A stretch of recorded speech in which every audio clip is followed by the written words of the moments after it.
Every day this young man wakes up, opens his eyes and always sees a bizarre wall, looking back and forth over and over. The furniture in this room consists only of an old set of wooden table and chairs. The creaking makes it feel like this place is a prison cell. It would be more accurate to call it that than a room. And every now and then, flies occasionally fly through the vent. The buzzing sound is incredibly distinct. The surrounding space is also gloomy, without a single ray of sunlight. Watching the fly buzzing in the air, the young man thinks to himself, I even feel envious of these insects, and out of jealousy, he decided to reach out his hand and swat it dead. The fate of these insects is actually quite pitiful. One moment they were hovering in the air, and now they lie motionless. After killing it, he slowly gazes at it intently, as if looking at a work of art. Then the young man just sticks out his tongue, and licks the insect he just killed, exactly as if savoring a delicacy, as if he thought it was the finest thing on earth. As soon as he ate it, he couldn't help but grimace. So bitter, after having nothing left to do. He stands still again, reflecting on life. I have spent my whole life in this basement. While thinking, he wipes that hand with a towel. His face suddenly shows a look of discomfort. After a while, the bright lights in the basement suddenly dim down. Our male protagonist is sitting focused, writing continuously. One day when I escape this place of suffering, I will be able to introduce myself the way I am writing now. It turns out that despite being locked in such a damp and dark place, he still has the will to create. Usually people introduce themselves by name. At this point, his hand suddenly begins to tremble, looking at this expression. Perhaps his emotions are unstable, but because I have never been given a name by anyone, I don't know mine either. But then, hearing this, it already feels like a scent of great misery. Suddenly feeling like he doesn't want to surrender to fate like that, he rolls his eyes around, his mind thinking again, but I must have a name. At this point, he looks over at the picture on the wall. His mind wanders in endless thought. A name that my mother should have given me? Turns out there is a photo of a young couple, holding a baby who was still wrapped in a blanket, even though he was separated from his mother since birth. It's unclear how he could even remember these memories. Perhaps he heard them recounted by a relative? Truly the soul of someone who loves to write. For a while now, the young man's thoughts have been drifting, unable to break free. Looking at that old photo, he couldn't help but wonder. From the photo where his mother is holding him, she is a beautiful woman. While holding him, she was smiling very gently. The male lead's face now becomes slightly more cheerful, because he thinks I can clearly see her. She loved me very much. Suddenly a voice rings out, pulling him back to reality. She's dead. The man saw him dazed, as if he would feel uncomfortable if he didn't make others suffer. He immediately repeated, "Your mother," he said at this point. Startled, he turned around to look at the old man, without much sympathy. "What do you mean, old man?" Seeing him so angry, his mood becomes refreshed. "Your mother threw herself into the river right after giving birth to you." It seems he has achieved his goal. The male lead is indeed very angry. He clenches his hand tight, pressing the pen down on the table, teeth grinding together. It turns out this man is none other than his own father, the person standing next to the beautiful girl in the photo. According to his dark memories, this man with the perverted face is also a crazy old man. Why does the male lead say that? Because who in their right mind would lock their own son in a basement? Whenever this basement is like a solitary confinement cell. The small hole to look outside also shows other cells connected to each other. The reason this madman wants to lock him up here is simply because he wants him to never escape from him. Along the passage to get here is a long corridor under the basement, with all kinds of doors and locks. And of course, it's been so long and he still hasn't left this place, because all the keys are in his hands. That crazy father of his keeps them hanging, dangling from his person all day. What's even more wretched is that this old man disdainfully tells him, "Don't worry, I will never force you to go outside." It seems he is trying to brainwash his son. The crafty voice rings out again. "I already told you the reason your mother decided to jump off the bridge. At this point, his face looks at the man as if to say, "Who could come up with such deceitful words?" Pausing for a moment, he reaches out his hand to grab the cookie placed on his table. After that, he quickly shoves that cookie toward his face. The young boy is momentarily startled. The cold voice rings out once more. It's because she was afraid of the very world she lived in. He stares intently at the cookie. Unable to bear it, he holds his breath. And the place he's referring to is exactly the earth. Those with deranged minds tend to have a tendency to hate the earth, don't they? He uses force to crush the cookie in his hand and continues. Your mother knew the end of the world was coming. He looks at his father. His face looks as if he's seeing an enemy, and rightfully so. Imprisoning someone for so many years, it would be strange to feel love. That cold face continues to let out words of manipulation. So the reason I keep you here is because I love you.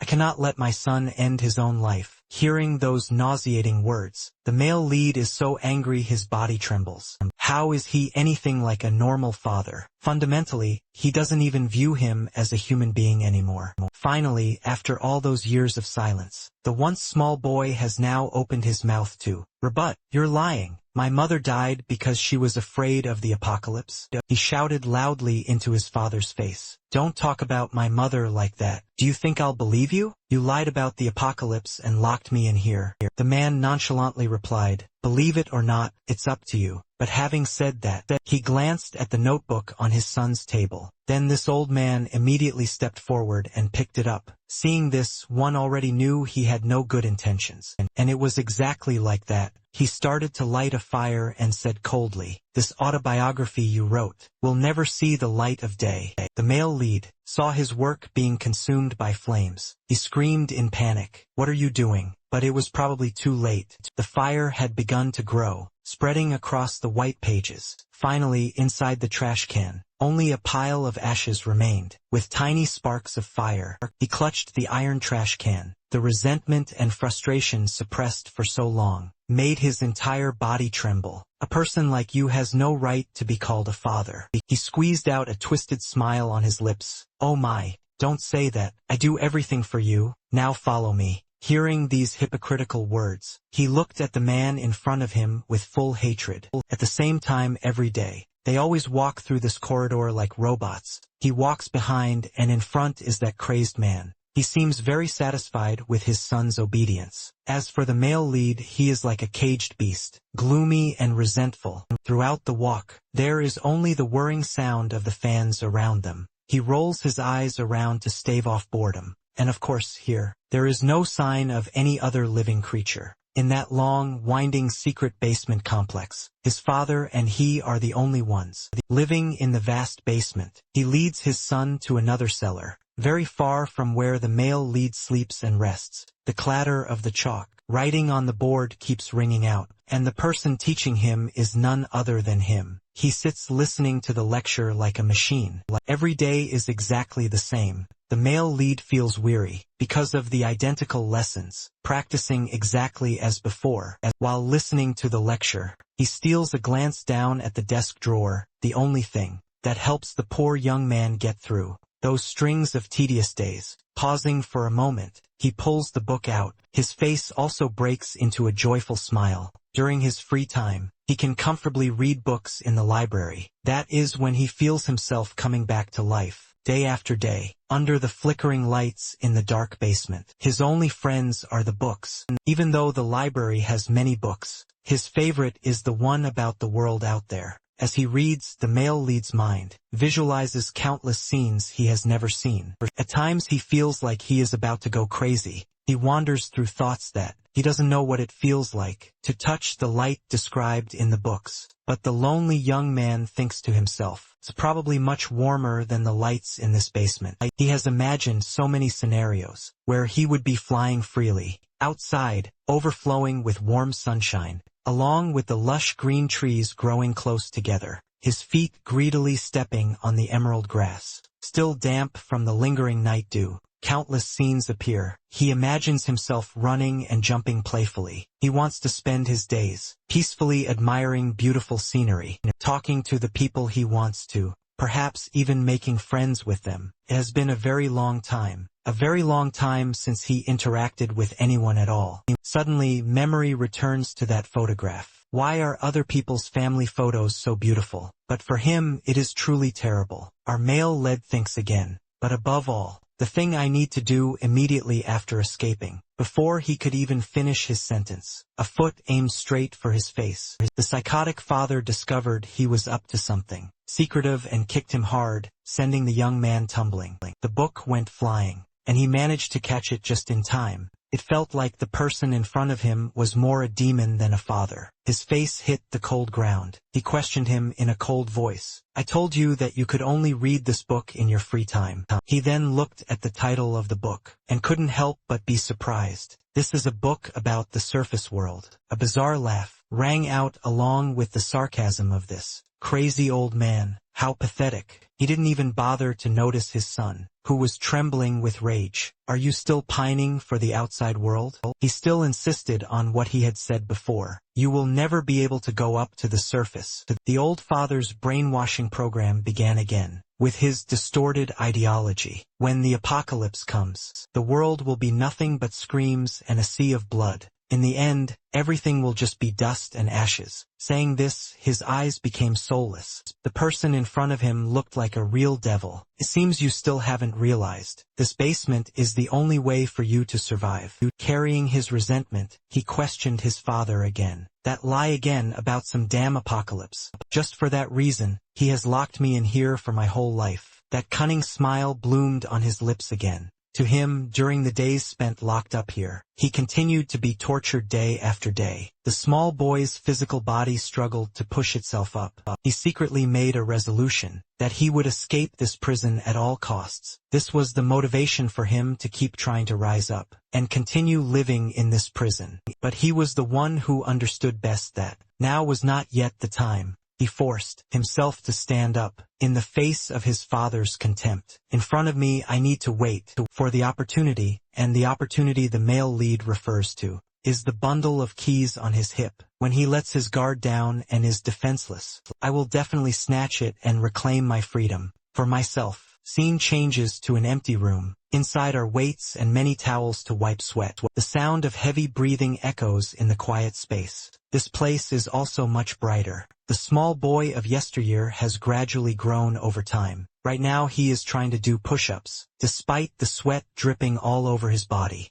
Instead of a weak and frail appearance, the young man before us is incredibly muscular, with a body just like the male leads in stories. Standing nearby is still that crazy father. Is that all it takes to get tired these days? You can't survive the apocalypse with a physique like this, he said, looking down at him disdainfully. You've only done 10 so far, oh for God's sake. On his back, our male lead is carrying a pile of weights on his back. Suddenly, his arm trembles for a beat. His whole body then begins to wobble. Finally, he can't take it anymore. He collapses straight down. The heavy weights fall off, making a loud noise. He lies on the ground with difficulty, unable to even crawl back up because of the pain. At that moment, a figure suddenly walks over, surprising the male lead for a moment. Feeling like someone is approaching, he opens his eyes to look. A familiar hand is reached out in front of him. The lonely young man has never felt helped like this before, and the person reaching out is none other than that sick father of his.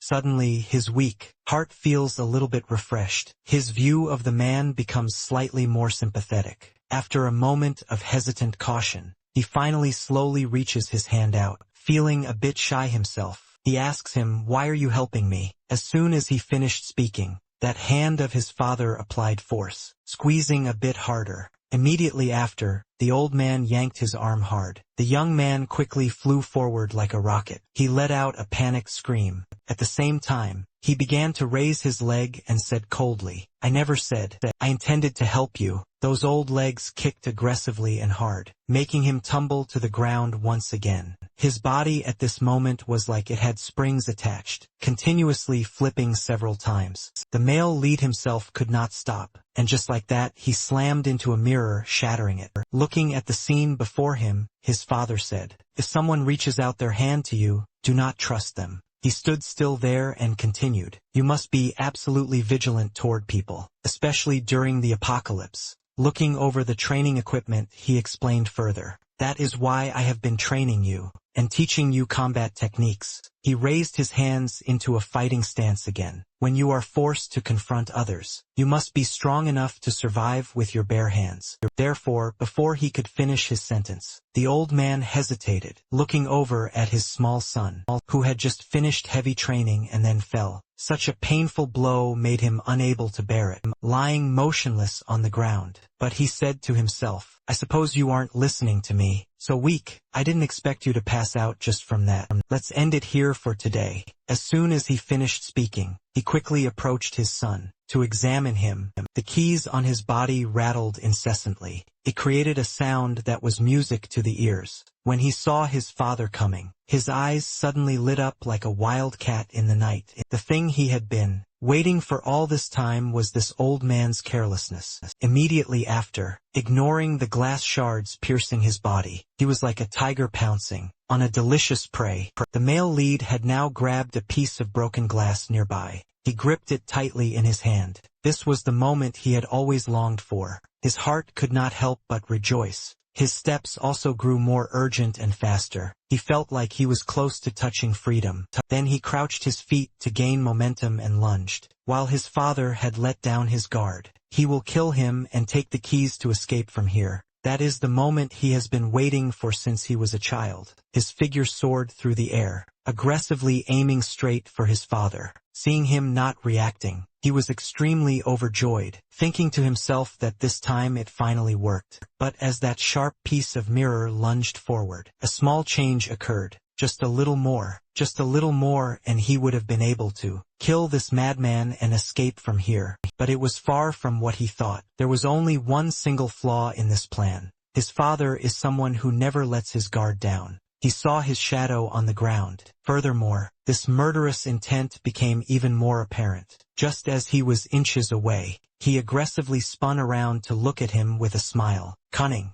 His face made the boy panic. His soul almost wanted to leave his body and run. Truly, the heart reflects on the face. A twisted personality. So his appearance wasn't exactly friendly. Once the spear is thrown, you have to follow it. No other choice. In the end, he still kept the weapon in his hand, gritted his teeth and charged. His shrill scream echoed throughout the basement. If he could take this man down, his day of freedom would finally arrive. But of course, no one is stupid enough to know they are being assassinated and still stand still. The old man quickly dodged to the side, his expression full of amusement. Sweat on his forehead broke out at this moment. It seems our male lead did not expect his father to be this terrifying. His legs moved nimbly. His speed was also incredibly frightening. Even though he has now become a tough young man, he still cannot defeat him. And of course, this crazy old man didn't hesitate to spin around, unleashing his whirlwind kick right into his face with a powerful blow.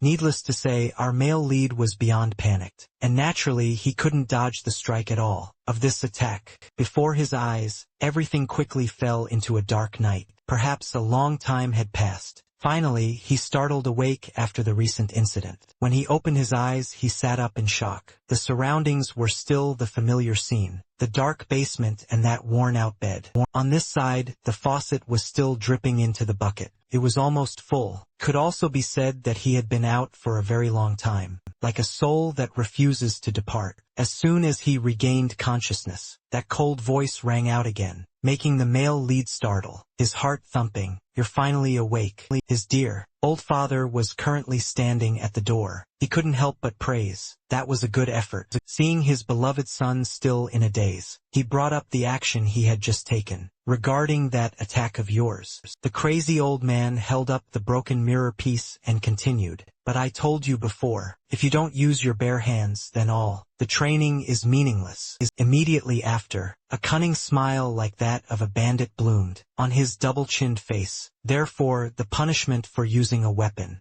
is that you must repeat the previous drill twice as much." Never seen a male lead struggle as much as him. No matter how angry he was, he could only grit his teeth and tremble. As soon as he finished speaking, he did not linger in this damp place any longer. The familiar keys locked that iron door tight again. The crazy old man turned away without looking back. Now get some rest. Tomorrow is going to be very hard. This place quickly fell into silence. Only the buzzing of the old light bulb on the ceiling remained. The sound of his footsteps in the corridor gradually faded away. Here, besides him and those insects, there was surely no one else. The male lead looked at his father's retreating back. Actually, there was one thing he knew, but the old man did not. When he turns off the lights, the power in the room goes out for a moment, and all the noise disappears. Meanwhile, if he tries to focus on listening, of course, he's no superhero or hound dog. The male lead has to press his ear against the wall to listen, and hear things he never knew before. It's a truly pitiful situation. Even a primitive man would at least still have his freedom. What he hears are sounds from very far away. The sound of wheels turning, the sound of birds singing, and the bustle of a crowded city. How does he know these things? Because these are all things he read in books. And it's true that as a person grows older, they get wiser. From that, he learned two truths. Every time his father says it's time for bed, in reality it is daytime on the surface. Because this is a dark basement, he has no way of knowing whether it is day or night. And the second truth, the earth is actually very peaceful. Otherwise, he would have had to hear other terrible sounds, rather than birds chirping like this. The male lead's father said the apocalypse was coming, but that was just a lie, to keep him locked underground. Truly a madman. No one knows why his mother loved him in the past. Living with someone like this, it would be strange not to die of frustration. He looks through the faint light from his room door. The corridor is as endless as the bleak future of this young man, having free time and not knowing what to do. He glances around in thought, suddenly seeing that family photo. This pitiful male lead secretly makes a resolution. After he can escape from this cursed place, he will go find his mother. Looking again at his father's hateful face, he cannot help but feel contempt. Over all these years, every time that old man opens his mouth, he always says, his mother is dead. He sits on the bed, linking all the events together, and guesses that he is just lying. His words contain hidden meanings. Just thinking of this, his hands clench the blanket in anger. Our male lead frowns and secretly affirms one thing for certain, that his mother is still alive. After thinking aimlessly for a while, he turned over and closed his eyes, his mind still wandering through a mess of confusion. One day I will escape and find my mother at all costs. Scene changes to that corridor. The old man kept walking and walking but still hadn't exited. Under the dark basement, like a demon, he suddenly broke into a sinister smile. He must be having some sort of fun. On the lips of this madman, he hummed a wordless melody, but it seemed that his footsteps were slightly trembling. His stride was unsteady because of it. At that moment, a phone suddenly rang. Turns out this sick person also uses earthly technology. He took out the phone, looking at the numbers on the screen to see who was calling. His face at this moment looked extremely perverted. That cleft chin made him look exactly like a villain. Letting the phone ring for a long time, he finally pressed to answer the call. No one knows what he was calculating. As soon as the other end spoke, his eyebrows furrowed. What? I told you not to contact me, unless there's an emergency. Meanwhile inside, he was still clutching his blanket, fast asleep. Tiring practice all day had left his body exhausted at this point. The old man was still on the phone. The person on the other end kept rambling on. The sound seemed very loud, but he was still sleeping soundly, unaware of anything. His dear old father over here was still talking to someone on the phone. It seemed like it had been a very long time. His room, without electricity, was no different from a dungeon cell. The old man stood listening in silence. At the same time, his gaze looked far off. Suddenly he spoke to answer the person on the other side. Fine, let him live. As soon as he finished speaking, he crushed the phone in his hand. Then the old man bent over, laughing until he shook. No one knows what great shock he suffered in his life to be this crazed right now. The laughter grew louder and louder. At this point, it was impossible to discern that old man's expression. Just like that, the laughter kept echoing continuously. It whispered and hissed in his ears, causing the male lead to gradually wake up. In the end, he still couldn't resist that noise. he slowly regained consciousness. Just as he opened his eyes after his stupor, what caught his eyes was the image of that old man whispering, something like a chant. He stood facing the wall, his mouth laughing frantically without stopping. With this behavior, it would be a waste not to call him insane. He looked at his father, mentally on guard. It's so strange. Then the male lead couldn't help but ask, "What's going on?" But the strange thing was that while his back was on the bed earlier, now he was fixed in one place. He turned to look all over his body at this moment. He couldn't help but be shocked. "Am I tied up?" He looked at the madman in front of him with fury, trying to scream out loud, "What are you doing? Let me go right now." But at this moment, from his mouth, that old man let out a terrifyingly haunting sound. I wonder if he fell into a well when he was little and is now having a mental breakdown. He waited in silence for his father to react, but he still didn't respond. Fine, he's not even listening. Thinking of this, his body suddenly tensed up to the point of stiffness. The veins on his neck kept bulging out. He was tied with a thick rope. Is he afraid his precious son will run away? The male lead told himself, "Then I will slowly untie myself." Truly, heaven does not fail the protagonist. After a while of struggling, the rope showed signs of snapping. He joyfully glanced back. It's working, the rope is gradually loosening. But at the same time, he felt like someone was watching him. Yes, it was a familiar gaze. When he quickly looked back, the father was already standing tall there, staring intently at his beloved son. From within his mouth, suddenly a cold sentence rang out. "Stop it." These words, to him, felt as if they carried a powerful electric current, making him freeze up. Sweat had started pouring off him like rain without him realizing. Perhaps because he had been locked here since childhood, he had developed a sense of fear from the very bottom of his heart. Finally, to break this tense atmosphere, he chose to speak up. "You said today the training would be twice as hard. Don't you remember?" His father's face now became gloomy. His cold attitude returned. He looked at his son. "The plan has changed. Today we aren't doing anything." As he spoke, he watched his son's reaction.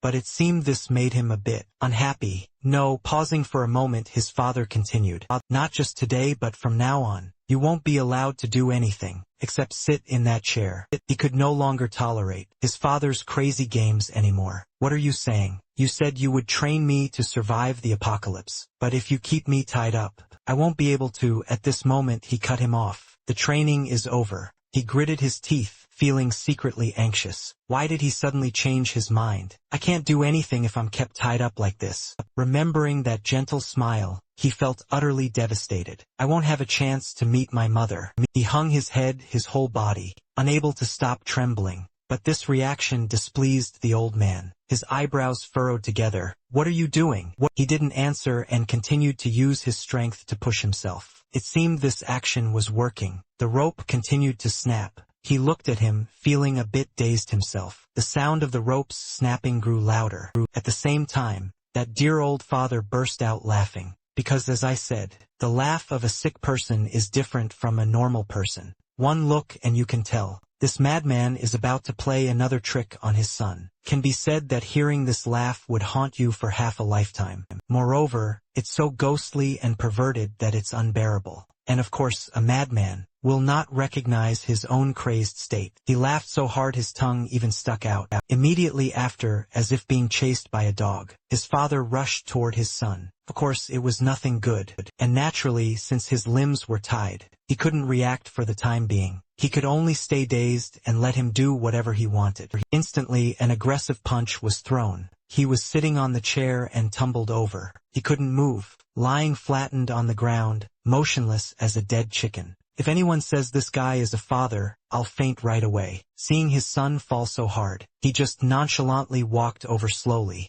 Immediately after, he set the chair upright and looked coldly at the stunned boy. "I told you not to move." That feeling of helplessness again. He remained silent, breathing heavily with his head down. With hearing that crazy, despicable laughter, he bit his teeth hard in anger. His body was nearly trembling with resentment, but he still couldn't react. The male lead was born with endurance that is truly like an ox. Before giving him a chance to open his mouth, the man violently threw things at him again. Watching his son roll on the ground, the old man grew even more delighted. That perverted laughter rang out again. One of his hands behind him kept wriggling to try and loosen the rope, but it seemed so hopeless. What followed was a scene of brutal beating by that guy. Why do I keep getting the feeling he isn't his father? No father would take such joy in abusing his own child. The sound of impacts echoed, shaking the whole room. This is what he calls training. His body was covered in wounds everywhere. It was like being in a forced labor camp. There was no sense of being at home. He didn't even know what was happening back then. Perhaps just pretending to agree while waiting for another opportunity would be more logical. He was like a maniac, continuously throwing furniture and objects at him. That double-chin face couldn't hide the excitement. But at that moment he wanted to defeat him, even if he had to lose his life. A life no different from a dog's like this only increased his resentment toward his father. The man who imprisoned him and forced him to live in misery became increasingly stronger. At this point he was at the end of his strength. He couldn't help but gasp for breath continuously. But it seemed that, after struggling for a while, that rope couldn't hold on either. Quickly slipped off as the rope fell away. He felt an unprecedented sense of excitement. Suddenly he glanced over at that madman. Look at the male lead, very curious about what the expression of the father, who always despised him, would look like when he punched him. Thinking of this, he couldn't help but feel a surge of joy, instantly spinning his body around. Over here, his father was still relentlessly rushing forward, about to strike again, but before his eyes, the image of his father at this moment left the male lead dazed. He stared intently at him. That face was trying to cover up its emotions. He had thought his father would be very angry when he escaped the ropes, but for some reason at this very moment, his expression was somewhat off. The space around the room suddenly became silent. Even the furniture in the room seemed aware of the confusion. Within him, the male lead stared blankly at his expression. He felt something was very different. What he saw before him were tears that were being swallowed back. During that moment he was very confused. His whole body could be said to have frozen up. Behind those glasses were the eyes of a sorrowful man. Our male lead gritted his teeth, but the bond of kinship still tried to hold him back. Why are you doing this now? In the end, he still threw that violent punch, because he kept overthinking. He didn't react in time and was sent flying far away. Both his physical strength and spirit were completely drained. The male lead's vision gradually blurred, as he was about to close his eyes and enter a state of unconsciousness. That worried face appeared again. He looked around, scanning the area to see his son. Suddenly a sorrowful voice rang out. I hope you will understand. A familiar, dimly flickering light was just enough to illuminate one corner of the large room. The familiar voice echoed. Remember this among the survival tips I taught you. He moved closer to the male lead and continued. The most important thing is rule number 1. The number 1 rule to survive the apocalypse is never leave the basement. For some reason, his father always insisted that there is no place safer than here. According to what he said, thousands of mechanisms can be maintained for 126 years. Under another storage level, there is plenty of food and resources. Everything here has been prepared, like self-destructing by jumping into a fire pit. You learn that the apocalypse will come for us at any time, so you must not leave this basement. Never. Those lessons were always etched deep into his mind. He could hear them even while unconscious. At this point, it's unclear how much time has passed. When he regained consciousness, it was also the time when only the male lead remained in this room. His father had disappeared and left him behind. At this moment, a great suspicion arose. This had never happened before. The only time his father disappeared was when he lay down to sleep. Today, everything suddenly felt so strange. He had changed since receiving that phone call. The male lead slowly retraced his memories. He couldn't help but feel suspicious of the situation, especially his father's bizarre behavior yesterday. So he was certain something was going on. He continued to sit there, looking through the iron bars, just like that prison. From the repetitive life in the basement, he felt as if he were being operated by a machine. Until the current situation, the male lead still didn't understand, but by intuition, he knew something big was about to happen, just like an engine shifting off its orbital tracks. That gloomy face was still constantly thinking, and following his instinct was the right choice. The door to the room that always imprisoned him now suddenly swung wide open, and this also left our male lead incredibly surprised. He cast his eyes all around. No, it's better to say that every single door to the rooms was open right now. Why is it like this? The surroundings remained that same silent scene, except for the fact that his father was nowhere to be found. Not even a shadow could be seen. Something must have definitely happened. All the doors that could help him escape were now completely wide open, but this left the male lead dazed. It's strange how much he wanted to escape on normal days. Yet at this very moment he felt suspicious. But following his instincts, he still dashed outside as fast as he could. His mind was screaming at this point, a once-in-a-lifetime opportunity. Our male lead right now was like a wild beast escaped from its cage. But indeed, his guess was not wrong. If he had run like this normally, then he would have been stopped by him already. For some reason, he had run a long way. Yet, in the entire basement, that familiar figure was nowhere to be detected. Finally, when he reached the end of the basement's path, he found the door, and just like that, our male lead used every ounce of his strength to run for his life toward that direction. He immediately skidded to a halt, gasping for air with his mouth open, looking at the long staircase right in front of him. And finally, after all those years, this poor young man had reached this place. He cried out joyfully, "I found it!" Afterwards, he quickly used his remaining strength to climb out as if fearing his father would catch him again. He was still very scared, crying out in his head as he climbed, "Please, let that light be the sunlight." Above that secret basement was a circular lid, resembling a manhole cover. Finally, he reached the top. The male lead greedily reached out his hand to open that lid.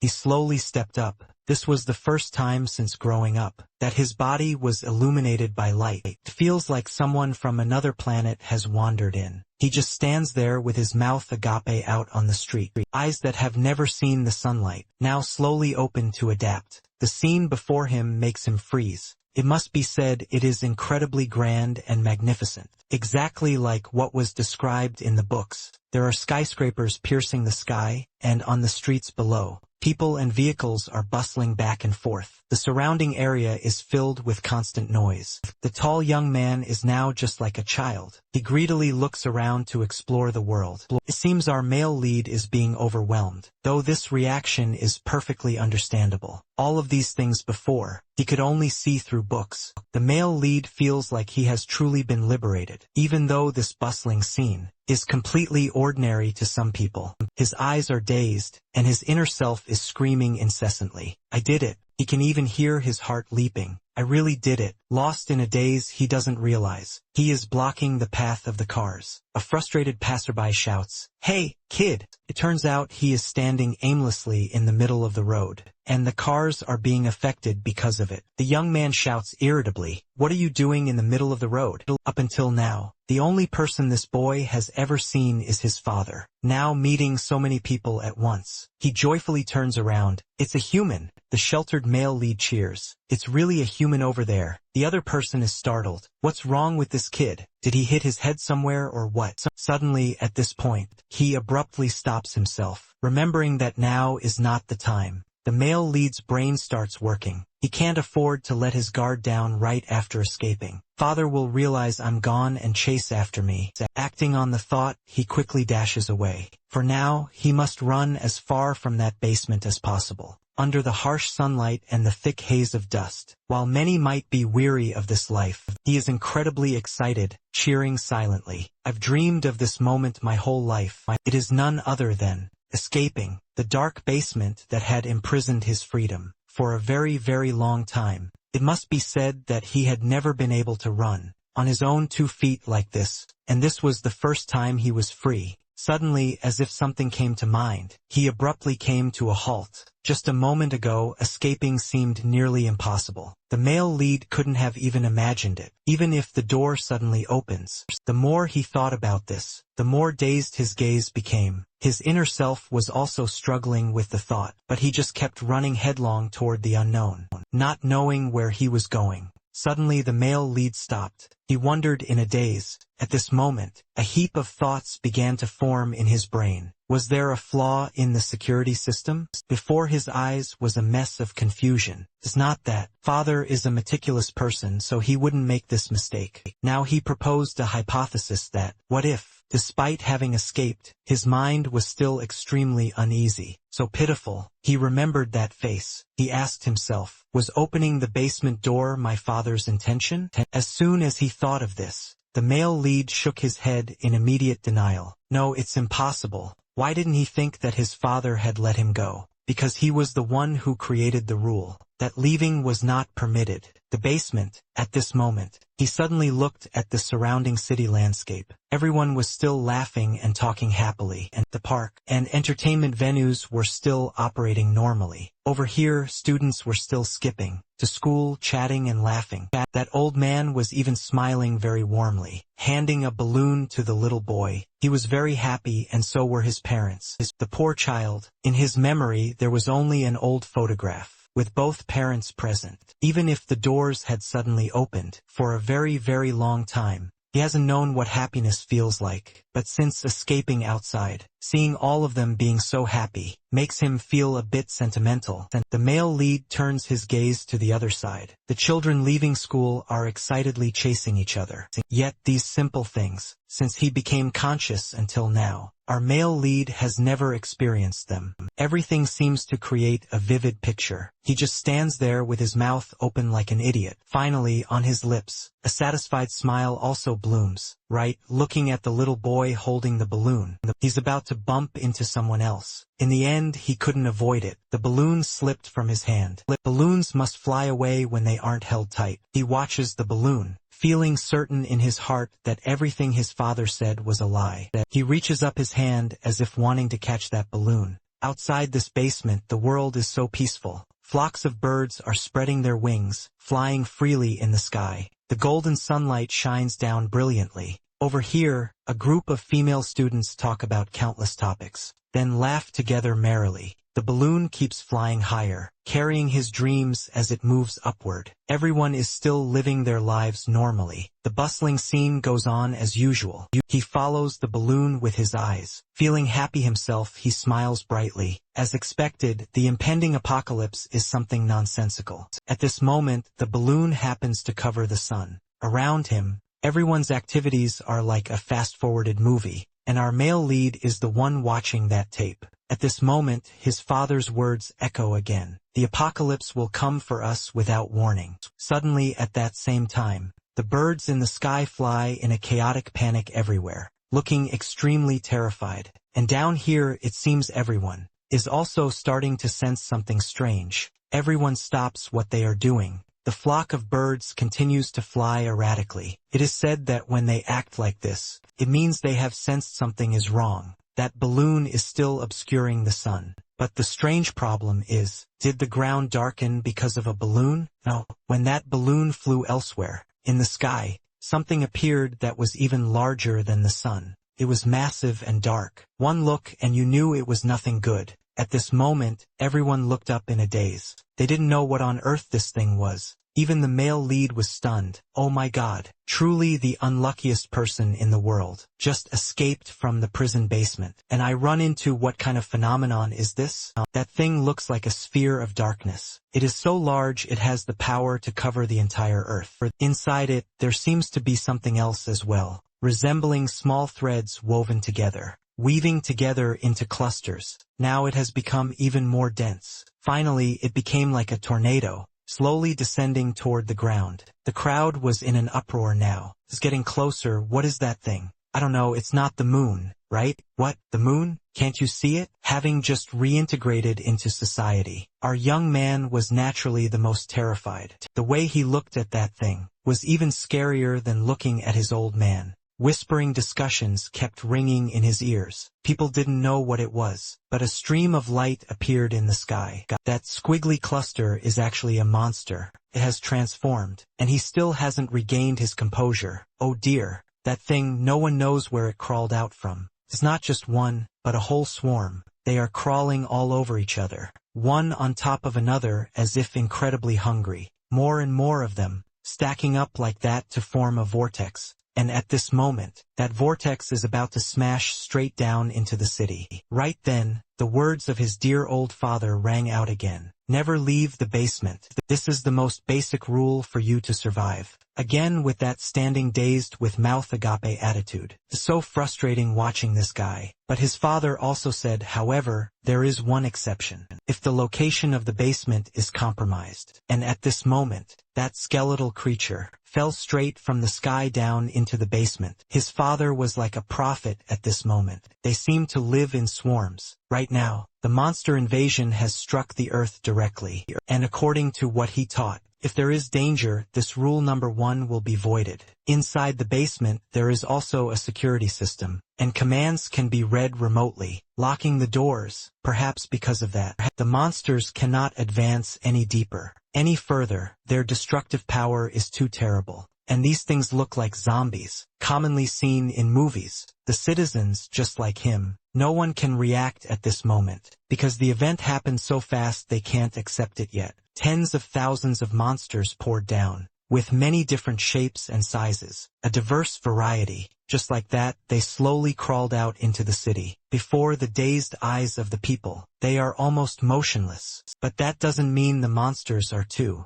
Very quickly, one man among them was snatched. Those long tentacles pulled him back violently. His hungry cries sounded incredibly eerie, and that guy didn't know what to do either. His body curled up in fear, standing before a monster. What can an office worker possibly do? He only had the strength to let out a loud scream. Once the monster had brought him close, it finally satisfied its hunger by opening its mouth. He was about to fall into that giant maw. It looked no different from a pitcher plant. Witnessing this scene, and those people still don't know to run away. Do they think they're watching a movie or something? The man's glasses fell to the ground, and then shattered. He is certainly doomed. Escaping is an even more tragic outcome. That head was bitten off and rolled across the ground. Blood splattered everywhere. The head rolled involuntarily, past the feet of 2 young men, nearby who still hadn't processed anything, truly ignorant. After a moment, both of them let out a shrill scream. It seems they've finally realized the situation. Sweat was pouring down their faces. Not very manly. In this modern era, how could they possibly endure such bloody scenes? Only then did the crowd begin to scatter in panic. Unsure if they stayed earlier out of curiosity or fear, they began trampling over one another, shoving and pushing just to escape. Yet at this moment, a young man was still calmly walking. Amidst the chaotic crowd, his mind remained unmoved by the chaos of life. Suddenly he looked over, not understanding why everyone was running like that. He raised his head to look, but it seemed it was already too late. He was the next prey. The city quickly fell into chaos. The monsters split up to hunt for prey. As seen before, they came in many varieties. And naturally, their attack methods were completely different. Some could even fly in the air. Some were covered in hair. Their whole bodies emitted a foul stench. Disgusting. This one is just like a ninja. It just lunged past, and 4 or 5 people were sliced apart. On this side, another person was gripped tightly by a monster, screaming in fear and desperation.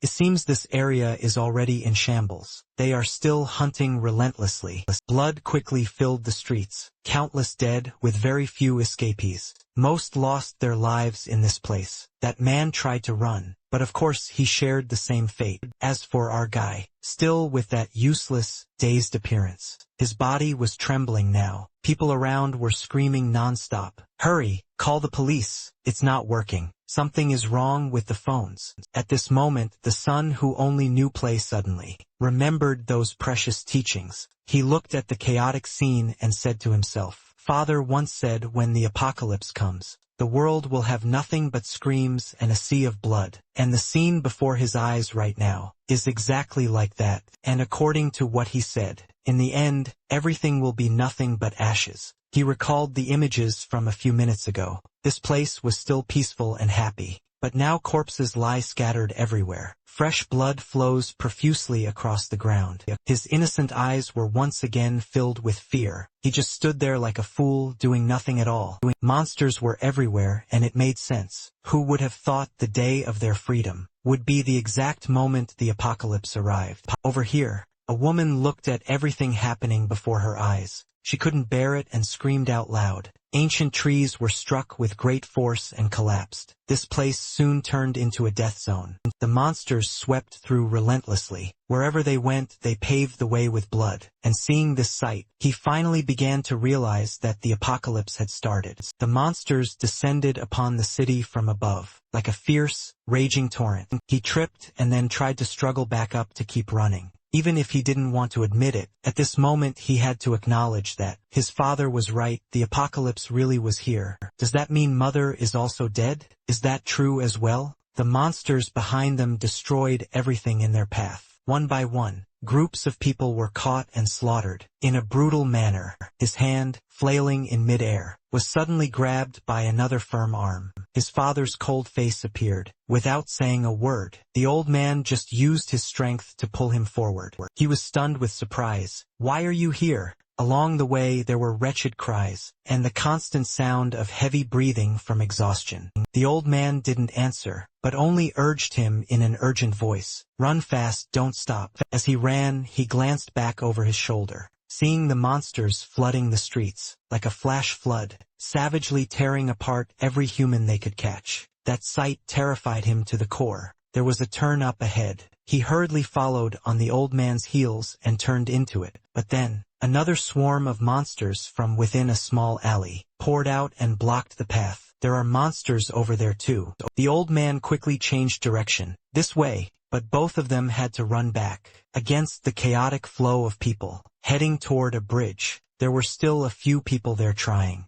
to call the police on their phones, to beg for help, "Save me." But very shortly after, the swarm of monsters also flooded the area. One by one, people were tightly bound by them, then pierced by sharp claws, and devoured with relish. He tried to run even faster, while others had stopped, calling out to each other, "Hurry up!" In just that brief moment, they were overwhelmed by the aggressive monsters rushing in. On a road leading up to the bridge, now only the father and son remained. The target was right before their eyes, glancing at the monsters rushing out from every corner, and the sea of people screaming piteously as they were torn apart. He said anxiously, "At this rate, they will catch up to us." The old man shouted, "Shut up and run. This is the only way out of this city." The long bridge with rows of cars, parked haphazardly on both sides of the road. The monsters landed and destroyed everything they touched. Their savage roars grew closer by the second,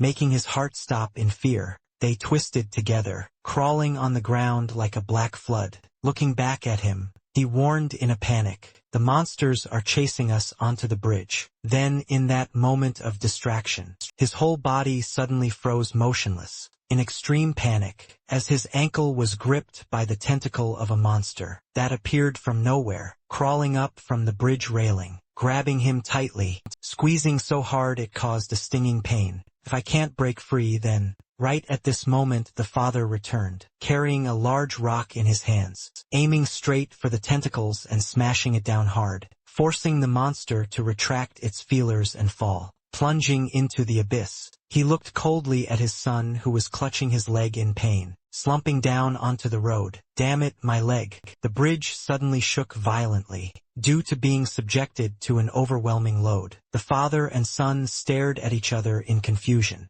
The monsters were as numerous as ants. Like a storm, they had flooded onto the bridge. He stood up tremblingly, trying to keep running. "I have to get out of here quickly." But the wound on his calf made him limp, each step heavy. The monster's speed showed no sign of slowing down. The further he ran, the more he realized a harsh truth. The distance between him and the monsters was closing rapidly. No matter how hard he tried to run, he could not escape their claws. His knees buckled and he fell flat on the ground. Extreme terror, along with the sharp pain in his leg, made him want to give up on everything. He looked up at the man in front of him, then quietly bowed his head. There was no hope left. "Go, I can't run anymore. If you go alone, you can escape." He listened to the sound of the old man's heels, rhythmically hitting the pavement. He recalled from his earliest memories until now. Countless times the old man had turned his back and walked away, leaving him alone like this. He was certain,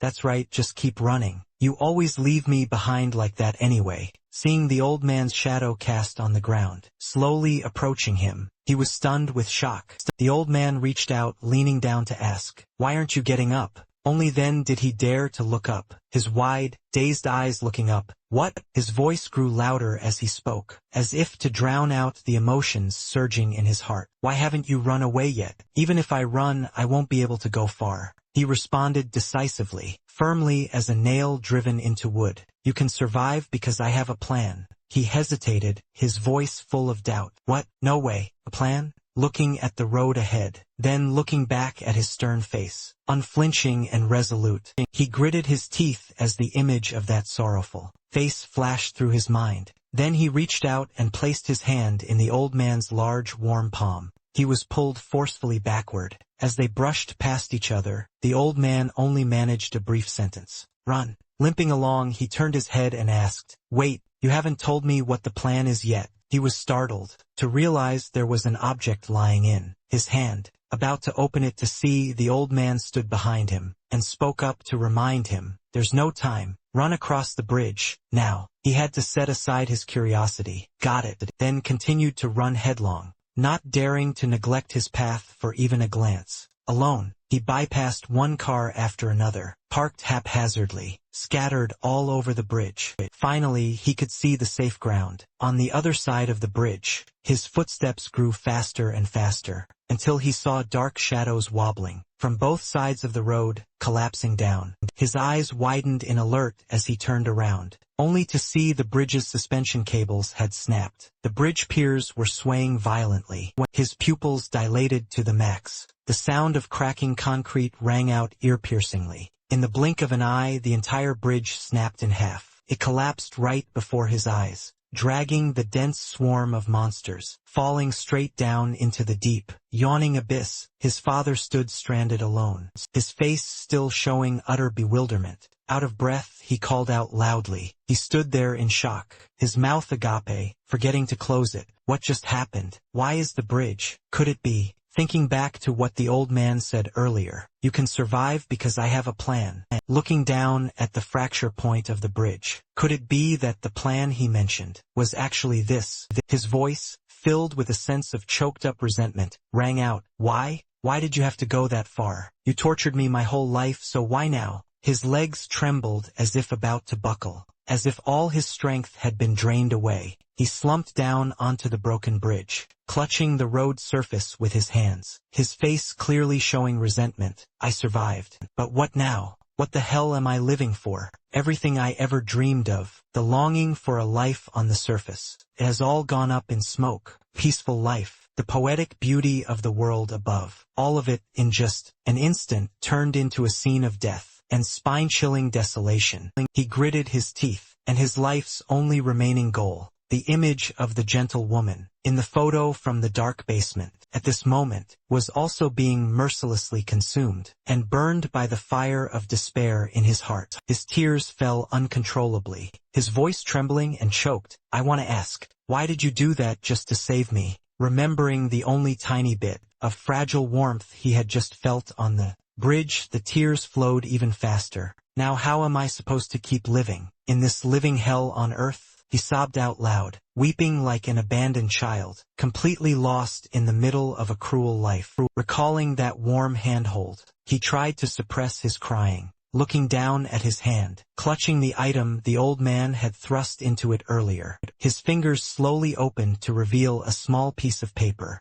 The more he looked at it, the wider his pupils dilated. The negative emotions in his heart gradually faded away. He calmed himself down and slowly breathed steadily. A hideous, deformed hand suddenly gripped the edge of the road. He glanced over and saw a monster with glowing eyes, slowly crawling up from the deep abyss. He was terrified to the core. It was crawling up. He scrambled to get up, dragging his injured leg, crawling to one side and clinging to the bridge railing, trying to stand up and looking down into the abyss. Then glancing back at the monster, which was already standing tall on the road. From out of nowhere, without a moment's hesitation, he decided to jump down. The monster also smashed the bridge railing and jumped after him. He fell backward and rolled several times on the ground. The monster, with its massive body, also thudded down right beside him. His limbs were trembling and went limp, without a shred of strength left. I can't stand steady anymore. My physical stamina has hit rock bottom.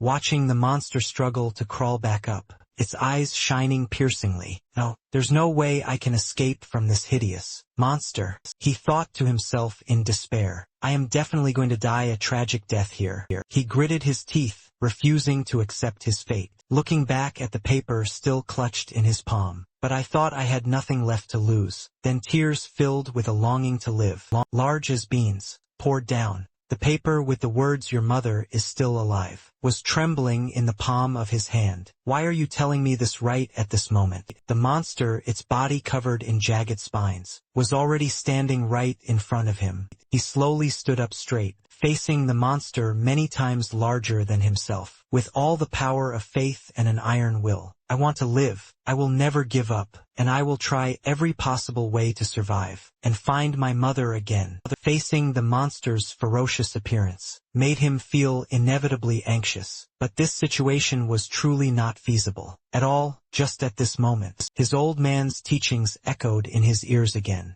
That's right, once the apocalypse occurs, humans will not be able to survive because they do not have enough strength or knowledge to be able to survive on their own. Even if they are lucky enough to survive, they still cannot escape the dangers that are always lurking, day after day in the outside world out there. Facing the monster rushing toward him at a terrifying speed, his gaze shifted constantly, from extreme confusion to burning hatred, and then to absolute terror. He released the fear surrounding him by screaming questions into the void. Then if that really happens, how am I supposed to survive? If what you said is true, then I can't do anything at all, except accept death in vain? In the moment of imminent danger, the monster's clawed arm reached out. Right in front of him, the calm, cold image of his old man appeared right beside him, reminding him, "Have you forgotten everything I taught you?" Those words were like a powerful electric shock, making him snap out of it, remembering all the grueling training sessions. During his time in captivity,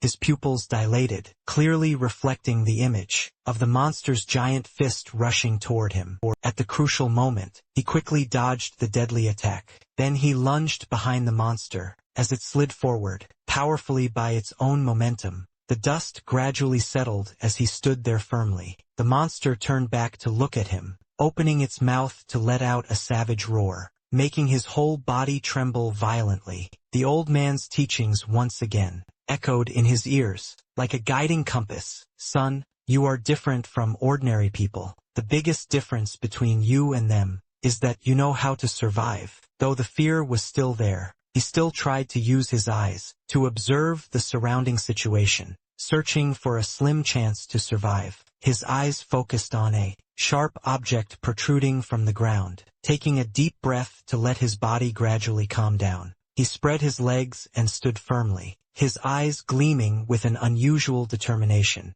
He was ready to face the next attack from the monster. As it threw a powerful punch, he quickly lowered his body to dodge, then slid in the opposite direction, his hand tightly gripping the sharp object that he had aimed for earlier. Then he yanked it out, everything he had accumulated until now, the grueling training sessions, the hard-won experiences, and the precious survival knowledge. He lunged forward to attack, aiming straight for the monster's nape. As it turned and swung its arm to counter, he leapt into the air as quick as a flash, landing right on its head. Shifting his grip on the weapon and flipping his body, he pierced through the monster's skull. He had executed it perfectly, exactly as his father had taught, doing everything he could to survive the terrifying apocalypse. The city was now nothing more than a pile of ruins. The monsters had left after a period of violent rampaging, leaving only a few scattered ones lying around, strewn across every dilapidated corner of the city.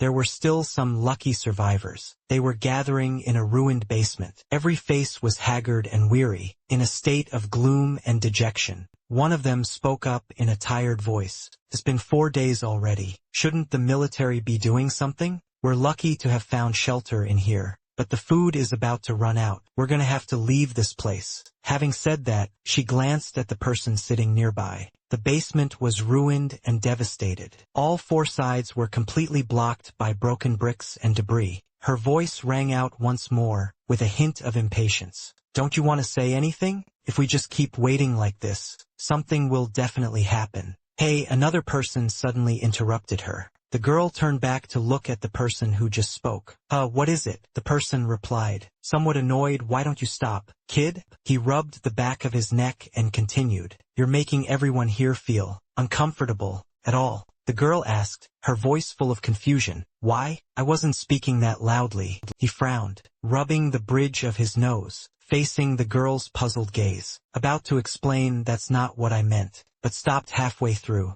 dropping a blunt sentence. Never mind then. He turned his heels and scanned the basement, moaning, I'm about to go crazy. Haru, the girl standing nearby with long golden hair, suddenly spoke in a soft voice. I'm sorry. That statement caught his attention, and he turned to look at her. Then he asked, kid, did you check that area yet? She replied in a flat tone, yes, but I couldn't find any food at all. The sound of his response carried a hint of disappointment. Wearily, oh, I see. If we want to continue staying here, we absolutely must find a way to get food. Haru remained silent for a moment before suggesting, there is one place I haven't checked thoroughly yet. I will go check it one more time now. So everyone, please don't give up just yet. Hearing that, the man broke into a kind smile. Thank you, kid. Those words left Haru a bit surprised. Looking at the haggard and tired faces in the room, he spoke again, his voice dropping lower. Everyone is already exhausted from taking turns watching out for the monsters, so no one wants to help anymore. You're the only one who is still so enthusiastic about helping everyone. You're truly amazing, being praised so unexpectedly. The girl was a bit flustered and quickly shook her head. No, I'm not that great. He raised his hand in a cheering gesture. Keep it up. I hope you can get everyone out of here safely. Then he walked away, leaving the girl standing there stunned by herself. Faint sunlight from outside filtered in, illuminating the inside of the basement. Haru walked over to where a young man and another girl were sitting. The two of them were munching on something, making faint MHM sounds. Haru spoke up and asked, did you guys find any food here? They looked at each other. Then the other girl reached out, pulling a paper food packet from her pocket. Yeah, we found this in the rubble. Haru smiled, her voice cheerful. Oh, really? But she didn't expect that woman to nonchalantly tear the paper bag open before her stunned eyes. Wait a minute. The other two lightning fast shared it, stuffing all the food into their mouths, eating ravenously with relish. Haru was so angry her face turned red. What on earth are you two doing? We agreed with each other that we would share food with everyone, if we found any. The other girl wiped her mouth casually. That's just what those boring people told each other. We didn't promise anything at all. Haru questioned them, her voice full of disbelief. But yesterday, you also ate the food that was shared with everyone. The guy scratched the corner of his mouth, his face blank as if nothing had happened. Oh, really? I don't remember anymore. She gritted her teeth, absolutely furious. If that's the case, I'm going to report you to everyone. The boy blinked and stood up abruptly, glaring at her defiantly. Go ahead and try. You think we'll just stand still while you tattle? Haru swallowed hard. She knew saying anything more would be useless. You won't be able to catch me anyway. The only thing I'm good at is running. He curled his lip in a contemptuous sneer at the girl, just as his feet were about to lunge forward to strike. From the distance, terrifying screams suddenly echoed through the air, causing both of them to tremble with fear. He turned to the girl in a panic and asked, that was a scream just now, wasn't it? The girl tried to reassure him. Yeah, I just heard it too, but it's quite far from here. I'm sure we'll be fine. The young man broke into a cold sweat, his voice trembling. Right? Phew, what a scare. Out of the corner of his eye, he suddenly saw Haru slumped on the ground, hands covering her ears, her entire body shaking violently. He laughed despicably, his voice full of sarcasm. Weren't you talking big just a moment ago? Turns out you're just a useless piece of junk too. Try running with those shaking legs of yours then. Haru let out a heavy, weary sigh. after searching for the entire day. Finally, all she had managed to find was a tiny pack of rice cakes. The man was looking left and right. Seeing her return, he cheered joyfully. "You're back, kid? Well, did you check thoroughly over there?" Haru answered curtly, "Yes." His eyes lit up with anticipation. "And?" Haru gripped the pack of cakes in her pocket, hesitated for a moment before saying, "Well, I didn't find anything at all." She kept her face down, feeling ashamed. But when she heard him not utter a single word of blame, she felt even more guilty. "Oh, really? It's not that surprising, actually. It's okay. The most important thing is that we're still alive. As long as we're alive, we can always find more food." Suddenly a monster dropped from the ceiling, right behind his back. Shrill screams, blended with a thick cloud of dust. When everything gradually returned to normal, only Haru remained, slumped on the ground, her face half hidden behind her pale hair, her whole body shaking uncontrollably. Looking at the man who was being pinned down by the monster, her eyes flashed with extreme terror. He reached his hand out toward her, his voice full of desperate pleading. "Help me, Haru." She turned and ran headlong, stammering. I'm sorry," he screamed in utter horror. "Why?" Haru gritted her teeth, not daring to stop for a single second. "I told you already, I am not a good person." Then she vanished into the darkness. The two who had been eating secretly earlier were also rushing to find an escape route. The girl looked back over her shoulder, her voice panicked. "Damn it, where on earth did that monster crawl out from?" The young man running beside her quickly reminded, "Don't look back." His eyes looked straight ahead. Suddenly a spark of hope flashed when he saw the blonde girl from earlier running hard. Up ahead, in the distance, a giant monster was approaching, and there was another one over there as well. The girl looked at Haru, calculating quickly in her head. "It's okay if that brat gets caught. We can use her as bait. That way we'll have a chance to escape. That idiot. She is running straight toward the monster." The monster's massive shadow blocked the path. Only then did Haru snap back to her senses, seeing the monster standing tall in front of her.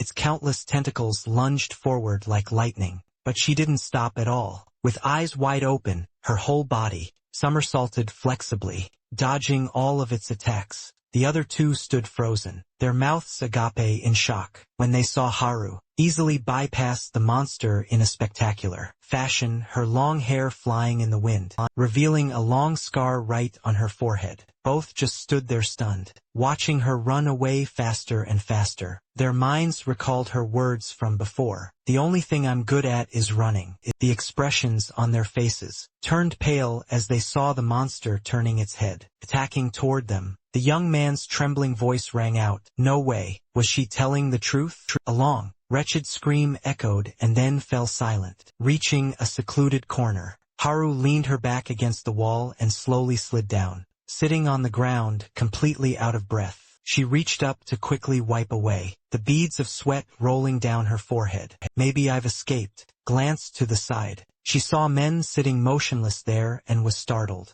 Just as she lightly touched his shoulder, he rolled over onto the ground, moaning faintly. Haru thought to herself, "Thank goodness he's still alive." Looking up, she saw a three-headed monster in the distance, so terrified that she quickly pressed herself tight against the wall. Did it hear the noise? Glancing at the monster emitting terrifying growls, then looking back at men lying unconscious on the ground, Haru hurriedly grabbed his collar, pulling his whole body tight behind the wall, trying to hide from the monster. The sound of the monster gradually faded away. Haru thought to herself, "It must be gone for real this time." She let out a sigh of relief. "Phew, thank goodness, I'm alive." Just as she leaned down, she came face to face with men's wide-open eyes. Haru gasped in shock, seeing that in just a flash, men had already leaped away, his whole body exuding a high state of alertness. He stared at her, his voice full of suspicion. "Who are you? What are your intentions with me?" Haru stood there blank-faced, not expecting this guy to change states so quickly. In his head right now, his old man's advice was echoing, no matter the circumstances. You must not forget, always stay away from other humans. And for that reason, the look in his eyes was full of hostility and caution. Haru asked back, sounding a bit confused. What do you mean? If I hadn't hidden you, then that monster would have caught you already. Dad taught me never to trust humans. They only want to take advantage of you, and then they will just kill you. Thinking that, he gritted his teeth. If what Dad said is true, then I won't be able to survive for long if I keep getting close to humans, because they are creatures that are incredibly cunning and dangerous. He spoke, his voice full of defiance. How can I possibly trust you? As soon as he finished speaking, he collapsed face first onto the ground, leaving Haru bewildered, not understanding what was happening. What's going on? He was trembling, without a single shred of strength left. Damn it, I'm so hungry. The last time I ate something must have been 5 days ago, while I was still in that cursed basement. I'm about to reach my limit. I've tried to rest as much as possible, taking advantage of long stretches of time to save whatever strength I could. Who would have expected that now I would have to face a human? Haru knew the other's condition the moment she looked, so she spoke bluntly. I don't have anything to give you to eat. Men looked completely dazed. What the hell are you talking about? I didn't ask you for food. Haru waved her hands frantically. No, it's not that. It's just that you look so hungry. So I just wanted to answer in advance so you wouldn't have to ask. Suddenly, a cake fell out of her pocket. Haru froze on the spot, staring at the cake lying on the ground. Men asked curiously, what is that thing? Haru stammered in confusion. This is. He stared at the cake without blinking, biting his lip, his hands clutching his stomach. What did that human just drop? I don't know what this is, but it seems the more I look at it, the hungrier I feel. Could it be? Haru froze as she heard the other person ask, is that food? Then she coolly gave a blunt response. No. Men stroked his chin with a thoughtful expression. Then I must have been mistaken. She gave a forced laugh. What are you saying? How could this thing possibly be food? Haha. In her heart, she was secretly rejoicing, not expecting him to be so foolish that he couldn't even recognize what food was. This kid is definitely an idiot. Nothing more, nothing less. I can probably easily change the subject now. Men suddenly flared up with murderous intent, saying angrily, liar, do you think I'd believe the words of a human? Haru stared at him wide-eyed, while men continued to ramble incessantly. If you think I'm going to believe what you say, then you've made a big mistake, because it's clear that every word a human speaks is just a lie. Nothing but deceit. Haru clutched her head, internally blaming herself terribly. I was dead wrong. He's even stupider than I imagined. Seeing the other's reaction, men secretly calculated. Now I'm certain, her reacting like that means that thing is indeed food, and I really need food right now. If she doesn't cooperate voluntarily, then my only option left is to use force to settle this. But before his plan could be carried out, the girl proactively shared the food with him. Here for you, exactly half. I can't give you any more than that. You look like you're starving, so I'm making a special exception just for you. Men took the piece of cake from her hand, secretly wondering endlessly, why is she being so kind, sharing her food with me like this? Doesn't she know that by sharing food with me, her own portion will be reduced? Being at a disadvantage, don't be fooled. Haru held up 4 fingers. Her tone couldn't be more serious. You will have to pay me back 4 times as much. Okay, don't you dare forget it. Knowing this girl was asking for such high interest must mean a plot. The boy nodded to get it over with, I understand. While chewing the cake, he realized a truth as bitter as sugarless coffee. Humans truly are devious creatures. Having finished the meal, seeing men looking to slip away quickly, Haru couldn't contain her curiosity. Where are you going? Men replied curtly, since I'm done eating, I'm leaving now. Being human, Haru naturally couldn't pass up a chance to pry, hurriedly following. What? Where do you plan to go in the current situation? This is the area where I live, so I know it very well. I'm certain there's nowhere left to go, because monsters have already surrounded it. Men suddenly braked hard, making Haru unable to stop in time. The poor girl bumped right into his sturdy back. It hurt so much she wanted to scream. Why did you suddenly? Men turned around. With a calm demeanor, you know this place well? Haru nodded repeatedly, trying to act like a pro. Yeah, because I grew up in this neighborhood. Hearing that, men asked immediately, if that's the case, do you know where the subway is? Under the scorching sun, amidst the desolate scenery and ruins, 2 small figures wound their way through, careful with every single step.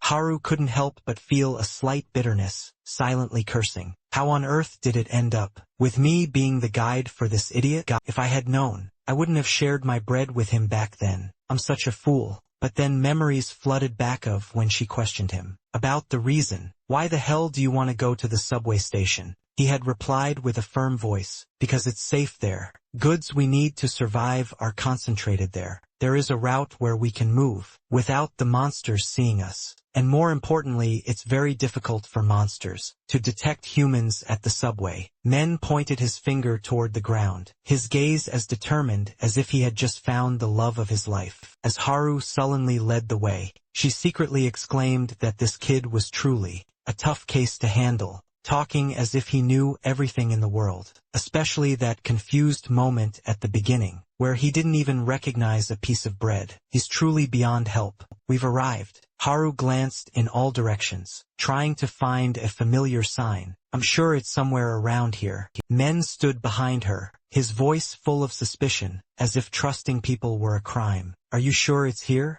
I definitely heard that the subway is underground. I knew it. You were trying to trick me, weren't you? These naive words made Haru's blood boil. She wanted to call for help right then and there. Anyone can see this isn't the subway, but I'm trying to find the entrance here. Wait here for a moment. If I go out there, I'm sure I'll find it. Just as she finished and turned away, oh no, a haggard face, with a scruffy beard suddenly zoomed right into her face. Haru turned pale with fear, hurriedly covering her mouth to suppress a terrified scream. Bio spoke up, sounding a bit surprised. I came here because I sensed something, but I didn't realize that it was the sound of real people talking. Men maintained his usual cold demeanor, asking, "Who are you?" Bio raised his eyebrows, his tone somewhat lecturing. "You're being quite rude, young man. We'll introduce ourselves later, follow me." Haru's curiosity flared up again as she asked immediately, "Where are we going?" Bio turned back with a mysterious smile. "Aren't you looking for it? It's right here." So the two followed the old man's footsteps, through a ruined corridor, heading straight to the elevator doors leading underground, where the subway station was located. Men, seeing this sight for the first time, his eyes went wide and his mouth hung open, speechless. Haru was different, she cheered excitedly. "Wow, there really are a lot of people here. I didn't expect everyone to be hiding in this place." Down below, the atmosphere became much livelier. People gathered in groups, chatting busily. Biam recalled with emotion, "I can never forget that moment. Who would have thought monsters would appear, without a single word of warning? In just the blink of an eye, the whole city was overrun by monsters. People scrambled and shoved each other to run. At that time I knew there would be nowhere to run, because monsters were already everywhere. But luckily I found a place to hide, when I followed those who were fleeing. Finding this place was nothing but pure luck. Sometimes I go to the surface to find medicine, but I haven't run into anyone else except you two." Men maintained his vigilant attitude. His sharp eyes scanned around like a radar. Initially, he planned to settle down at the subway station, but who knew there would be more people here than an army? All sorts of people. He saw weaklings without any strength to resist, their faces full of despair as if they'd lost everything, muttering, "I will definitely die here. Death is certain. Those monsters will find me in this spot." And then there were the thugs who specialized in bullying the weak, acting cocky. "Hey, get out of the way, shrimp!" And a dark figure covered from head to toe, silent as a wax statue in a dark corner. Just looking at them sent chills down his spine. The more people there are, the higher the risk of things going south. Yet strangely enough, no one here made him feel like trouble was brewing. Instinct told him he could smell danger, just like when facing the monsters on the surface, or his own old man. But here, absolutely no one gave off that dangerous vibe. Perhaps staying here temporarily isn't too bad, because at least none of them could harm him, even if they wanted to pick a fight. Biam cleared his throat to break the atmosphere. "So, how about we introduce ourselves? My name is Huang Biam. As you can see, I am a doctor. I was searching for medicine on the surface. When I met these two, I didn't find much but, haha." Men remained silent, believing silence is golden. Seeing this, Haru quickly clapped her hands and spoke up. "Then let me introduce myself first. My name is Haru." Biam nodded and praised. "That truly is a beautiful name." Looking at the uniform, "You must be a student at virtual high school. Is that right?" Haru replied proudly. "Yes, that's right. Do you know my school?" Biem smiled brightly. Of course. My hospital is located across the street from the school, next to the shopping center. Hearing this, Haru's mind couldn't process it, thinking, huh? Was there a hospital there? But Biem's gaze now shifted to Men, scanning him from head to toe, then stopping at his clothes. But your clothes. His voice lowered, full of concern. Forgive me if I say something stupid, but you must have suffered a great deal. Anyway, what is your name? Remembering the crumpled diary entries, he replied curtly. A name? I don't have a name. Before everyone's bewilderment, he repeated in an emotionless voice. I have never had a name. Biem rested his chin on his hand, looking pensive, then laughed it off. You can tell me next time. Haha, I hope you will tell me, when you think we have become closer. Suddenly, a red-haired man ran up in a panic and shouted, Sir, I think things have gotten worse. All three hurried to follow him, to a blond guy who was clutching his stomach, writhing in pain. The pain made him tremble violently. You're here. Biem's eyes were fixed on the gauze soaked in fresh blood, muttering, just as I thought, the wound has worsened. Last time we managed to stop the bleeding temporarily, but it seems the wound is worsening faster than I expected. Now, if we don't perform surgery on you, your life will be in danger, because the wound is infected. Having said that, Biem pulled back his white coat to reveal a stash of medical tools, then firmly declared, we must perform surgery. Immediately, I will disinfect the wound. Men stood watching the old man's busy silhouette, his mind wandering again. A doctor, huh? He remembered once finding a book belonging to his father that spoke about this profession, a job that saves people in exchange for money. If that's the case, then in these chaotic times, he blurted out in a blunt voice, what will you accept instead of money to treat people? 6 pairs of eyes simultaneously fixed on him. The atmosphere suddenly grew thick. Biem calmly continued treating the patient's wound, his hands never stopping as he replied, except what? Do I absolutely have to receive something before I can treat someone? A doctor's job is to treat those who are injured before making the first incision. Biem didn't forget to reassure the patient. Don't worry, because I have never failed a single surgery. Hearing that, the patient was moved to tears, clutching Biem tightly. Thank you, sir. You've saved my life. Thank you, sir. Men found it completely incomprehensible. I don't understand. Why is he helping him? Helping without needing repayment. Are humans really that stupid? Or do they truly do things like that for others? So healthy and balanced. Biem smiled kindly and patted the guy's shoulder. Be careful. Watch out or the wound might bleed more heavily. The blond man leaned his head on Biem's shoulder, eyes welling up. Truly thank you, sir. As he backed away, he accidentally caught sight of the name tag on Biem's chest. Veterina Hoang Beom. His face changed color, clearly dazed as he heard Biem's instruction. Alright, let's begin. It might hurt a little, but try to bear it. The blond man shouted in a panic. Wait, hold on. Please take this off. Biem turned away, holding a sharp scalpel in his hand, his voice turning ice cold. I can't do that, because if you move, while I am performing surgery on you, there will be bad news. The blond man's face turned pale as a ghost, stammering, wait a minute, you're a veterinarian. Can you really perform surgery? Biem smiled confidently, like it was no big deal. Of course I can, because basically humans are animals too. Hearing those words, the blond man felt as if he were seeing a monster, screaming in despair. Let me go. Biem remained calm, trying to reassure him. Calm down, young man. It's very dangerous if you keep jumping around like that.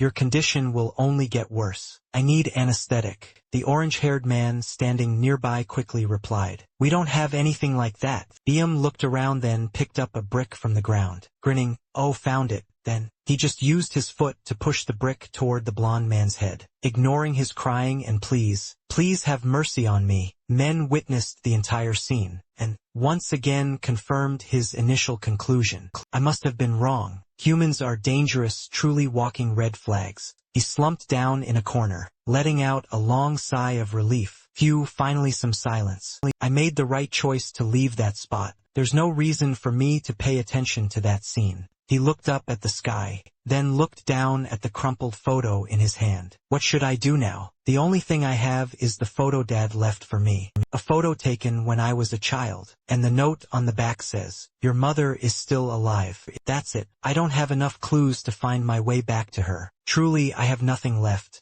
But whenever I look at this photo, I feel a sense of unease, because the background of this photo contains strange flowers that look almost alien, flowers with thick brown stems, and small, thin leaves growing low to the ground. Even while in the basement, I thought it was strange. So I searched through flower books to find out more, but I couldn't find any information about the flowers in the photo at all. If that species of flower only grows in specific locations or environments, then I might be able to find the place where the photo was taken. In order to do that, first, I need to find someone who can identify that flower for me. An annoying fly kept buzzing past. This photo is the only clue I have. I need to make sure I don't lose it. Without even looking, he snatched it in one go. The fly was history. Looking at the squashed fly in his hand, out of habit, he stuck out his tongue to taste it, then grimaced at its terrible flavor. It's just as gross on the surface as it is in the basement. I will need to ask everyone to see if anyone recognizes this flower. In another corner of the station, people were being herded into one place. A lackey ran up to report to the boss in the black coat, who was standing with his back turned, acting all cool. "Boss, I've gathered everyone together." The boss slowly turned around, revealing a long, hideous scar on his cheek. His voice was raspy. "Let's begin. Bring everyone here. If they refuse, use any means necessary." The crowd below began to stir, faces full of confusion. "Why have we been gathered here? I have something to say. This is getting boring." A curly-haired young man who seemed tough questioned loudly, "Why are you forcing us to gather here? Do you have the right to force and compel us without an explanation? Are you even listening to me?" The boss only needed one glance to make the curly-haired guy lose his nerve. Turning pale with fear, he slowly approached, his voice hissing through his teeth. "I can look deep into a person's mind. I can feel what thoughts they are hiding. I can tell from their eyes." Through the cowering pupils of the curly-haired guy, he seemed to see the depths of fear. "That tough front of yours is only to hide the weakness inside." Curly Hair's sweat poured out like rain as he backed up step by step, stammering, Don't come any closer," letting out a shrill scream as the boss's fist slammed straight into his stomach, accompanied by a chilling declaration, "But before my eyes, it always reveals itself." Curly Hair was sent flying, landing sprawled on the ground. The surrounding crowd could only stand and watch. Not a single soul dared to speak up or help. The boss stepped forward, smirking as he grabbed Curly Hair's collar and dragged him up. "That's it, this is what I want. Show me even more." Curly Hair was now no different than a pathetic animal trapped in a cage, with every corner of his soul seen through by the opponent. The boss laughed savagely. "Your true form is hidden deep within your soul." And so, powerful punches rained down consecutively. Curly Hair lay flattened on the ground, faintly pleading for him to stop. "Stop hitting me." A female subordinate stepped up from behind to report, "Boss, it seems a few people aren't here." He spun around, his voice growling. "What?" She began to list them. "An old man, a brat, and a girl. And there's an injured person too." He used a cloth to wipe the blood off the back of his hand, his voice full of murderous intent. "I'm sure I told you to gather everyone. So what happened?" She remembered the man with the mohawk, hurriedly explaining. "That area was given to the thug, but he didn't listen and suddenly disappeared." He cracked his neck, his eyes narrowing dangerously. "The thug? That punk? We've never been able to control him." "All right, I'll do it myself. I want to see their faces when I find them." Watching the boss's back fade away, the female subordinate asked, "Boss, what about this guy?" Hearing the command echoing back from the boss, "Tie him up and throw him outside." The blue-haired guy's face turned ashen, stammering in terror. What?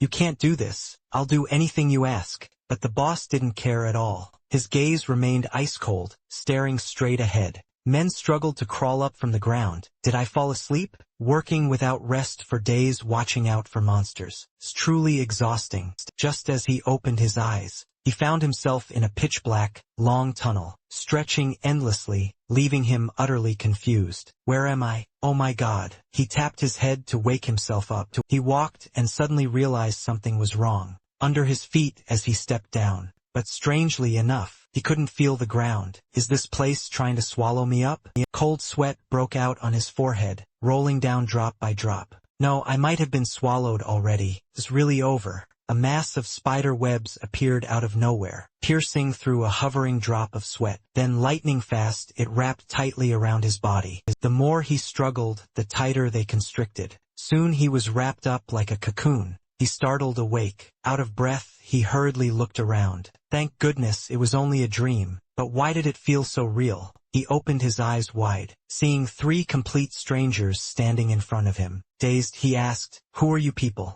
The boss glared and issued an ultimatum. "You have 2 minutes. If you don't get to the center of the station, you'll be kicked out of here." The blonde guy standing nearby added fuel to the fire. "Better just go. Something's gonna happen here." Seeing him obediently stand up, the boss curled his lip in a contemptuous sneer, his voice mocking. "I was curious to see who was hiding, but it seems my expectations were in vain." An ice-cold voice suddenly rang out. "You plan on kicking me out?" Making the boss jump in surprise. He rubbed his stiff neck and looked down. He felt as if hundreds of sharp, malicious eyes were aimed at him from behind, just waiting to tear him apart. His bright blue eyes opened wide as he asked back without a hint of fear, "Come again?" The blonde guy raised his eyebrows with an annoyed look. "What, you crazy brat?" The boss smirked again, this time with a smile full of excitement, as if he had found a new toy. "No, this is fun. Look at me." He stared intensely into his eyes, his voice full of defiance. "Show me your true form, the thing you're hiding in those eyes."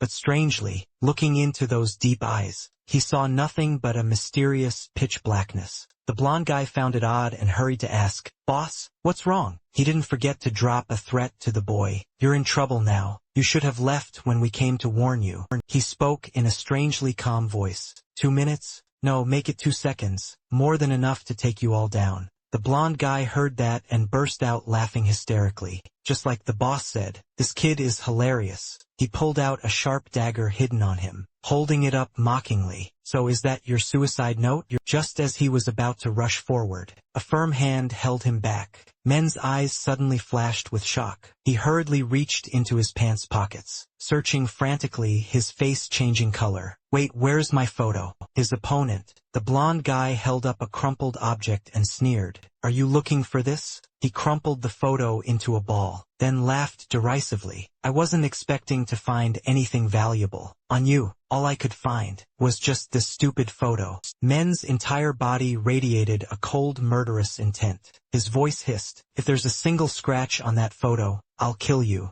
The boss snatched the photo back from his subordinate, holding it between 2 fingers, lifting it threateningly. "Come any closer and I'll tear this photo apart." He could only clutch his head and grit his teeth, enduring every punch and kick from the blonde guy, as his mocking words rang in his ears. "Where did your confidence disappear to? This photo must mean a great deal to you, huh?" He gritted his teeth, blaming himself for being so naive. "Damn it, I was too careless. I never thought I'd lose the photo while sleeping. I knew humans were more dangerous than monsters. Truly a disaster." After getting tired of the beating, the blonde guy finally stopped, turning to ask the boss, "What should we do, boss? We're definitely kicking this kid out now, right?" The boss stared at the scribbled handwriting on the back of the photo. His expression suddenly became vacant as he shook his head slightly. "No," the blonde guy asked back in surprise. "Why?" The boss replied thoughtfully. "When I looked into his eyes, he is completely different from everyone else. Deep down, he is so deep that I couldn't see anything at all. We will monitor him. I'll let you hold onto this photo.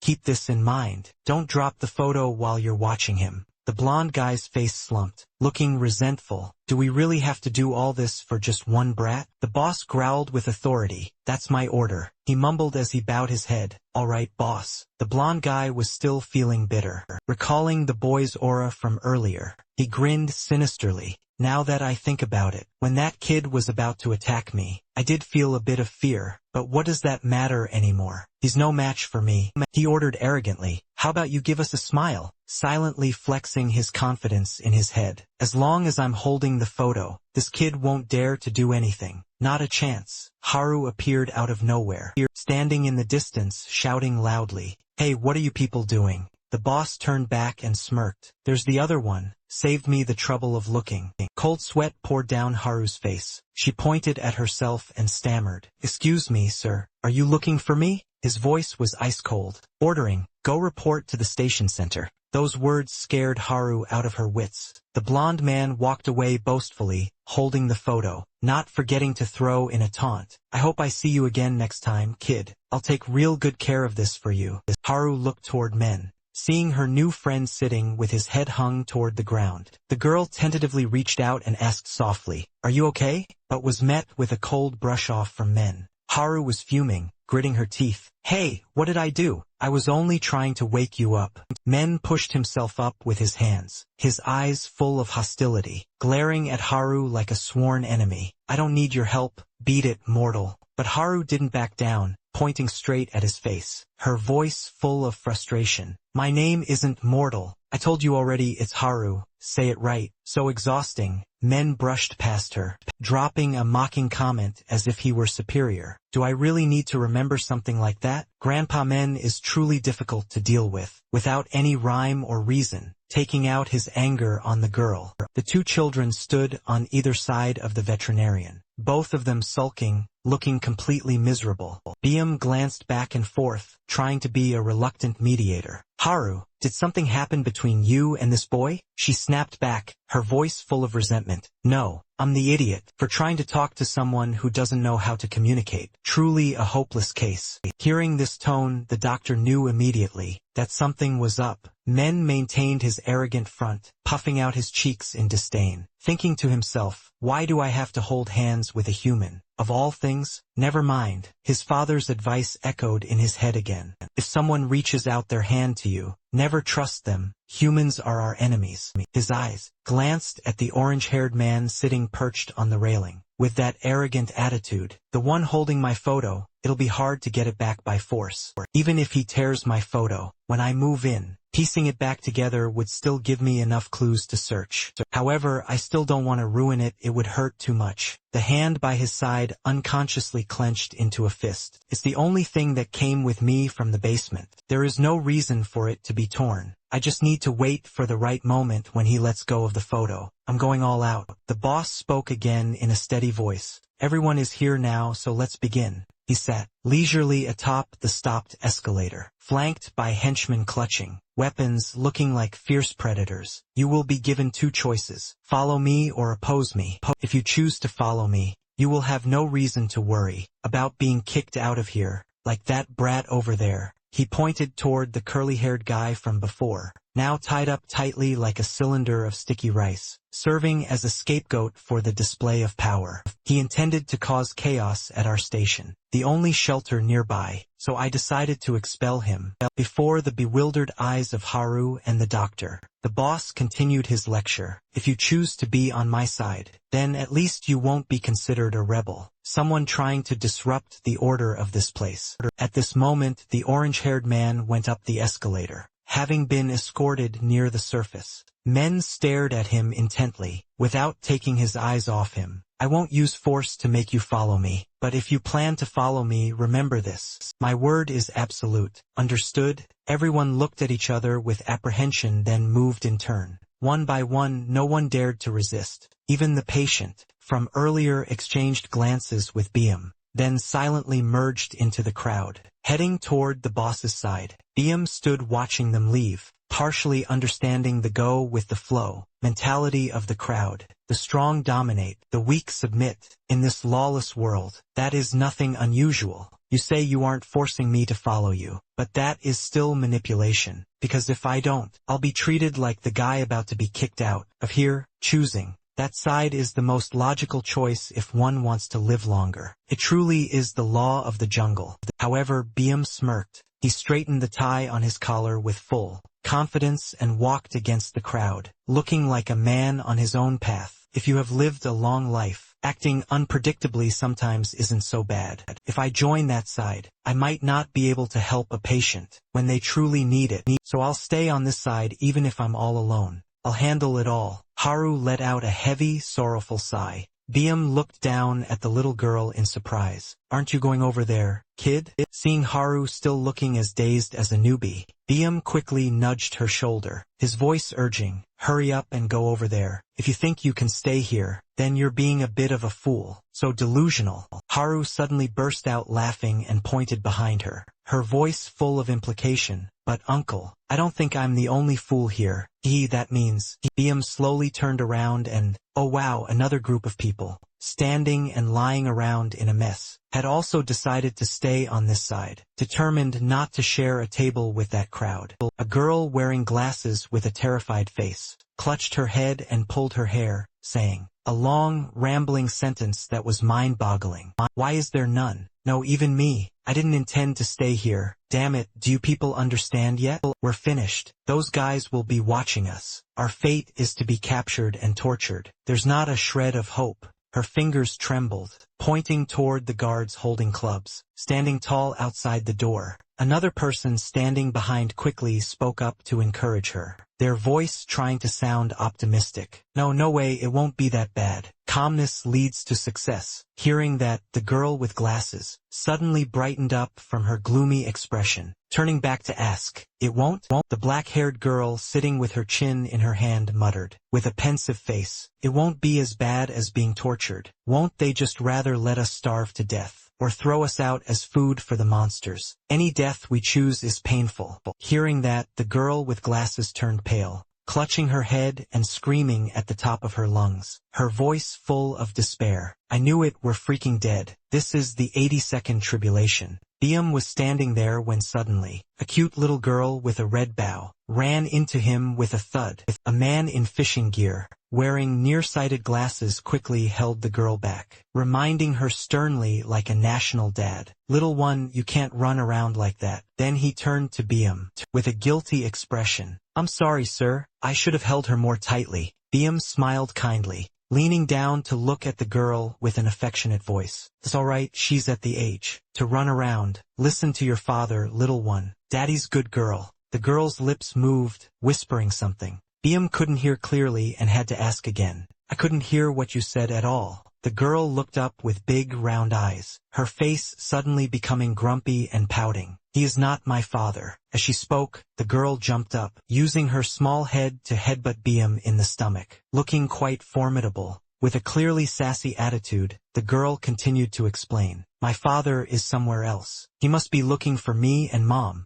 The man with glasses looked at the sulking girl, then turned to explain to Biam, his voice a bit helpless. To be honest, she isn't my daughter. We just happened to find each other on the way. It seems she had already been separated from her parents by the time we met. So until we find her parents, I'm trying to act as a guardian for the little girl. Being a bit meddlesome, two guards standing outside the door were whispering something to each other. The one with the mustache glanced at men with his indifferent expression, then raised his voice in warning. Hey you kid, you aren't allowed through here. The boss said so. Anyone leaving the room will be severely punished. Watch yourself. Men kept a blank face, as if those threats were just the wind blowing by. The other one, clutching a club, stared intently at men, his voice full of intimidation. So don't think you'll be an exception, just because you're young. No chance, kid. Now, in men's mind, only the hateful image of the blonde guy remained, happily holding his family photo. Where is that bastard? Your time is up. In another area, canned food and drinks were laid out. On a table, everyone stood strictly in two long lines, patiently waiting for the man in the vest acting important. Finished dancing around. Alright, just take your allocated portion. You'll be checked, to make sure you don't take too much. Don't try any tricks. The girl with glasses received her portion, a bottle of water and a can of food, then couldn't help but speak up and question, her voice full of frustration. What? Why do we only get this much? You can clearly see the difference compared to those people. This is so unfair. The man in the vest kept his arrogant expression, explaining condescendingly, it's the boss's order. Besides, either way, you guys are just staying in that room. Do you really need to eat that much? Stop demanding so much. Those words made the girl grit her teeth in anger, only wanting to eat him alive. A delicious aroma suddenly wafted through the air, creeping into the nostrils of a muscular guy, who was fast asleep, his tightly closed eyes suddenly began to flutter open. Chicken Feather sprang up, his nose sniffing constantly, his eyes lighting up. I smell something delicious. Is it his time already? Just vibing. Two lackeys who had just finished their mission were standing there gossiping across continents. The food distribution is done. Anyway, do you know that person? Who is who in this life? The one called the boss's left-hand man. That guy? He looks very dangerous, no joke. Right at this moment, Chicken Feather sauntered over, accidentally overhearing the buzzing rumors about himself. The two guys were still blowing hot air, completely unaware that the main character had appeared. His nickname is Chicken Feather. He doesn't listen to the boss and often goes solo. But I think there's a reason. He's called the boss's left-hand man. He kills ruthlessly and still smiles, or something like that. In short, he's incredibly brutal, as mean as a rhino. Is that true? Then don't ever mess with him, even by accident. If you happen to annoy him even a little, well, people say you'd be better off being eaten by a monster. Hearing that makes you want to faint several times over. Just as Chicken Feather stepped out of the hallway, boom. A tray of food flew out of nowhere, spilling all over him. It was a total disaster. The little girl culprit plopped onto the ground, with tears welling in her eyes. But before she could start crying, she saw the messy state of the person opposite her. Chicken Feather, instead of getting angry, chuckled like a benevolent deity. Oh my little one, running around here is very dangerous, don't you think? Now my clothes are like this, turned into a mess. The little girl looked at her food scattered on the ground, tears brimming, her mouth pouting as if she was about to burst into tears. Seeing this, Chicken Feather suddenly changed his mind and waved, "Come with me." The two lackeys who were gossiping enthusiastically were stunned by this sight, eyes wide and mouths agape. Look over there. Ahead is Chicken Feather leading a little girl. A strange but true story.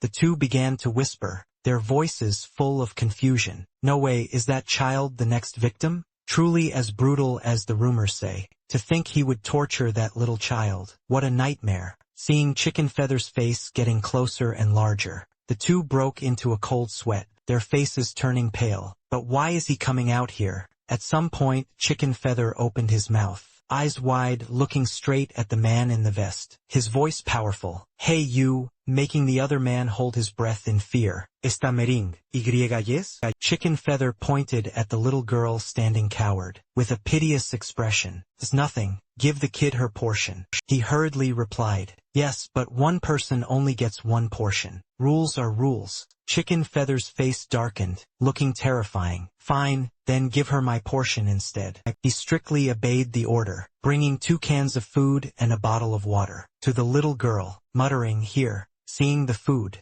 the little girl's eyes suddenly lit up like she'd struck gold. The man in the vest stood there, his mind racing with speculation. Why did he give the kid his own meal? I get it now. Is this the food torture that I've heard rumors about? Deep and dark as a well, tormenting a child while giving her food. How brutal, truly more evil than evil itself. At this moment, in his mind, Chicken Feather's face looked no different than a demon. A truly horrific sight. Suddenly, the sound of hurried footsteps approached. The man with glasses hurriedly grabbed the girl's shoulders. His voice panicked, "Quick, get behind me!" But instead, the big guy ended up ducking behind the little girl's back, only poking his head out to question Chicken Feather, his voice full of indignation.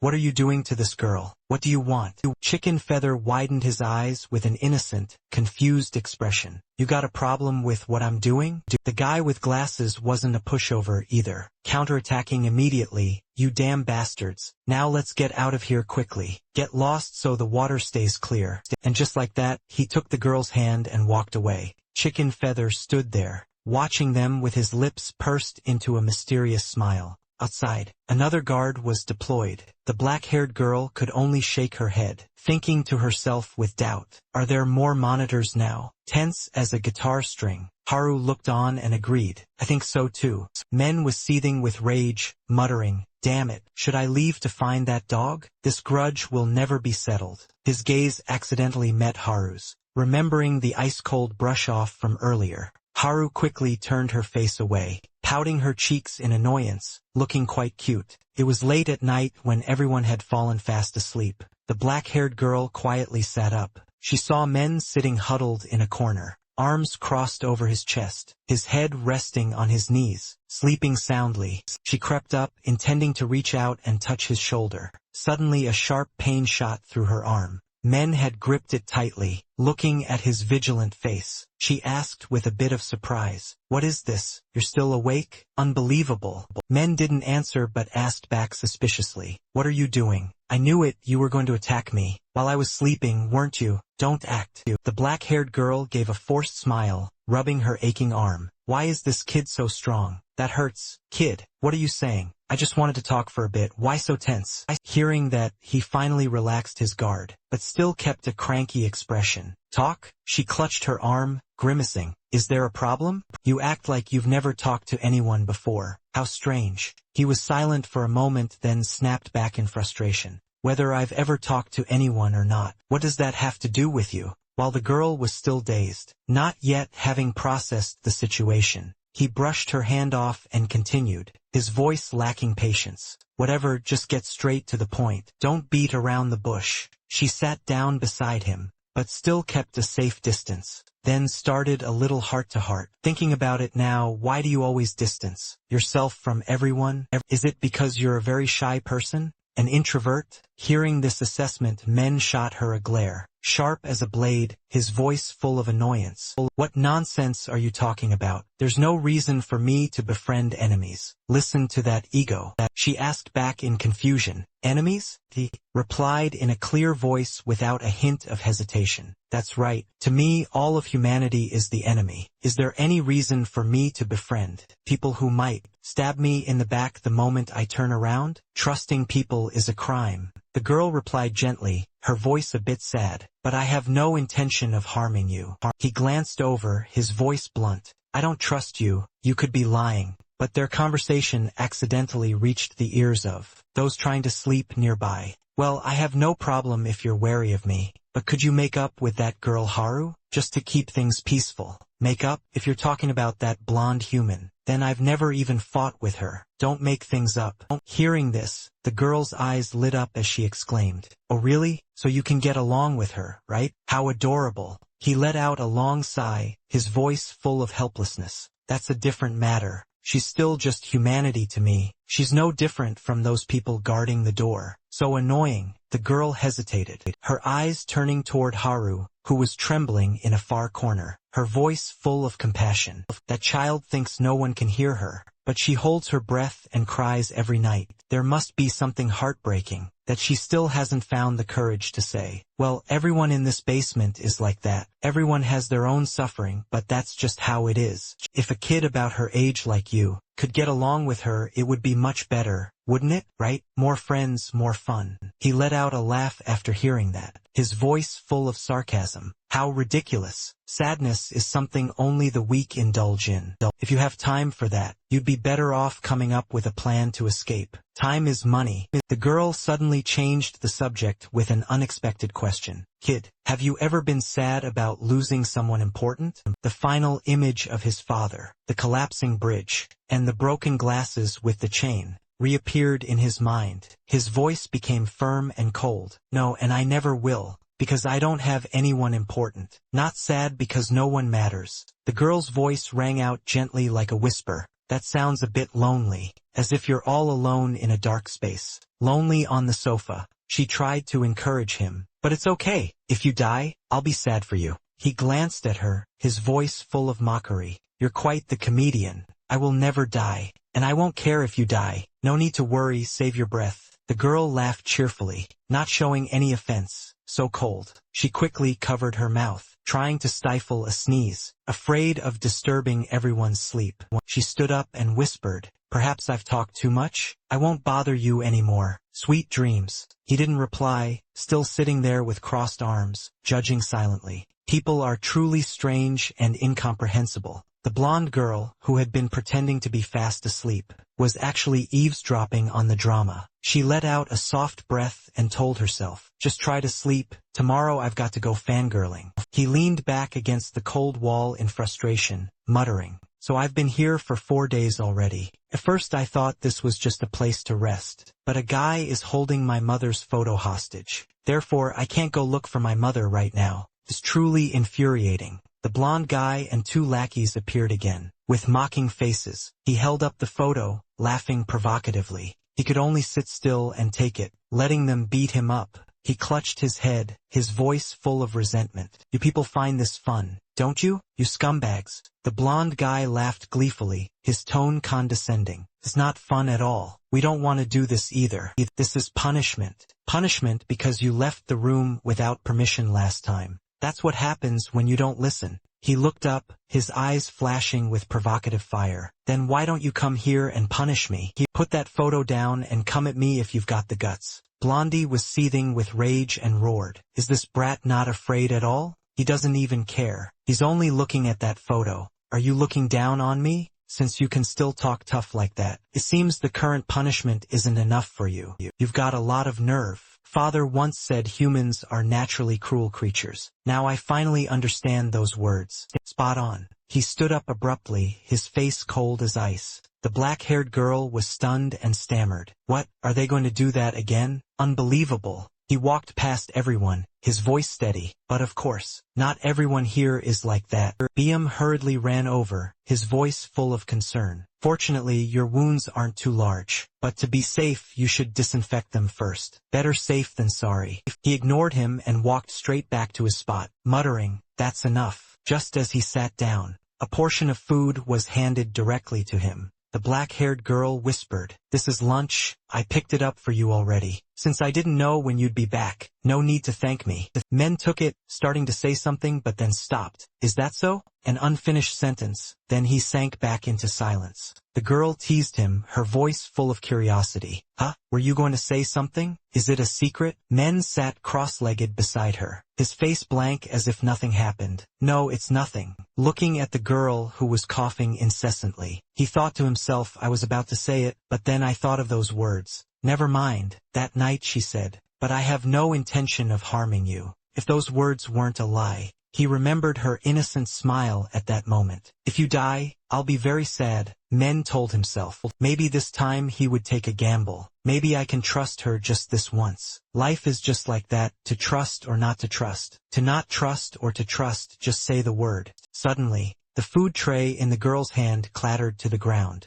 Her body collapsed along with it. 2 cans of food rolled across the floor. Men's face paled. He looked in panic at Biam, who was trying to shake the girl awake. Hey, are you okay? Wake up, don't scare me. Looking at the black-haired girl trembling on the cold ground, Biam frowned. The situation didn't look good at all. The situation looks bad. We need medicine, but that medicine isn't available here. We have to go up to the surface to search. Difficulty piled upon difficulty. The girl tried to pull herself up, her voice weak. It's fine. No need to risk going up there to find anything for me. I'm okay. Biam hurriedly comforted her, his voice urgent. Don't say any more. If you don't get medicine, your life will be in danger. This is no joke. He stood there, his mind in a turmoil, asking a question as if questioning himself. What will happen if we don't find medicine for her? Will she lose her life? Is there really no other way? Biam hesitated. Before he could answer, the guard at the door shouted loudly, "Hey doctor, the leader is calling for you. Hurry up, or watch out." He warily noticed men's staring gaze.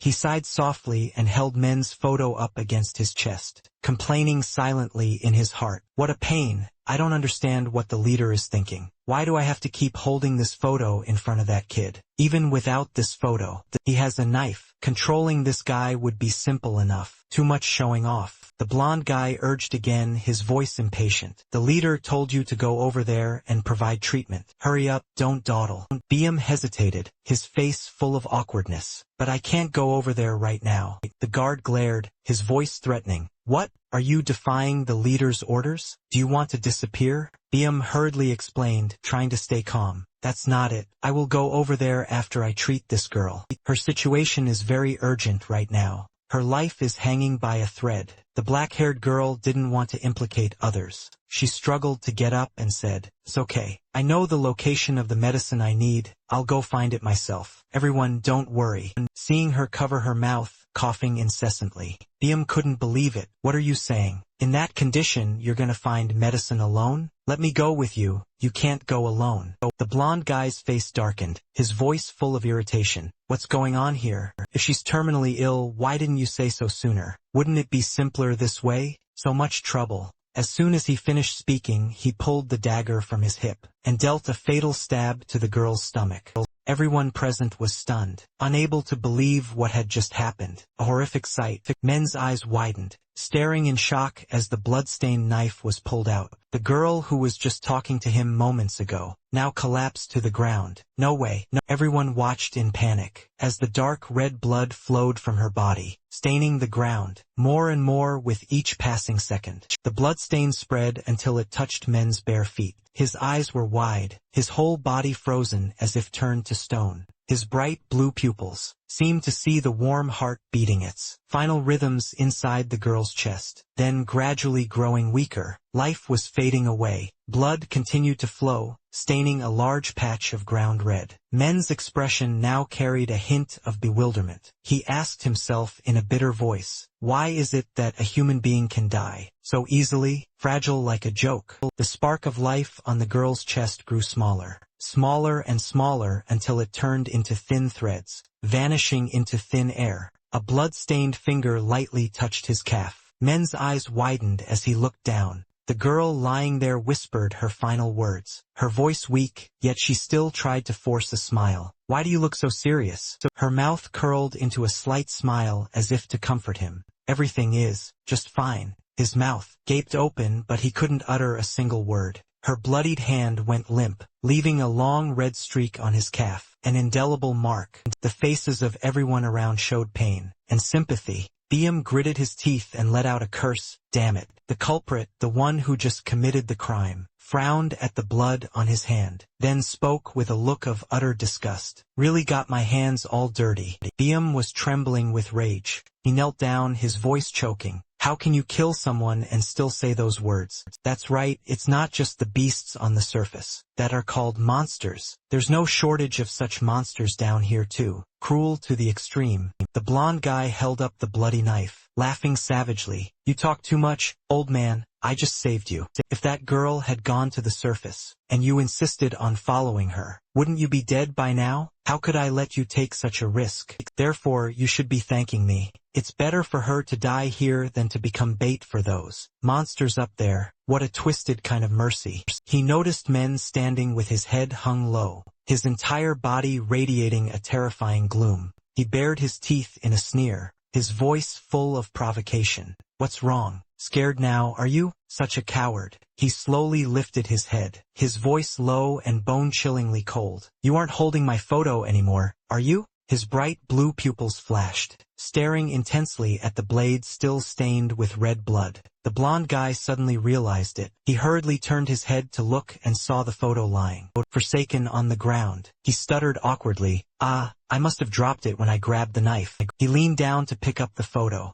The guy smirked, trying to act tough. So what? Sensing the thick murderous aura radiating from Men, but relying on the knife still in his hand, he continued arrogantly, are you planning? As he spoke, he blinked once. In that briefest of moments, Men moved, just as he opened his mouth to finish. To attack me? With lightning speed, Men's face appeared magnified right in front of him, accompanied by a chillingly fierce answer. Correct. He delivered a powerful headbutt straight to the guy's face, sending the knife flying out of his hand. While everyone was still dazed, not yet understanding what had happened, Men landed gracefully, then unleashed a thunderous punch into the blonde guy's face, sending him spinning through the air several times. Unsatisfied, he spun around skillfully. Men lunged forward, delivering yet another blow, feeling as if his head was about to be ripped from his neck. Then he grabbed the blonde guy's collar and hauled him up. The sequence of moves was swift and precise. Before the blade could even hit the ground, Men's other hand snatched it out of the air, spinning it with artistic flair. Before the horrified eyes of everyone, Men pressed the blade directly against the blonde guy's throat. Fresh blood began to seep out. His gaze at that moment looked like it wanted to burn down the world. But in the end, he changed his mind, only holding the blade against his neck. He gritted his teeth. His hand clutching the shirt trembled violently, blaming himself because this guy was too weak. Even when being attacked, he didn't have time to react at all. Damn it, if I had known he was this weak from the start, then I would have snatched the photo back long ago. One small mistake leads to a huge regret. He hoisted him up by the collar. He looked like nothing more than a pathetic chicken right now,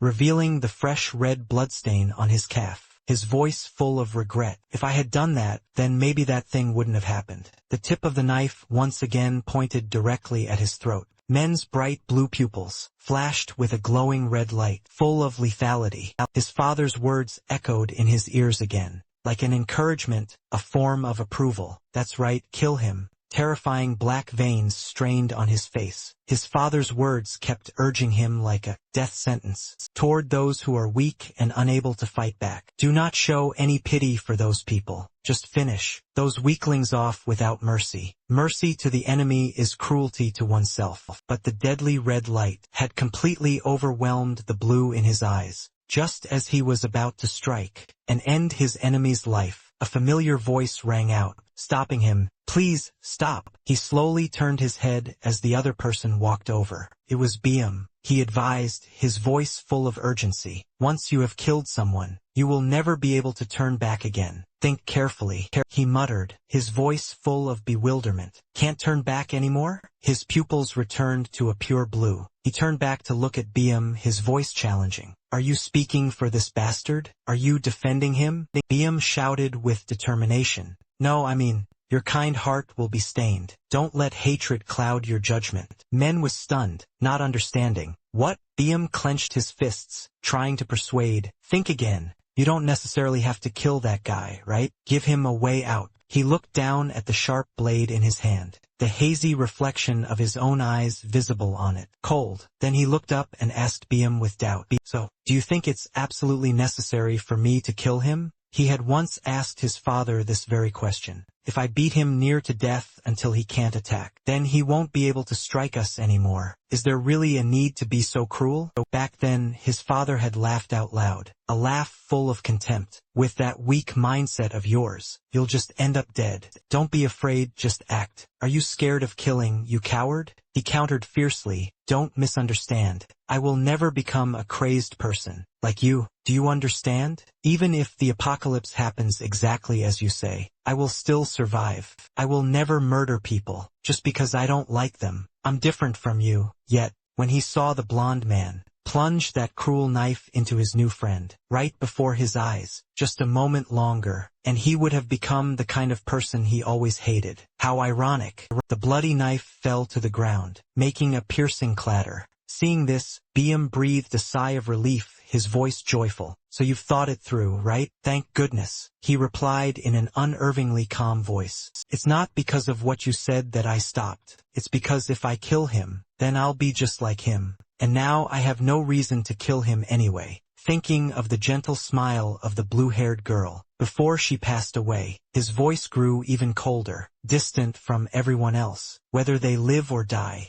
it has nothing to do with me. Then he thought of the mysterious garden, with the strange flowers. Anyway, whether I kill him or let him live, it also has nothing to do with finding my mother. Therefore, for things that don't involve me. Another man saw Men was distracted and seized the moment, intending to ambush him from behind, muttering to himself, he doesn't have the knife anymore. Good chance. The wooden club was raised high, ready to strike. Men didn't even bother to turn his head. He just lightly pulled the blonde guy over as a human shield, who took the full force of that thunderous blow. Then he also gifted the ambusher a lightning punch, sending him spinning several times in the air, before landing sprawled at the feet of the remaining man. This man turned pale with fear, hurriedly leaning down to pick up the photo, intending to offer it to Men with his whole body trembling. Men's murderous aura flared up once again, his voice cold as ice. What do you think you're doing? Do you want to die? He tremblingly held up the photo and stammered. This is your precious photo, right? Please spare my life. Men's bare feet slowly approached, his voice coldly questioning with a threat. What do you want? The man stood frozen like a statue,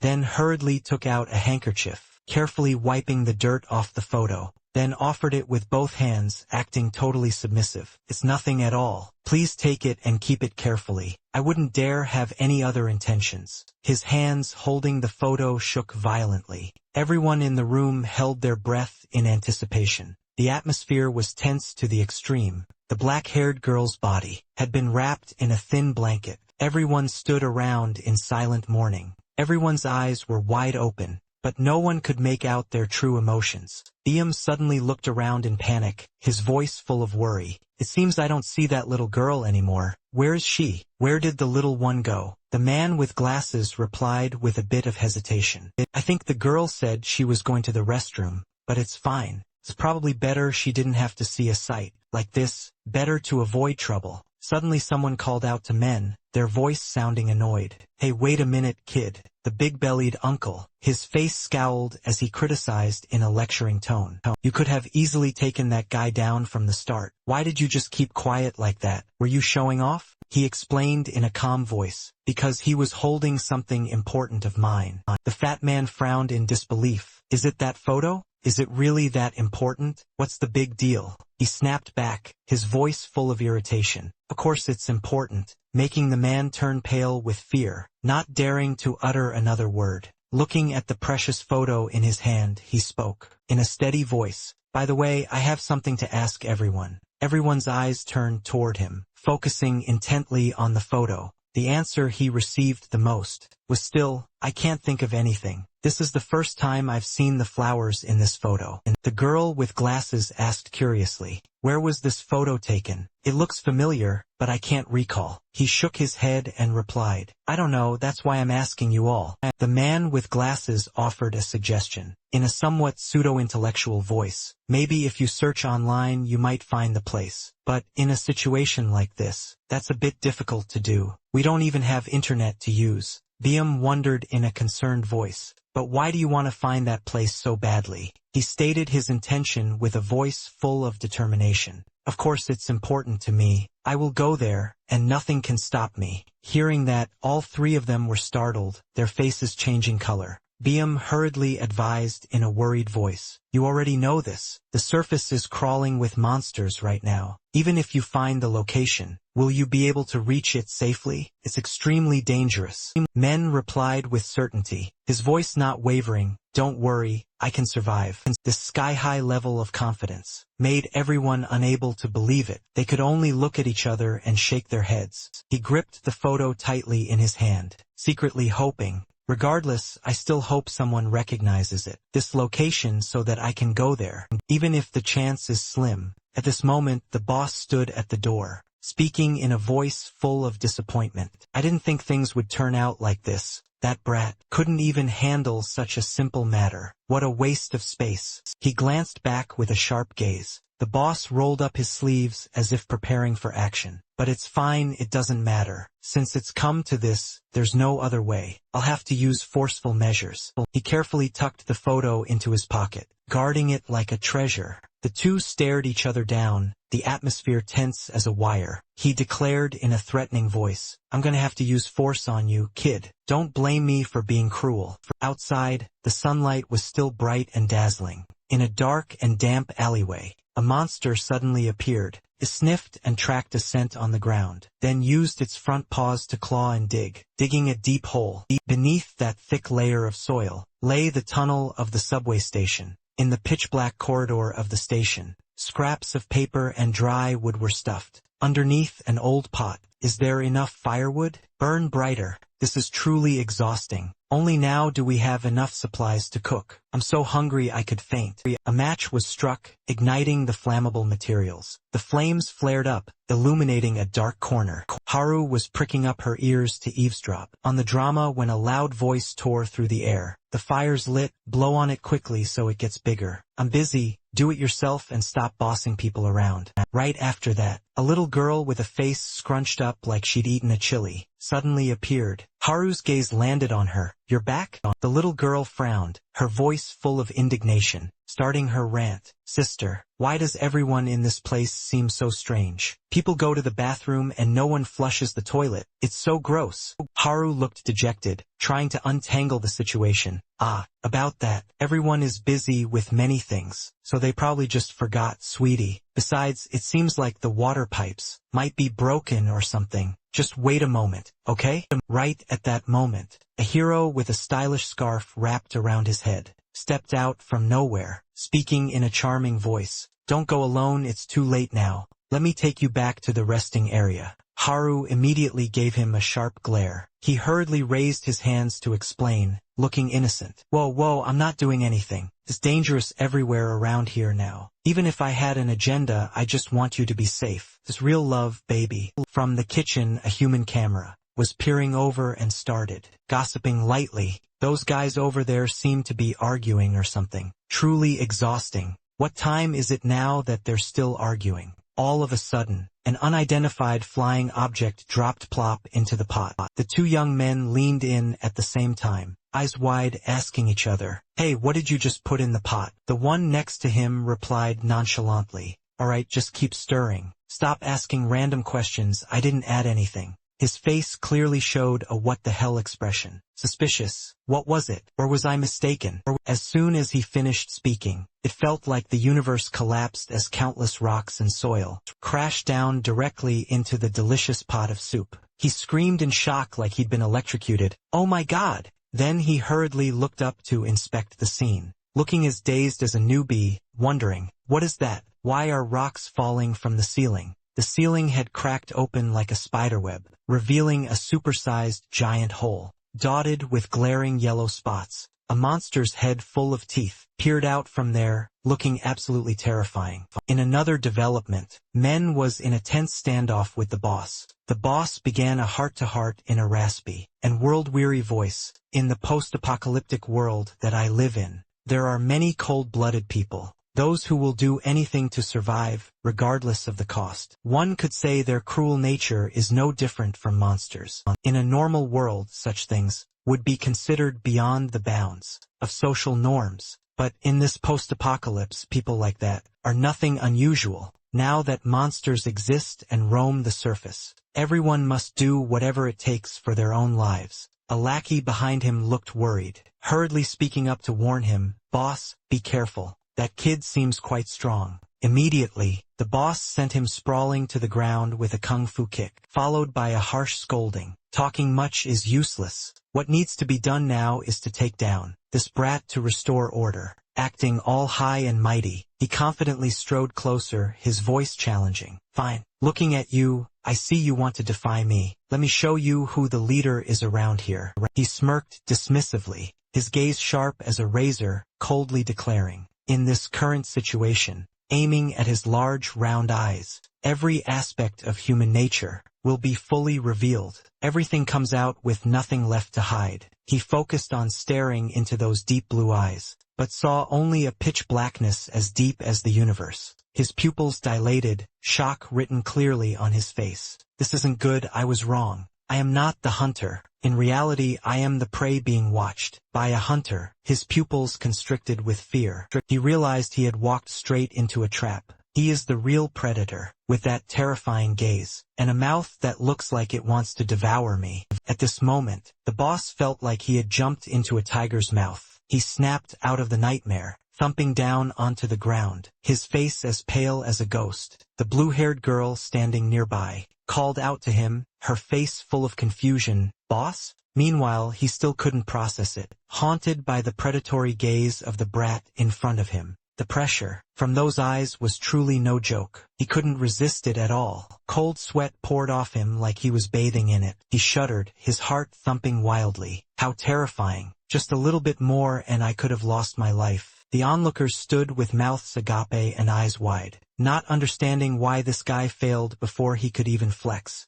The blue-haired girl gritted her teeth, her heart full of questions, not understanding why the boss was acting so terrified. While standing in front of that kid, outside, there was the sound of someone screaming at the top of their lungs, running inside as if being chased by a ghost. Everyone hurriedly looked out, only to see a man out of breath, staggering inside, his voice weak, begging, "Help me, everyone." His whole body was covered in blood, his voice a whisper, "I can't see anything right now." The boss looked closely at the blue-haired girl and stammered in panic, "Blood, it's blood. What happened?" The others held their breath, ears pricked to hear him explain. "I don't know. I was sleeping when everything... Suddenly he clutched his head, howling in pain. Why has my head been hurting so much? He reached back to touch the nape of his neck and his face changed color. His soul nearly left his body when he touched a creature clinging tightly to him. Someone cried out in horror, voice trembling. That's a monster. The man quickly reached both hands behind his head, trying to pull the thing off, shouting as if about to cry. What is this? There's something on the back of my head. Someone help me take it off. He suddenly froze. Then his body shook violently as if having a seizure. Everyone turned pale with fear, not daring to make a sound. The man's glasses shattered. The monster's tentacles shot out from his eye sockets like a missile, stabbing straight into the heart of the young man. Opposite him, amidst the chaotic noise, a voice screamed out in indignation. It's a monster. The boss quickly grabbed the tentacle, pulling it with a powerful yank, then delivered a thunderous punch, sending both the man and the monster flying far away. In the distance, it could be seen crawling out. The boss immediately grabbed an axe. At the same time, the monster had transformed, growing massive, with a shape like an ancient cucumber root. Without a moment's hesitation, he hurled the axe blade. Before the monster could make a move, it was hacked to pieces by the boss's axe swinging. The whole room went dead silent. Everyone stood frozen witnessing this peak solo performance. Someone asked tentatively, "Seems like it's dead." That monster was killed by the boss. He was gasping for air, his eyes still showing signs of worry, wondering, "I don't understand where this monster came from." Truly mind-boggling. Suddenly, a strange sound echoed in his ears, amidst the joyful relief of everyone. Thank goodness. I thought we were going to die, but now we're alive. That strange sound grew closer and closer, like the call of the Grim Reaper. Men also realized what that sound was. His gaze suddenly became stern, while those bird-brained guys continued to cheer wildly. The boss saved us. I've always trusted the boss since the beginning. Number 1. All of a sudden, a giant monster kicked through the ventilation hole, landing from the ceiling with a thunderous crash. The ventilation door followed suit, hitting the ground painfully. Everyone in the room stood dazed and petrified on the spot. The monster scrambled to its feet. Its terrifying and bizarre appearance made everyone stare with wide eyes, their hearts about to jump out of their chests. The rough, rugged monster, as big as a temple with its skeletal frame protruding out, fell from the sky, standing tall right there. It seems because everyone had been taking shelter underground for too long, that they seemed to have forgotten the true meaning of fear. Sweat poured down like a stream. One person's glasses were crooked, but they forgot to fix them, only able to mutter, "Oh, God, help me," or to put it more poetically, everyone has forgotten the horrific memories, that feeling of a racing heart and trembling legs. Once they have to face a monster, the fear hidden deep in their subconscious makes them automatically drop their weapons, pushing each other as they scatter in a panicked retreat. Seeing this weak crowd, the boss gritted his teeth, brazenly ordering, "Everyone fight, take it down, no more talking."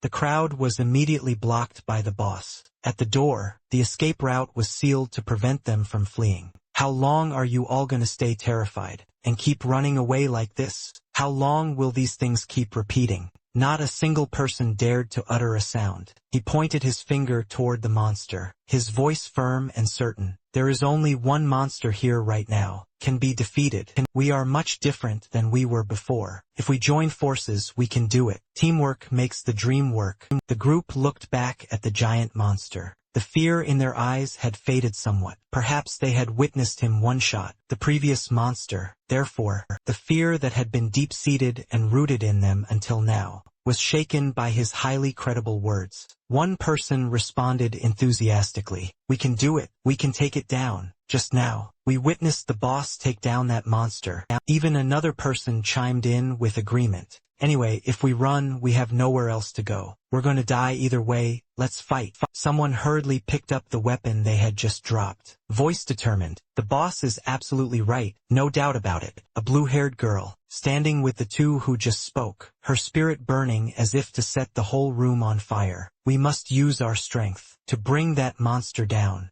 The others seemed to gain renewed strength, their eyes flashing with the will to resist, fearing neither heaven nor earth. At that moment they bravely faced this truth. From now on, Monsters were no longer their psychological ghosts. Actually, this was the first time that when facing monsters, they had such strong determination, a determination to fight to the death, without fear and having found hope, even if it was as fragile as a wisp of smoke. Yeah. The boss suddenly made a strange sound, sounding like a rooster crowing. The blue-haired girl hurriedly urged him, "Boss, please give the order to everyone." "Oh boss, dear boss." His eyes bulged and blood streamed from his nose. Those guys who had just regained a bit of spirit were immediately scared witless by this sight. "BB boss." The boss's head tilted completely to one side. The axe clattered to the ground. His legs dangled in the air, looking utterly pathetic. The monster that was hacked to pieces earlier had now vanished without a trace. A tentacle slowly crawled out of his mouth, wriggling like a worm. The vine monster had somehow ambushed the boss from behind without anyone noticing. The others' faces turned pale as ghosts, crying out in horror, "No way, the boss has been killed by the monster. It's really over now, folks. How could this happen?" Their eyes widened as if they were about to pop out. Their faith collapsed like a sandcastle hit by a wave, looking at the monster that was growing larger and larger. The blue-haired girl cried out in panic, her voice trembling, "It's regenerating. Those monsters, they don't die, this game is rigged." If that's the case, then everyone started shaking like leaves, looking at the giant monster before their eyes. Voices full of despair, sounding like weeping. "We'll never be able to beat it. Game over." Then a few more monsters appeared, like uninvited guests, bursting through the walls and rushing in. An unlucky man standing closest had his head sliced off by the creature's arm. Blood splattered everywhere. A girl clutched a wooden plank in her hands, her gaze vacant, soullessly watching the head with its eyes still wide open, rolling through the air, a hair-raising sight. Another one, like a whirlwind, rushed in with a mouth full of sharp teeth, aiming straight for the blonde guy. He only had time to stammer, "Oh God, wait," but his remaining words were swallowed whole into the monster's belly. Only a piece of his arm remained, looking indescribably tragic. The other girl was held tight by the monster's gaunt skeletal frame, struggling in desperation. "Let me go." Those bones tightened their grip. The monster hunched down slightly, devouring her body with relish. Through a hole in its back, it sprayed a bright red liquid like rain. Blood splattered in all directions, quickly staining the entire room red, creating a scene more horrific than a ghost movie. Fear, horror overwhelmed all those who remained. They were like young lambs before a pack of hungry wolves. A scene of absolute death and chaos. He stood still, watching everything without blinking, his heart heavy. The rest of the people in the room screamed in agony. Mournful cries echoed everywhere. The fat man, face pale with worry, said, "This is bad, those monsters. They can kill us all. It's only a matter of time. Nowhere left to run." The man with glasses suddenly remembered the little girl, his face showing extreme confusion and fear. Just as he was about to bolt to find her, Biam grabbed his arm to stop him. With a stern voice, "What are you thinking?" he shouted back in a frenzy. "Let go of me now. The kids are still out there, we need to find them." Biam's face was blank, but he finally spoke, in a somber tone. "But if the monsters came down from the upper tunnel, then the kids up there might already be finished." Good Lord, this thought was like a bucket of cold water, poured over the head of the man with glasses, causing him to collapse to his knees, his face ghost white. "It can't be." He clutched his head and wailed in despair. "How could things end up like this? Oh God." A figure flashed past as quick as lightning. He hurriedly looked up, his voice panicked. "Hey, kid, wait, where are you going? Don't be reckless." But men didn't stop. He still strode heroically toward that blood-red corridor, defying all danger, leaving everyone agape in astonishment. Biam quickly ran up, intending to play the hero and stop him. But it was too late. He had already merged into the chaotic scene of death. There, like a suicide warrior, everyone in the room could only watch him go, their hearts filled with anxiety. His gaze was sharp and firm, heading straight forward. Up here, a monster was sprawled out, over the corpse of a man, looking like a bloody feast. 3 people were hiding under a cabinet. The little girl was terrified, tears and snot streaming down like rain. "Sister." Haru quickly signaled with her hand, hushing her with a tense, warning tone. Not good. You'll get us exposed. Silence is golden. The girl was so scared she shut up instantly. Haru trembled as she looked at the girl, her voice full of guilt. I'm sorry, but right now I don't have time to worry about anyone else. Everyone has to look out for themselves first. Her two hands were clenched tight, trying to suppress the shivering, telling herself she had hidden here during the chaos. But if it catches me, I'm dead instantly. Just bad luck, no way around it. Haru crouched low, sneaking around to find a quiet escape. The little girl reached out, her arm shaking violently as she clutched Haru's shirt, bowing her head in silence. Haru looked back, intending to say something comforting but stopped. Even winged words couldn't fly at a time like this. She just gripped the girl's hand tightly, ordering her in a worried voice, "Stay close to me." Looking at his best friend covered in blood, lying sprawled on the ground. The man was still in a state of shock, his face dazed. He asked softly in a raspy voice, "What are you kids planning to do?" Haru answered curtly and with determination, "Excuse me? We have to run. Of the 36 stratagems, fleeing is the best." He asked again, his voice full of doubt, "Where can we possibly run to? There is nowhere left to go anymore. Is this the end of the road?" Haru remained steadfast, her eyes flickering with a spark of hope. "Whether there's a place to run to or not doesn't matter. As long as we can stay alive, while there's life, there's hope." He looked at her, a cynical smile appearing on his lips. "There are monsters on the surface, and now they have even taken over our safe haven. Yet you still think that we can survive? Are you delusional?" Haru didn't flinch at those mocking words, her voice full of determination. "Even so, I can't just sit in one place, waiting to die. I will survive no matter what, regardless of what happens, never giving up." He was knocked out by her steely logic. The way he looked at her suddenly changed. There was a hint of admiration, the look in your eyes. "I understand now. You have a reason to survive. What a strong girl." Haru's eyes widened, as if trying to take in the entire scene before her. There was a monster, with nothing but a round, funnel-like mouth staring fixedly at the three of them, a gaze that looked ready to devour them alive. The man screamed in terror, his voice cracking, "Run!" His gaze then darted to the girl beside him, his whole body shaking violently from fear, scared out of his wits. He gritted his teeth, gathering all his remaining courage, rushing out to grab the monster's mouth, shouting like thunder, "Get it together and run. I have no reason to keep living anymore. But you." As soon as his tearful words ended, he turned back to the hiding spot, but oh well, there wasn't a soul left there. Looking out, he saw Haru had already snatched the little girl, and was bolting away as fast as an F1 car. He felt a bit disappointed, his face falling. "Wait, that fast? You should have at least waited to hear me out. Waiting is supposed to be happiness." The monster's mouth suddenly glowed bright, followed by a tragic scream, full of the man's agony. Haru kept running straight ahead at full tilt, not daring to look back, terrified of ghosts. Down here, despite the world-shaking scene earlier, the will to resist had been ignited, and would not be easily extinguished. The brown-haired lackey and the blue-haired girl, like two brave warriors, constantly used axes and knives to attack the monster repeatedly,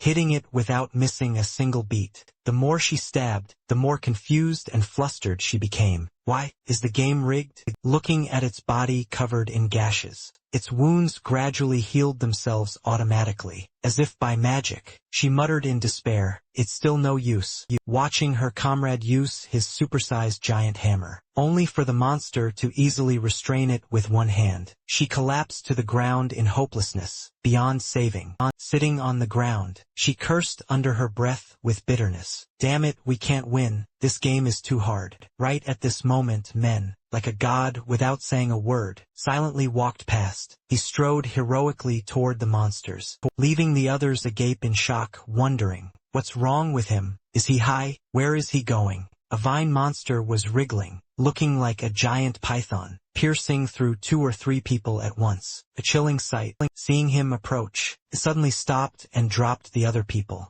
keeping only the first body it was parasitizing. Men crouched into a ready-to-fight stance, preparing for combat. The blue-haired girl, face full of doubt, speculated, "Is he really planning to fight it? That's no different from rushing to his death. High risk, high reward?" Even the leader, the final boss, couldn't kill that monster. Facing the long, tentacles reaching out from the monster. He calmly observed, dodging like a ballet dancer. His hands flashed like lightning to catch and pin down its two tentacles, moving flexibly, avoiding the others rushing in like a storm, circling and flipping around. While stepping closer to the monster, he tied all of its tentacles into a tangled mess, tying it up like a ham, making it unable to struggle anymore. He circled to the back, using all of his might to rip the head containing the hidden white teeth out from the boss's back. Pulling weeds must be done by the roots. Biam's face was dazed, in total shock. Did he just take down that monster? That's unbelievable.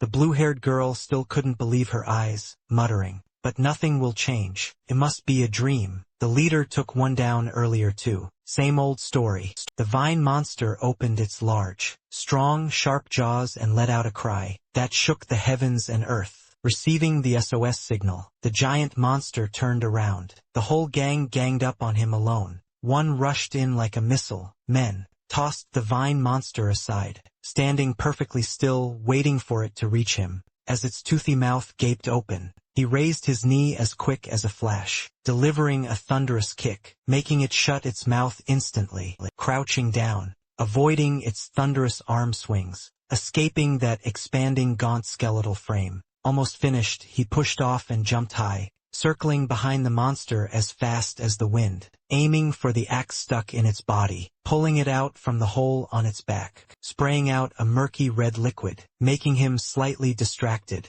Its elbow, immediately like a bullet, aimed straight for his eyes and struck. The situation is incredibly intense, suspenseful to the point of suffocation, making Biam and the blue-haired girl nervous, not daring to blink, thinking no, don't. As the white dust cleared away, he held the axe crouching there, still very much alive. Biam stammered, his voice trembling, "Is he still alive? Is it a miracle?" The blue-haired girl kept muttering, her face dazed, "No way. How could he survive a blow like that? Is he a Superman or something?" The others witnessing this mind-blowing spectacle were all frozen like statues. The monsters have unrivaled strength and can continuously regenerate their wounds at a dizzying speed like a roller coaster. Fighting against such overpowered creatures is no different from throwing eggs at a rock or rushing straight to one's death. However, right before their eyes, a small but skilled boy stood up to fight alone, taking on the whole world. Men gasped for breath, clutching his injured arm, suddenly remembering his father's ancestral lesson. Every living creature in this world is inevitable from death. Birth, aging, sickness, and death are the natural order.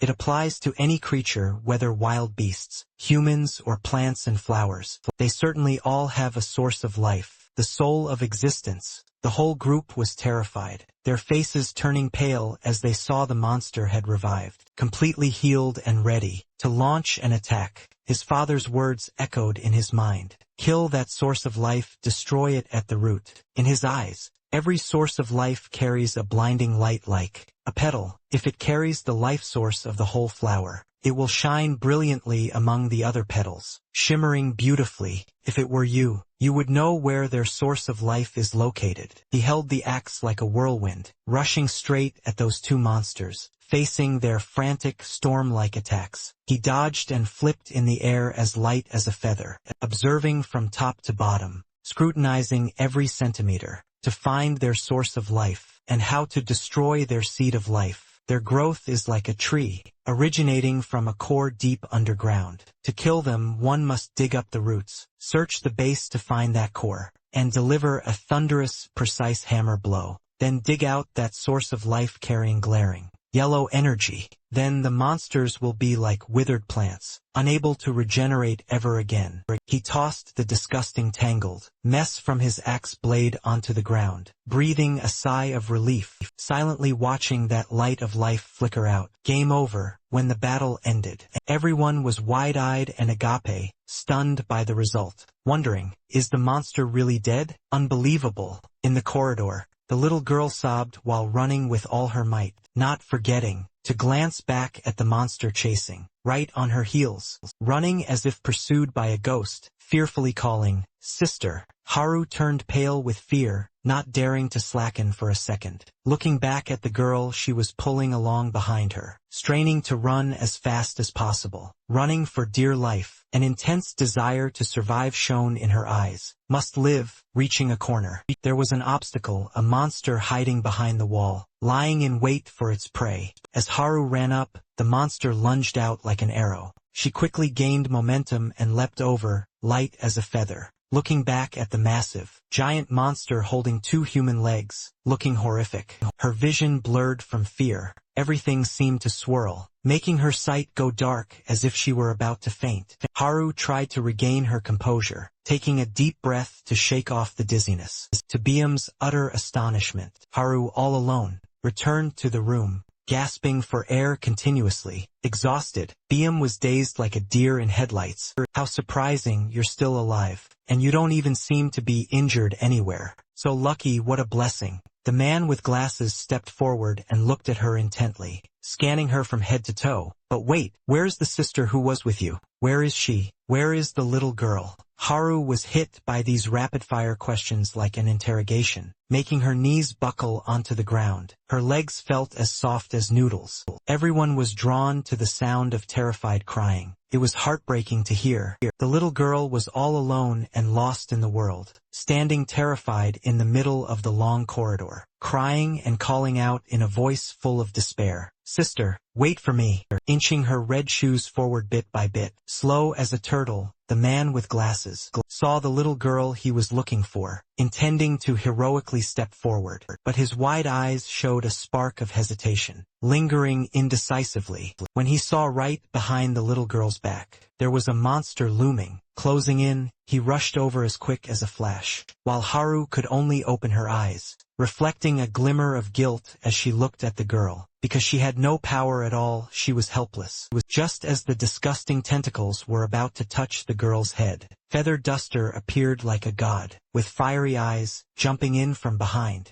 grabbing the little girl and sliding away, quickly standing to face the monster. "A savior has appeared." Feather Duster raised his bare hands, ready to fight it to the death. "You monster bitch, come here if you're so tough. Get lost. Are you looking down on me?" It really did get lost, vanishing in a heartbeat, leaving him astonished, face-dazed. "Oh, maybe it's too scared of me?" Scared into thin air, Biam spoke up, his voice sounding profound. "Unfortunately, it's not what you think. You've made it this far, but didn't you notice? What a goldfish brain." Recalling the image of men soloing the Monster King, he spoke in a voice full of pride. "The reason we are still alive until now is because a monster with a wide, gaping mouth was about to bite down when men dealt it a thunderous blow to the head, taking away its seed of life, killing it on the spot." He bowed his head, panting from utter exhaustion. "That's the second one already, but yet another monster struck. They just keep coming." He leaned his body to dodge. His head hung low as he faced 2 monsters, his heart full of hesitation. Now 2 more monsters have appeared. If it keeps going like this, it will be too difficult. This game is hard as hell.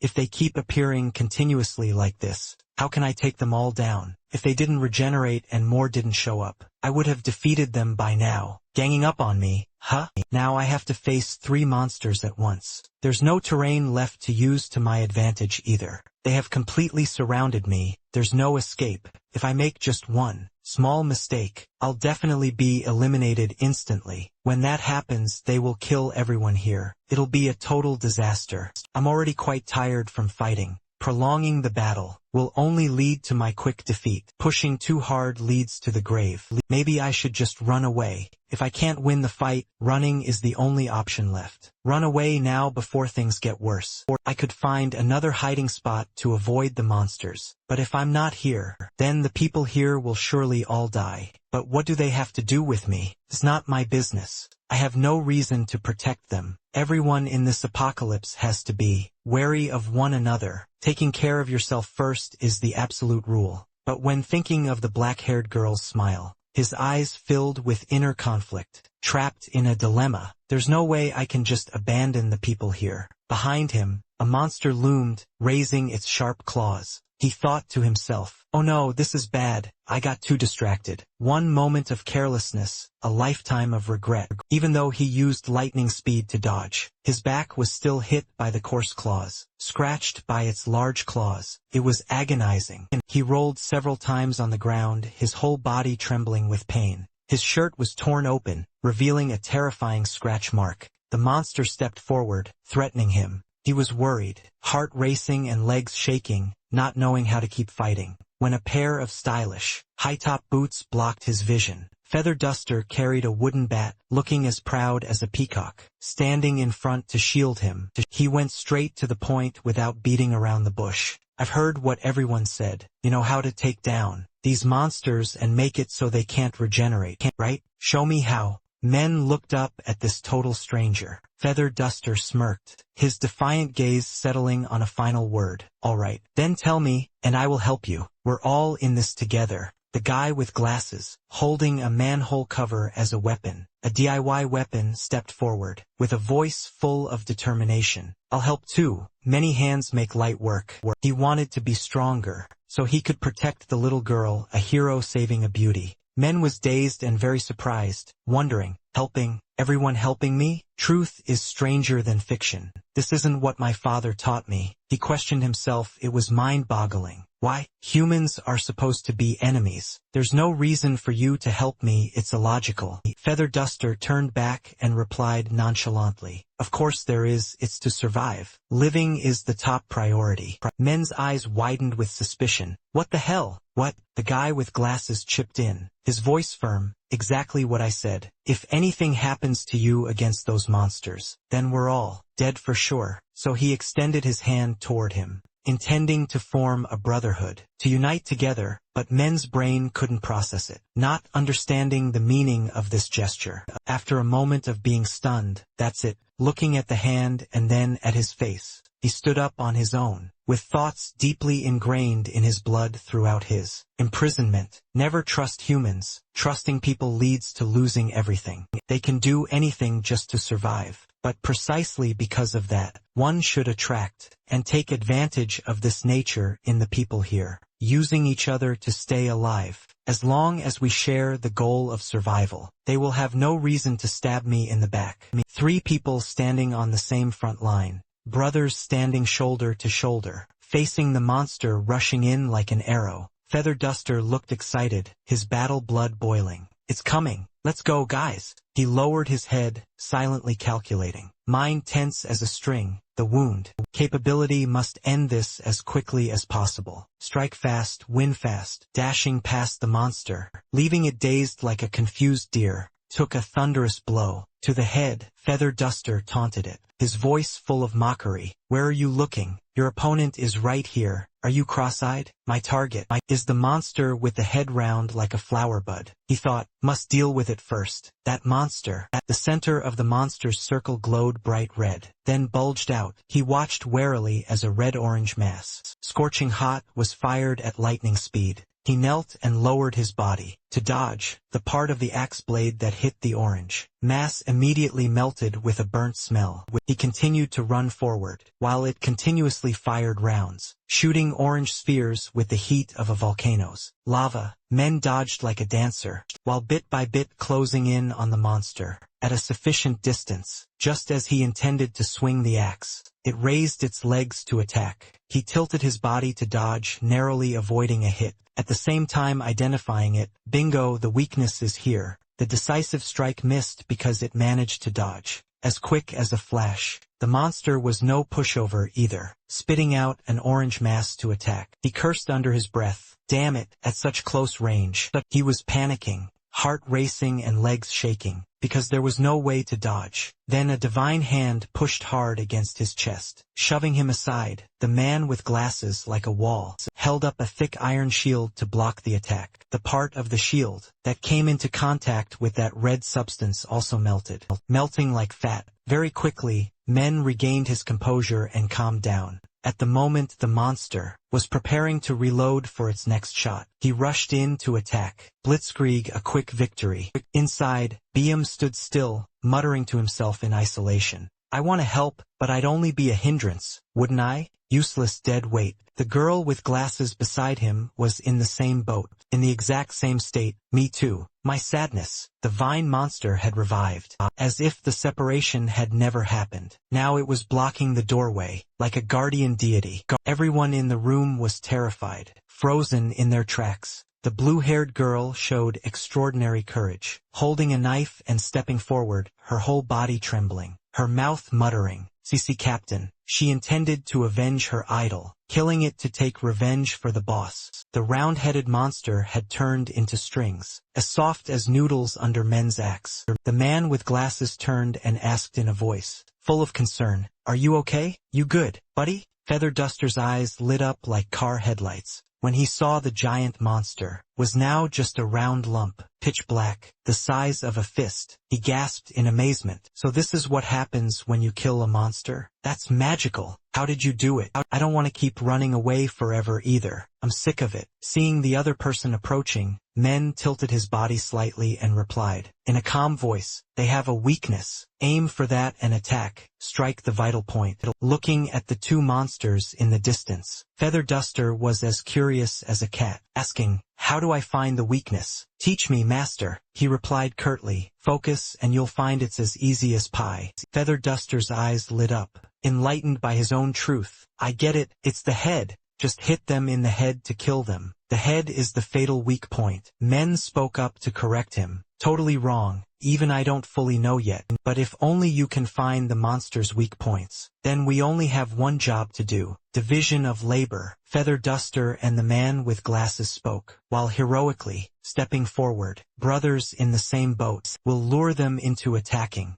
so you can aim for the opening. The decoys are here." But Feather Duster was more bloodthirsty. His aggression surged as he rushed out like a god. "I'll kill the monsters regardless. Don't underestimate me." The man with glasses was secretly impressed. Truly talented youth, so gutsy and reckless. The two ran ahead, each drawing the attention of one monster. Men ran behind, thinking, "This really is different. It's definitely much easier to fight than before. Easy as pie. These humans are actually helping me. If this had happened before, it would be unbelievable. Totally unimaginable." Facing the monster swinging its arms in a martial arts display, Feather Duster raised his bat, with overconfident and heroic swagger. "Alright, bring it on. I can handle anything." A critical touch-and-go situation. Men shouted a warning. Wait, watch out." But it was too late. Just bad luck as Feather Duster's bat snapped. "Achiba, ou?" Feather Duster was knocked face first onto the ground.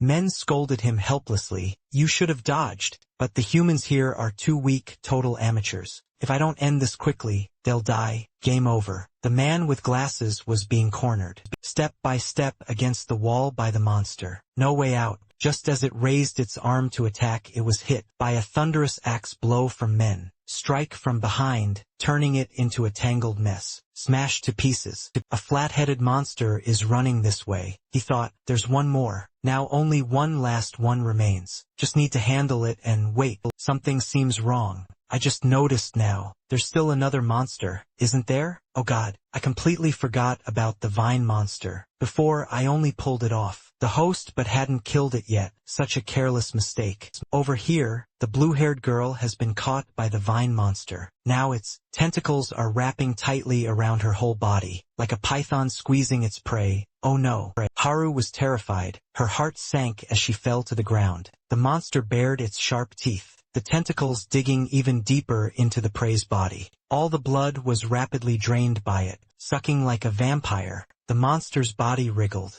expanding and growing larger as if being inflated. It stood up on two legs, staring fixedly at Haru, who was sitting on the ground. The gaze of the Grim Reaper. Haru looked at its demonic, ferocious appearance, closing her eyes to accept death, giving up. But what touched her were only black threads, soft and limp. The monster was now just a tiny round lump, sitting small on the tip of the axe. Men held the axe, leaning over and panting, exhausted beyond belief. When the monster's life seed fell to the ground, he collapsed beside it, completely out of batteries. The guy with glasses and Feather Duster over here were also sitting and gasping for air, out of breath. There were no more monsters left around, strangely peaceful. He looked at the black lump before him, struggling to reach out and touch it, so curious, feeling that they have strands, like a dark, tangled ball of yarn. Looking at it, his vision went dark like the lights went out. He only heard worried voices echoing.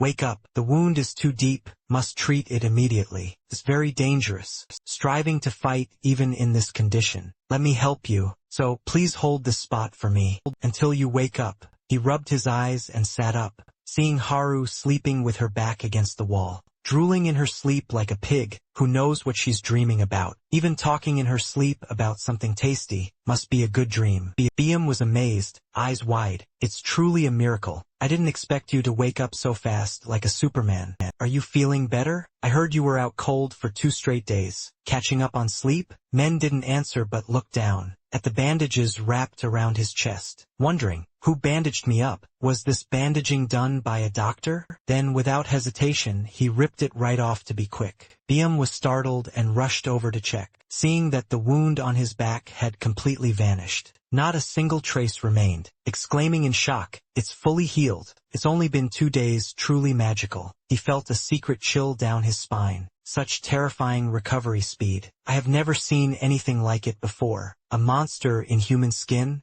The man with glasses, his arm in a cast, sat up and said in surprise, "You're awake? I was worried you wouldn't wake up. I'm glad. Now I can finally thank you. Thank you so much for saving us. The savior of my life." Men turned his face away, acting cool. No need for thanks. I was just saving myself. It's no big deal. Remembering Feather Duster's cocky attitude, he asked, "By the way, is the man who fought with us dead?" Just curious. Feather Duster, who was sleeping and snoring like thunder, bolted up and shouted like a megaphone, "Don't go wishing death on people. I might look like this, but I'm confident I'm very strong. With a 6-pack. But before he could finish bragging, he coughed up a mouthful of blood. Cough, cough, looking totally embarrassed. The man with glasses turned to him, his voice sincere. "I want to thank you too, but why did you help us? I'm so curious." Feather Duster was trying to hold back a laugh, stopping the stream of syrup from erupting like a fountain. "Why help? I helped because I felt like it. It's as simple as that." He immediately froze like a statue upon hearing the other person's suspicion. "But aren't you a bad guy? You have a shifty-looking face." Feather Duster asked back, looking completely clueless.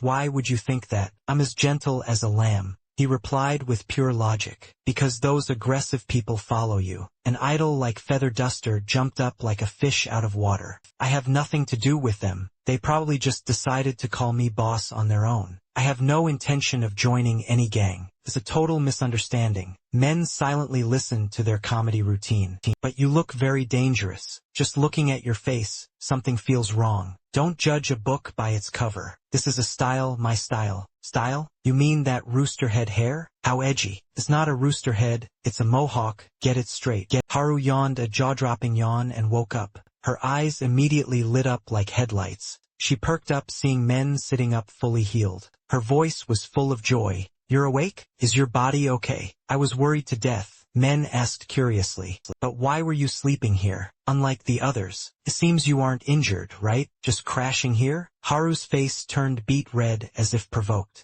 She raised her voice, "I was very worried about you." "Why would you say that?" "I lay down because I felt like it, that's all. No good deed goes unpunished." Biam chimed in to save the situation. "My boy, you should thank Haru. She stayed by your side to take care of you the whole time." The real-life blue fairy looked at Men's annoying face. She flatly denied it, thick-skinned. "No way, that's not what happened. Why would I do that for someone who can't even remember his own name? I was just helping the doctor since I was available. Don't flatter yourself." Feather Duster looked over, pointing and shouting as he caught her in the act. "Now that you mention it, I remember you now. I happened to see you running that day. You were really fast, running like you were chased by a ghost. I've never seen anyone run as fast as you before. Watching you dodge those monsters, I thought you were possessed or something, faster than the Flash." Haru recalled that life-or-death moment, when she let go of the little girl's hand just to survive. She felt incredibly ashamed, wishing she could hide her face. Even though no one mentioned it, she didn't dare face anyone, silently standing up and walking away all alone. leaving everyone bewildered. Feather Duster scratched his head in confusion. I was giving her a compliment. Why did she react like that? So hard to understand. Men looked at Haru's profile, remembering the black-haired girl's earnest plea. Fine then, doubt me all you want, but why don't you make peace with Haru? Go on, make up with her. The sweet call of Haru made her stop in her tracks. Her heart racing, Men asked curiously, "That's your name, isn't it?" Haru answered softly, "Yeah," and then kept walking. How embarrassing. Under the shimmering, magical yellow light, Ji-hyun held a notebook in her hand, beginning to tally the battlefield results. In the end, after that attack, there are only 12 of us left, so few. Over the past 2 days, we've checked the bodies and confirmed 43 people have died, a horrifying number. The fat woman remarked thoughtfully, nearly 80 of the population in this bunker has perished. It's terrible, a tragedy. The girl with glasses like a scientist corrected her. According to my calculations, it's exactly 78. Spot on.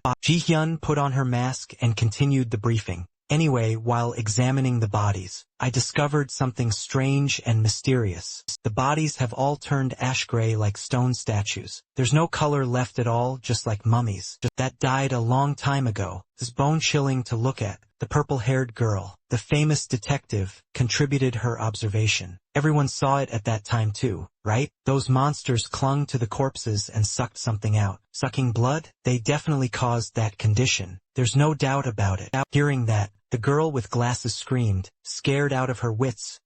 How gross. More horrific than a ghost movie. She continued, her voice full of confusion. What on earth are those things anyway? Aliens? I heard they are experimental products of the government. I only heard it that way, might just be a false rumor. The man with glasses spoke up in a mysterious tone. I heard they suddenly appeared from the sky, like fallen angels. Haru listened in silence, focusing intensely, accidentally meeting the little girl's eyes. She turned away in shame again, so embarrassed. Everyone continued to gossip and discuss. What? Suddenly from the sky? Then aren't they aliens? UFOs? The big-bellied uncle, like an expert, shifted the focus to another issue. Wait a minute, there's something more important that needs clarification. And that is the identity of this boy, mysterious as a novel. Everyone's eyes focused and looked toward Men, like watching an idol, based on what he showed in front of us. How does he know the way to kill monsters so proficiently? A martial arts master. Men sat with legs crossed, acting cool, and replied,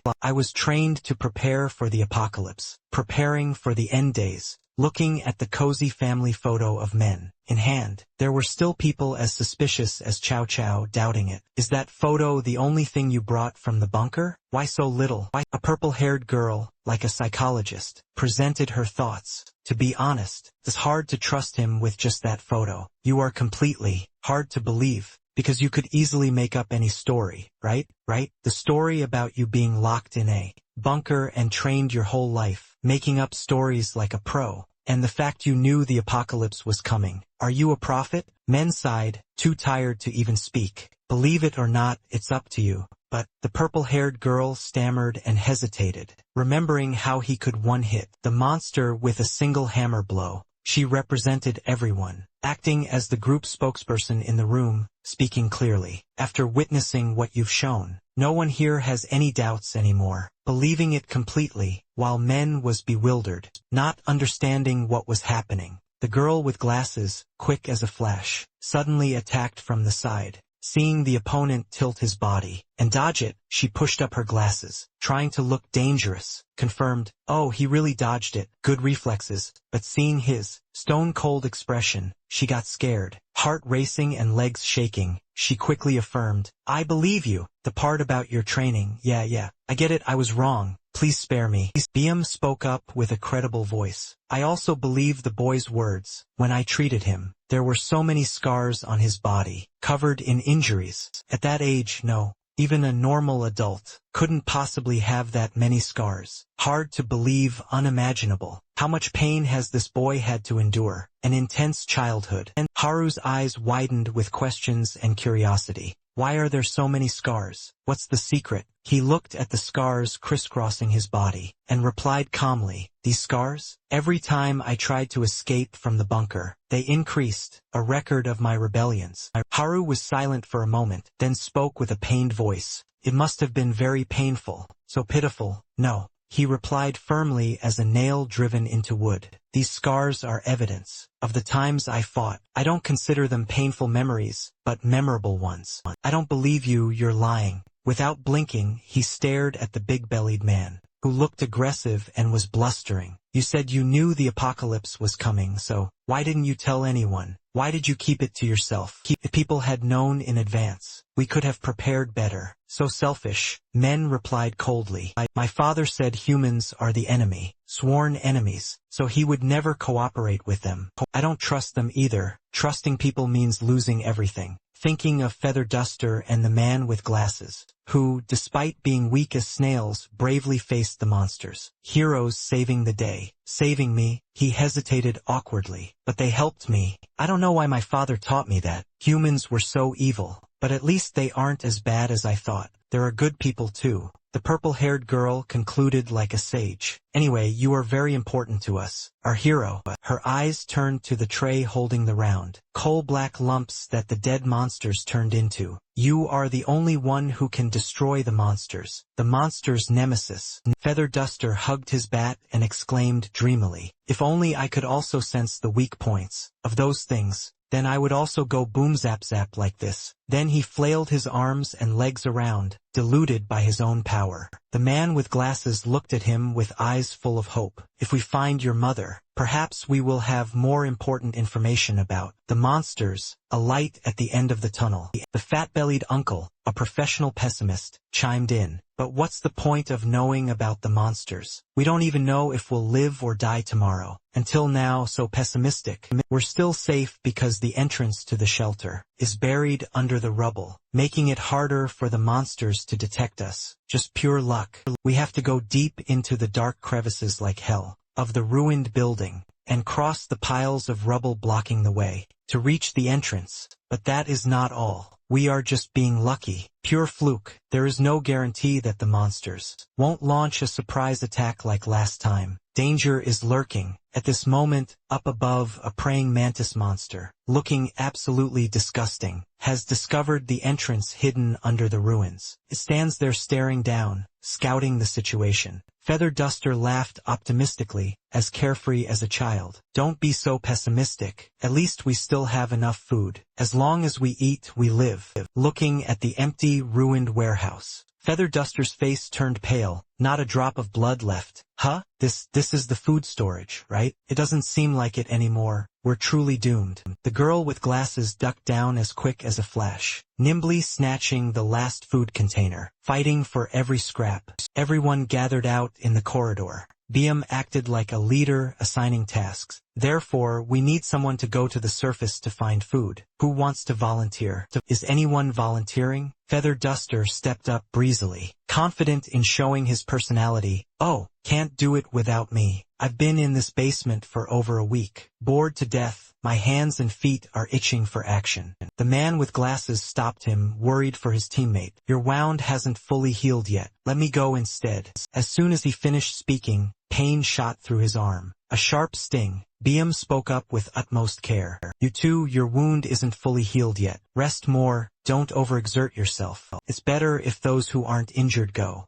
The girl with glasses shook her head violently, scared to death. The big-bellied uncle was aggressive when trash-talking, but when it came time to act, he shrank back like a turtle. Going to the surface is no different from suicide. Going means dying, only a fool would go. The purple-haired girl replied firmly with shining spirit. I agree. I'm not afraid of danger. The mysterious man with his face covered crossed his arms in refusal. Not up for discussion. BM let out a long, heavy sigh. This is getting tough. The remaining food is only enough for 1 week. Staving off hunger. Bare feet stepped forward. Men cracked his knuckles. preparing for battle. Let me go. If it's hard, let men handle it. Biam rejoiced as if he'd struck gold. Oh, if you go, we'll feel much more at ease. The hope of the whole village. Men walked past them, with a radiant aura. Think of it as being on my way. I want to go to the surface, to find other people and ask about the photo. A secret mission. Who knows, maybe we can find a safer shelter.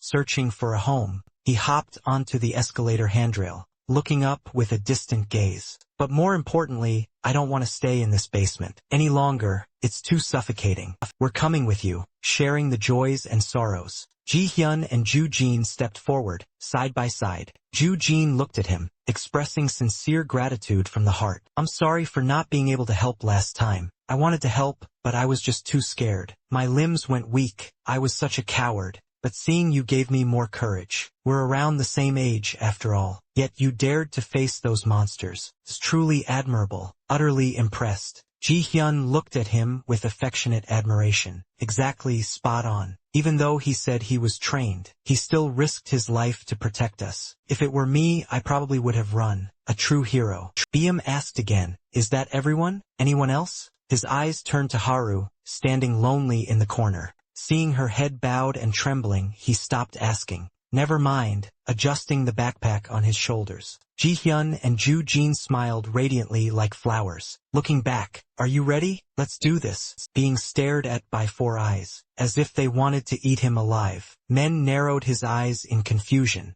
Dazed face, what? Is something wrong? Looking at his bare upper body and rippling muscles, Ji-hyun asked shyly, are you really going to wear that out? How about putting this on? Here, I made this for you, a surprise gift. The purple-haired girl held out a shirt. Men turned back curiously. His eyes lit up, making the purple-haired girl huff with pride. It's a great honor for you. It's a designer brand. I'm a top designer, you know. Customers used to line up just to wear my designs. Very famous. Now all my customers have vanished, so I have to accept this fate. Melancholy, looking at the new clothes in his hands. He thought of the time in the bunker. People on the surface all wore various types of clothes. Fancy and beautiful. Why do you keep wearing these tattered clothes, Dad? Dirt poor. Or do you not have any others? He led him to a wardrobe, hanging a series of identical clothes like uniforms. Cough, cough, don't make such a big deal out of it. I'm the same. Simplicity is the ultimate sophistication.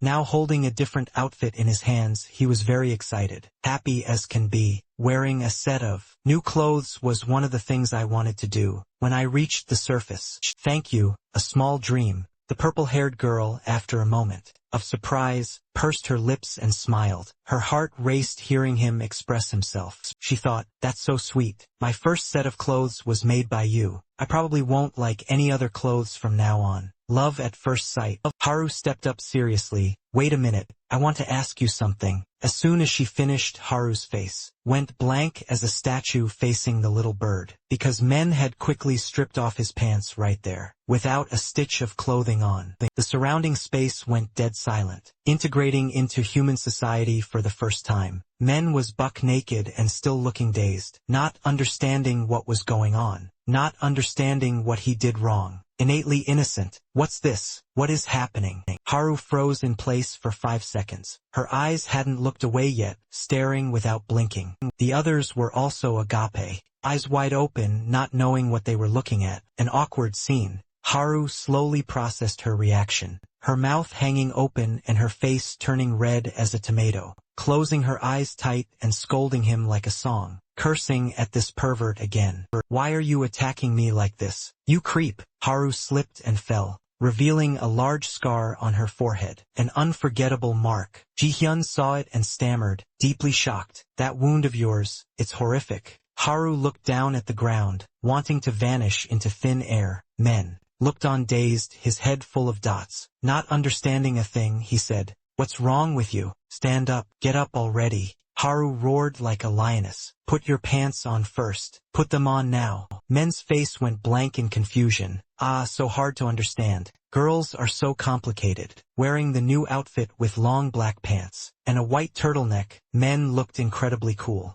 The man with glasses was still suspicious and doubtful. But about the monsters, how did they know we were in the basement to attack? So mysterious. Biam shared his deduction like a pro. Couldn't have been just luck that they found us here. There must be a hidden reason. The girl with glasses looked at the charred firewood on the floor, like a detective. Huh? Who cooked in here? Who's the culprit? She picked up the lighter next to it, rejoicing as if she'd found gold. I found a lighter. This is mine now. It's mine, all mine. Men, having just finished changing, walked past, analyzing like an expert. Could be that they sensed the warmth in this spot, which is why they attacked down here. Fire is something they are very sensitive to, like radar. The man with glasses seized the opportunity, grasping the key point. So that's the trait they're sensitive to? Suddenly brilliant, Biam's eyes went round, exclaiming in utter amazement, "Oh my God, that's incredible!" Men warned them as he walked, caution is never wasted. Therefore, everyone must be careful when lighting fires to cook. Otherwise, the monsters will attack us again just like before. Painful lesson. The girl with glasses hurriedly shoved the lighter into Haru's hand. Quick as a flash, "I'm giving you this lighter." Then she turned and ran off at full speed. "Oh, I just remembered this." Suddenly recalling, Ji-hyun started a friendly conversation. "Weren't you a track and field athlete at Jiaesang Middle School, right? Am I right?" Haru was surprised, eyes wide and mouth agape. "You know me? Am I that famous?" Ji-hyun stood facing her, with an affectionate gaze. "Yeah, no wonder you looked so familiar. It's because I saw your scar. That scar shows when you run. That's how I recognized you, a distinctive mark." Thinking about the large scar on her forehead, Haru silently clenched her fist and thought to herself, "A nameless pain. This thing isn't eye-catching, nor does it make me look cool at all. This scar is proof that I am a coward." Extremely insecure, feeling inferior, memories of her first day of middle school flooded back. Like a slow-motion movie, as she was silently walking through the school gate, someone called out loudly, a booming voice, "Hey Haru!" Her parents leaned their heads out of the car window, speaking happily with radiant smiles. "Congratulations on getting into middle school. You know we love you so much, right? Our precious daughter." Her younger brother in the back also poked his head out to cheer, cheering enthusiastically. "Go for it, sis. You're number one." Seeing that she didn't turn back, her parents called out again, their voices full of concern. "Honey, Haru, can't you hear us? Oh, daughter of mine." Other students on the street looked around curiously. "Which one is Haru? Who's that? A celebrity?" It made her even more shy and terrified, to the point she didn't dare turn back. She covered her head and ran inside for dear life, ignoring her parents who kept calling out, Hey, where are you going? Aren't you going to say goodbye to your parents before class?" So naughty. Sitting in the car, her parents' faces turned gloomy, utterly disappointed. "Huh? The girl seems a bit shy, doesn't she?" "I guess so." Truly depressing. She used to be quite lively before, but after that incident she changed 180 degrees. She gradually became afraid of everything, even in her daily activities. Psychological trauma. It was the time she was held hostage by a fierce-looking robber, holding a knife. Though pale with fear, she still struggled and resisted to the end, biting the robber's hand to run away. A trip and fall. Fate gave the robber a chance to catch her. The sharp blade slashed, leaving a long scar on her forehead, the scar of her life. Before losing consciousness, she saw the image of that criminal, turning into dark shadows, horrifyingly following her constantly, haunting ghosts. When she startled awake in the hospital bed, her parents and younger brother were waiting by her side, giving her their utmost care. "Are you awake? How are you? Are you okay? I was so worried." Her father hugged her comfortingly. A father's warm love. "That person has been caught. Don't worry, just stay calm, okay? It's peaceful now. Everything is over." But the obsession with that dark shadow was still present before her eyes. Couldn't be erased. In the classroom, while her friends could comfortably chat about a smudge on the window. "That looks pretty scary, doesn't it?" She looked at that smudge and associated it with that deadly dark shadow. Extreme terror. When asked out of curiosity, "How about you? What are you most afraid of?" she hesitated to share, her voice trembling. "Fear, that thing, death. Everyone is afraid of dying. when noticing her friend's reaction, treating her like a leper. She quickly dodged the subject to change the topic. I meant watching horror movies, just watching for fun. During PE class, the teacher pressed the stopwatch and reminded them sternly. All right everyone, line up and get ready to run. Running for health. Without knowing when it started, she was isolated by her friends, lonely in a crowd. The teacher's voice rang out, helping her brush away the current solitude. Get ready, are you set? Ever since I got this scar, I feel afraid of everything. An invisible fear. The fear grows larger whenever people are around. Peer pressure. The shadow of timidity just kept clinging to Haru. Every time she had to face a challenge, it was bound to manifest again. The loud crack of the starting pistol rang out. Her friends dashed off with burning spirit, while she stood dazed like a lost lamb, falling deep behind the pack, left far in the distance. The feeling of terror when having to exert full effort just kept surging up, because it revived the horrific memory of the time she had to run at breakneck speed to escape that person. Suddenly, a mysterious surge of power, like a volcanic eruption, made the girl's legs feel light as she accelerated, bolting past and leaving the whole group behind effortlessly. That's exactly it. That is what made me run faster, but it was also fear that drove me to do so. The PE teacher fixed his eyes on the stopwatch. Then with eyes wide and mouth agape, he announced, "This is a new record." That praise acted like a magnet, pulling all the attention from her classmates. They crowded around to get to know her, their voices unable to hide their admiration. "She runs so fast. What's your name? You practiced running before, right?" The barrage of questions left Haru completely flustered, stammering, no." The PE teacher, his eyes bright as car headlights, made a bold declaration. "You are my greatest discovery. If you work hard and train, you could become a national track and field athlete." Haru hesitated, her voice as quiet as a mosquito's buzz. "But I only run when I remember." At this point, she bit her lip, then decided to go all in. Clenching her fist and nodding repeatedly. "I will try to run like you said, teacher." A whole treasure trove of trophies and certificates of merit displayed elegantly in a glass cabinet, as an affirmation of her talent, proving this rookie was no pushover. Since diving into the world of track and field,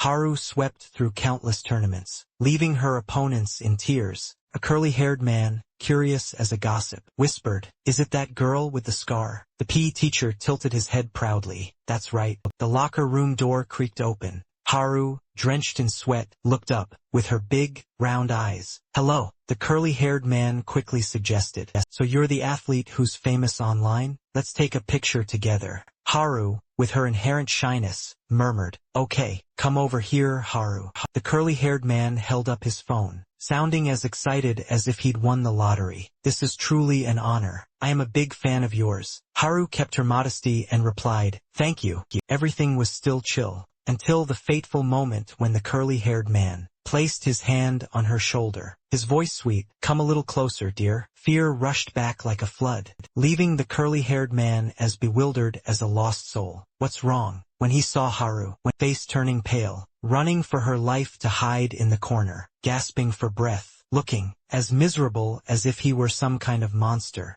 "Oh boy, this is so uncomfortable. I didn't mean anything by it." The PE teacher, like a savior, hurried over to explain on her behalf. "It's all right, sir. She is just naturally sensitive. That's all. It's not your fault. Please don't hold it against her." "It's true, I didn't think the girl had such a problem." Haru stood lonely in the corner of the wall, ears perked up, listening to the whispering gossip about her. At the family dinner table, her father was chewing while scrolling through his phone, muttering incessantly, "Oh my, what's wrong with the network?" The signal was too weak. The mother sitting opposite looked annoyed. "Hey, don't use your phone while eating like that." The father quickly put the phone away, acting as if nothing happened. "I'm sorry, okay." While picking up food, the father asked his beloved daughter, "How did it go with the reporter yesterday?" She seemed like she wanted to speak up, but then went silent in a confusing way, looking at her younger brother fighting with food like a hungry tiger. The father continued in a proud tone, "I never thought you'd have a talent for track and field like that until now. I've finally seen you on national television. It's truly something to be proud of." Just as the father put a piece of food in his mouth, a timid, weak voice rang out. Since that time, The mother also went silent, her eyes directed toward her daughter, listening to the heart-to-heart words full of emotion. Since I was kidnapped, I've been so afraid that I was able to run like that. The atmosphere at the table suddenly became heavy as lead. Only the young brother was still naive and oblivious, innocently eating away. Every time I remember that man chasing me, it makes me run faster. Truly, it's something I never expected. Thanks to him, I revealed my talent for track and field. Every time I run, I think I can leave that fear behind. But that's not it at all. Her hands holding the chopsticks trembled violently as if dancing. The lambada. I can't overcome that fear now. I will forever be just a timid girl. Those confessions were like a dark cloud, shrouding the entire house, making everyone feel suffocated. That heavy and gloomy atmosphere lingered until the meal ended. Haru silently stood up, preparing her uniform to go to school. You are still our daughter. That sentence was like an invisible string, holding back her footsteps. The warm voice of her gentle father rang out from behind, like a soothing sedative. Even if you are timid, you don't need to change. Haru's lips flickered, then tightly closed like a bitter confession. It's true that because of this distinct personality, I have been shunned and looked down upon by everyone. They even hated me, thinking I was unapproachable. Indeed, I didn't think the girl had such problems. Just as that journalist said, I really do have problems. But Haru didn't bother to turn around, her voice steady like a machine. Dad, you don't need to comfort me. I understand my own issues. I'll be fine. Just as she was about to vanish, the firm and steady arms of her father pulled her into a hug from behind. A warm voice, filled with love, whispered right by her ear, like a cool stream of water, nourishing her heart that was withered by fear. I'm just worried about you. The truth is, you don't need to force yourself to do anything. It doesn't matter if you're timid, whether it was before or in the future. There's no need to change that at all. My child, you are the daughter that we love most in this world. The silhouettes of the father and daughter stretched across the floor, a truly peaceful and warm image. The father gently pulled her to face him, his hand tenderly touching the scar on her forehead. His voice was firm and reliable. Therefore, there's no need for you to hide the scar at all. His eyes were filled with boundless love and pride. That scar is the evidence of your brave struggle. Haru's eyes shimmered with tears. Large, hot teardrops rolled down her cheeks, carrying away all the fear, insecurity, and resentment she had harbored for so long. Everyone hated how timid I used to be, so I tried my best to change it. The mother walked out from inside without saying a word, only silently hugging her little daughter to comfort her. But now, my family are still the ones who understand me most. That little devil of a brother grinned and teased. Sis is such a crybaby. The mother quickly pulled her mischievous son toward the door, voice stern. Hey, stop teasing your sister. The boundless love of her family, like a warm flame, lit a radiant sun of confidence within Haru's soul. Since my father understood me like that, what I did was not wrong at all. And clearly, being timid is perfectly fine. The happy pace of life flowed peacefully. The mother stood waiting for her precious son to put on his tiny shoes. The father reached out his hand, his eyes affectionate and full of love. Promise me, no matter what, you are still yourself. Being a little timid is okay. In the future, don't cry about that anymore, okay? Looking at her father's outstretched pinky finger, Haru, after a moment of hesitation, finally flashed a radiant smile and replied, Yes, Dad. Only then was the mother truly at ease, leading her little son away by the hand, not forgetting to say, Mom's leaving now. A door latch clicked open. Haru and her father stood inside, watching their loved ones walk away. Outside, a horrific and terrifying scene unfolded. Debris and ruins flew everywhere, clouding the sky and earth, leaving everyone stunned, frozen like stone statues. The father's eyes widened, round with horror as he witnessed his wife being hit by a giant concrete slab, as big as an elephant. Both the mother and younger brother were swept into that chaotic and horrific scene right before their eyes. He didn't have time to react. The happy family and the confidence that had just flickered in Haru's heart were destroyed by that damn apocalypse, shattered into 1,000 pieces. The entire beautiful city suddenly turned into a wasteland, ruined with giant monsters, hideous and looming everywhere. The father gasped for breath, shoving aside every obstacle, trying to force himself up. His gaze panicked, vacant, and in ultimate agony. Haru stood behind him, her voice trembling with worry as she called, "Dad, what is happening?" Mom and Sujun, the father, looked like a lost soul, not hearing a single thing, rushing straight outside like a moth to a flame. Haru screamed in absolute terror, "Dad, your leg!" One of his legs had been severed, blood flowing everywhere. But he didn't seem to feel any pain at all, still limping and staggering forward, leaving a long trail of blood on the ground. Seeing his daughter running after him, he shouted in a hoarse voice, "No, don't come closer." Mom's golden hair was visible beneath the pile of fallen walls. The girl trembled violently with fear and collapsed to her knees, helplessly remembering the toothless grin of her younger brother, remembering the gentle, kind smile, full of motherly love that was still whole and warm just a few minutes ago. The world inside her shattered once again. In those big, round, innocent eyes, only fear and extreme despair remained. "Haru, run away. I will stay here with Mom and Sujun." So the girl was dazed, blankly staring at her father's staggering back, then screamed in desperation, "I don't want to. Don't say that. How can I leave you and go? Now I only have you left." Tears, which had been dried by her family's boundless love, were now streaming down again, covering her pretty face. Haru's voice choked up, "I won't run away. If I run away now,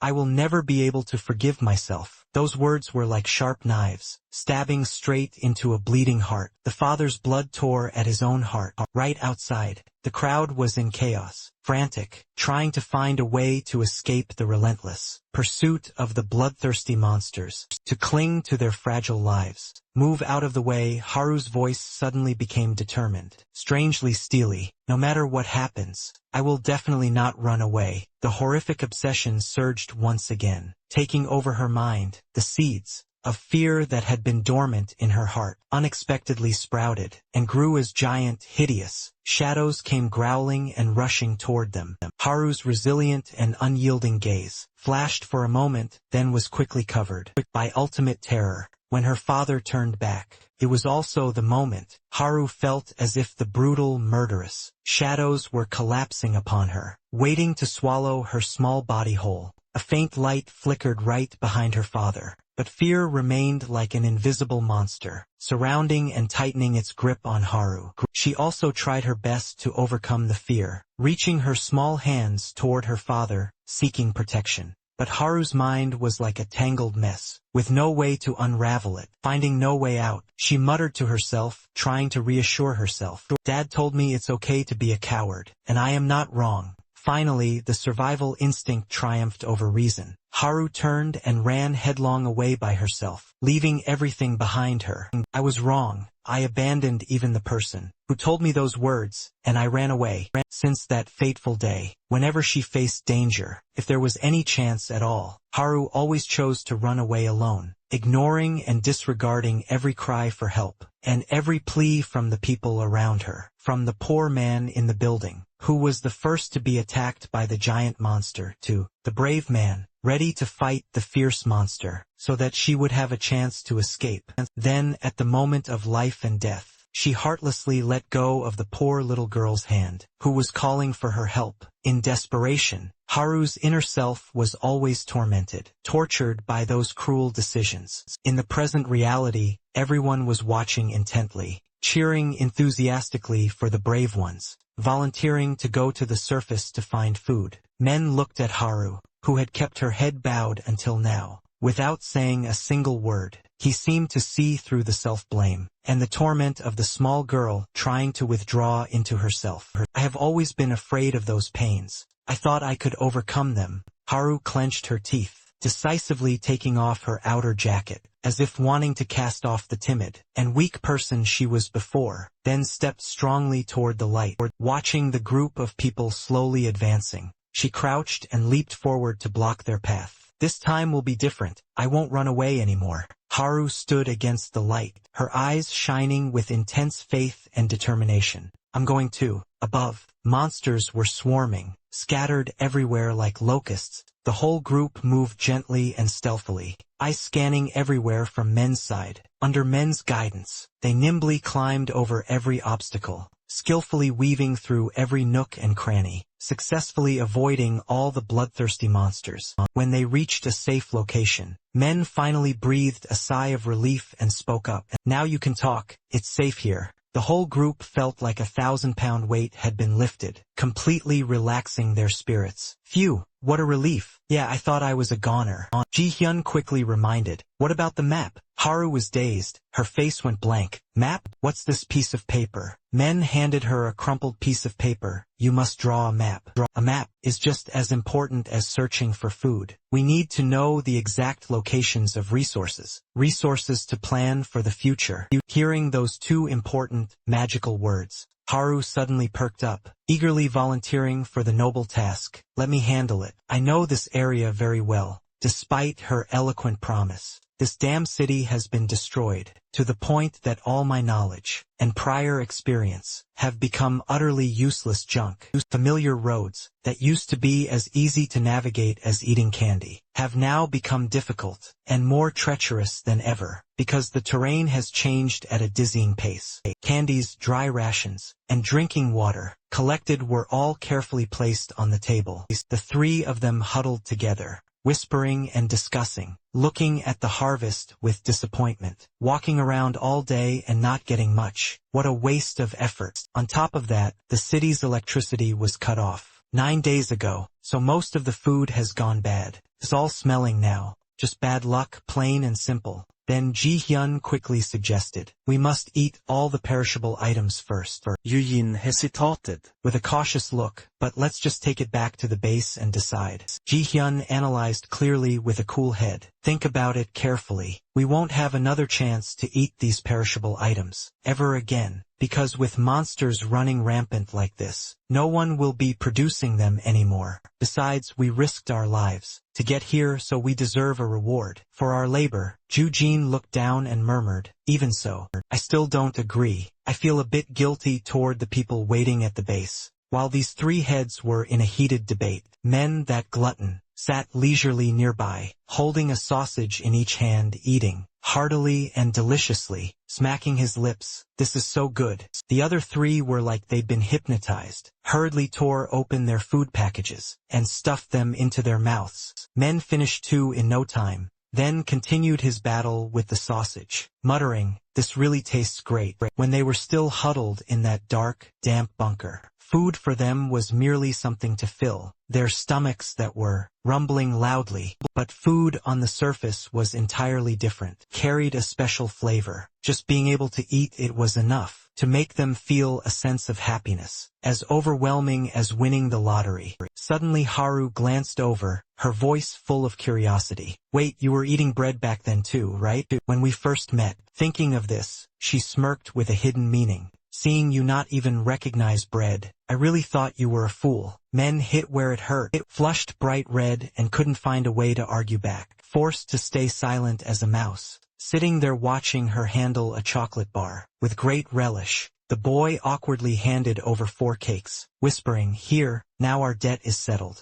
Haru was dazed, her eyes as round as marbles. "Huh? What are you saying?" Men, seeing her expression of complete innocence, his eyes widened even more, in utter surprise. "What?" Remembering the first time she shared food, she had grandly declared, in a tone that couldn't have been more arrogant. Instead, "You have to pay me back 4 times as much later. Got it? Don't you forget it." Looking at Haru's blank, dazed face, not understanding what was happening right now, the boy thought to himself, "She said it and then just completely forgot. She's truly reckless." No.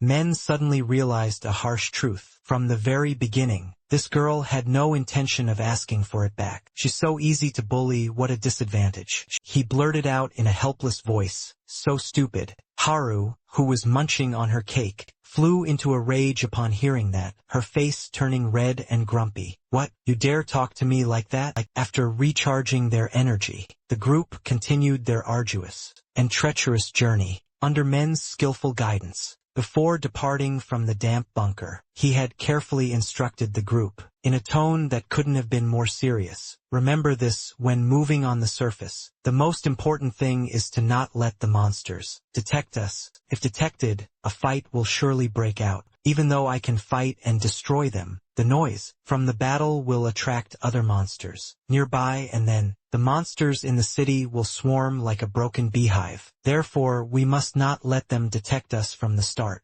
Right on the rooftop, where the group was moving stealthily, suddenly a huge monster fell down with a thud, making everyone freeze in place, watching the giant dark shadow from above rumbling, plunging down toward them. Their eyes widened in absolute terror, because that damn monster fell from the roof, right onto their exact position. Without missing by an inch, the giant monster fell down, splitting the four people into two small groups, Men and Haru in the front, while Yujin and Jihyun were left behind. Men's golden advice once again echoed in the heads of those whose faces were pale with fear. From the very beginning, absolutely do not let them detect you. Supposing you are found by them, then split up and run as fast as you can, because you must run very fast for the survival rate to be high. That is the rule. Following her survival instinct, Haru was about to bolt for her life, but then she was held back by a firm hand. The girl looked at that hand in a daze, then gradually regained her composure, no longer panicking like before.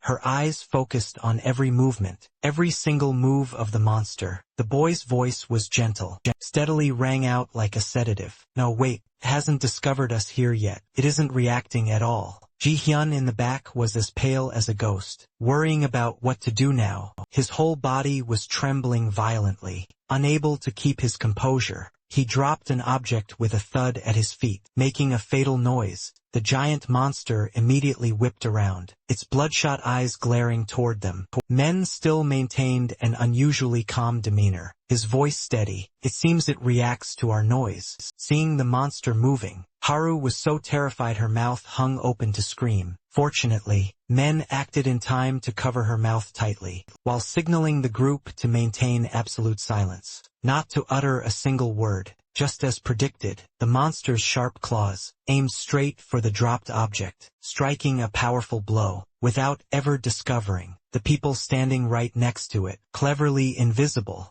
Men crouched down into a fighting stance, ready to go all out against the monster. If this battle breaks out, the surrounding monsters will swarm here instantly. At that point, it's truly over. We won't be able to control the situation here anymore. I must deal with it as soon as possible. It must be quick and clean, one shot to send it to the afterlife. The boy quickly reached behind him, taking out his secret weapon. This high-quality item was given by the kind, big-bellied uncle back in the damp bunker. Wait, before you go, take this with you. Although I have no intention of going to the surface with you, I also don't want to just waste food here. Here, he looked at the mysterious box in his hand, wondering what was inside. What is this? The uncle held up a tiny hammer in his hand, explaining proudly, a weapon. I've watched the way you fight, and created it to suit you best. From his sides he drew two sharp weapons, long and firmly gripped in his hands, looking incredibly cool beyond words. This is the ultimate weapon, that can aim directly at the monster's fatal weak points, and send them to the afterlife quickly, without much effort,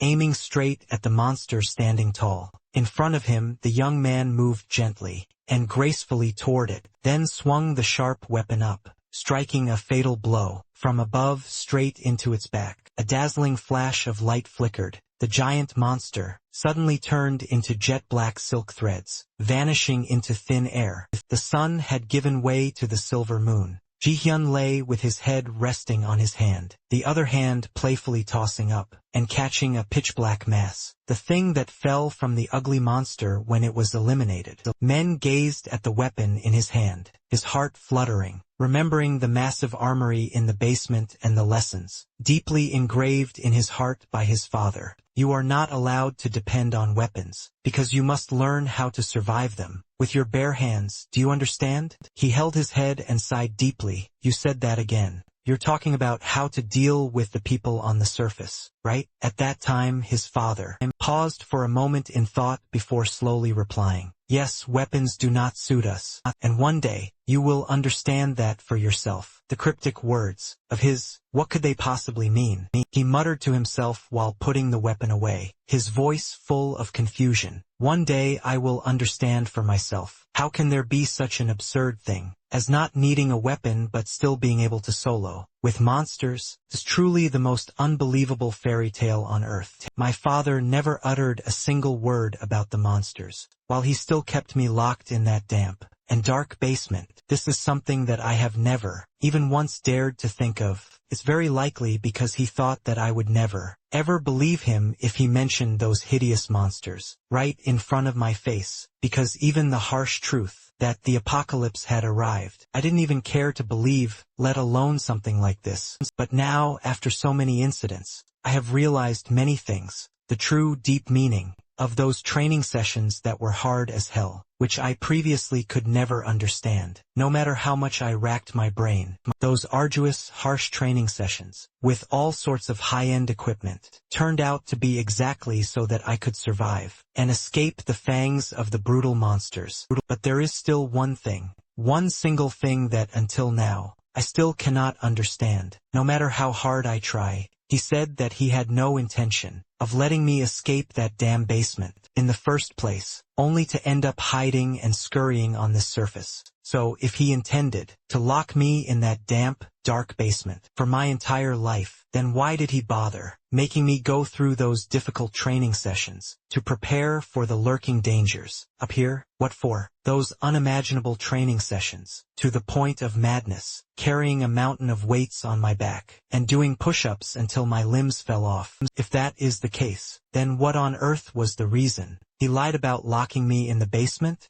I truly cannot understand. No matter how hard I try, he was going to bring me to the surface anyway. On some fine day, his cold, ruthless face, along with his extreme suffering, vividly appeared in his mind, one by one, making him shake his head violently and deny it immediately. That's not right. But those actions of his couldn't possibly have been just an act. Everything was intentional. Everything was already calculated. Thinking back, Dad almost never lied to me even once, except for the time he said Mom was dead. If Dad truly had no intention of locking me in the basement and keeping me imprisoned there, then were those difficult training sessions merely due to Dad's carefulness and precaution against this horrific disaster? The day the entire world faced the brink of extinction while running for dear life at breakneck speed in that dark tunnel, I accidentally saw a notification pop up on the control panel. Security system remote command, all doors are open. It turns out that thanks to my father, those sturdy basement doors were opened, but as expected, that wasn't the original plan. It wasn't Dad's prior intention. Assuming that back then, I hadn't been able to escape that damn basement. Then with that remote command, opening all the doors, when the apocalypse struck, I surely would have kicked the bucket because the bloodthirsty monsters were frantically running toward the basement. They would have run amok, slaughtering everything, as if no one could stop them. Those monsters charged in powerfully, fierce and brutal. At that time, I surely would have been trapped with those hideous monsters, and then one wouldn't have to think much to know what would have happened next. However, recalling those vicious and brutal monsters, a big question popped into my head, an unsolvable doubt. Above all, how did he know the truth that the apocalypse was coming? Yi Hyun, after a while of fiddling and studying that black mass, finally spoke up, voice full of wonder. What exactly is this thing? I tried to smash it open, but it's impossible. Having said that, he tossed the mass toward Yujin, challenging him. You want to give it a try? Jin, with a grimace, reluctantly caught the object. After a moment of looking it over and observing it closely, he threw it in Men's direction, voice annoyed. I really hate this stuff. Looking at the strange circular mass, with zigzagging veins flying toward him, he reached out to touch it lightly, and immediately felt a surge of energy, powerful and mysterious, as if it came from some deep black hole, somewhere in the universe. The mass fell to the ground with a thud, and rolled a circle away. Ji Hyun was bewildered, not understanding what was happening. What's wrong? He stood frozen and dazed for a few seconds, then slowly picked the object up, remaining silent and pensive. Ji-hyun, on the opposite side, stretched out on his blanket, voice sleepy. Well, I guess I should head to sleep. The road tomorrow is going to be very long. He examined the strange black mass in his hand, and suddenly discovered that tiny cracks had appeared on its surface. With just a light squeeze, it shattered into tiny pieces right in his palm.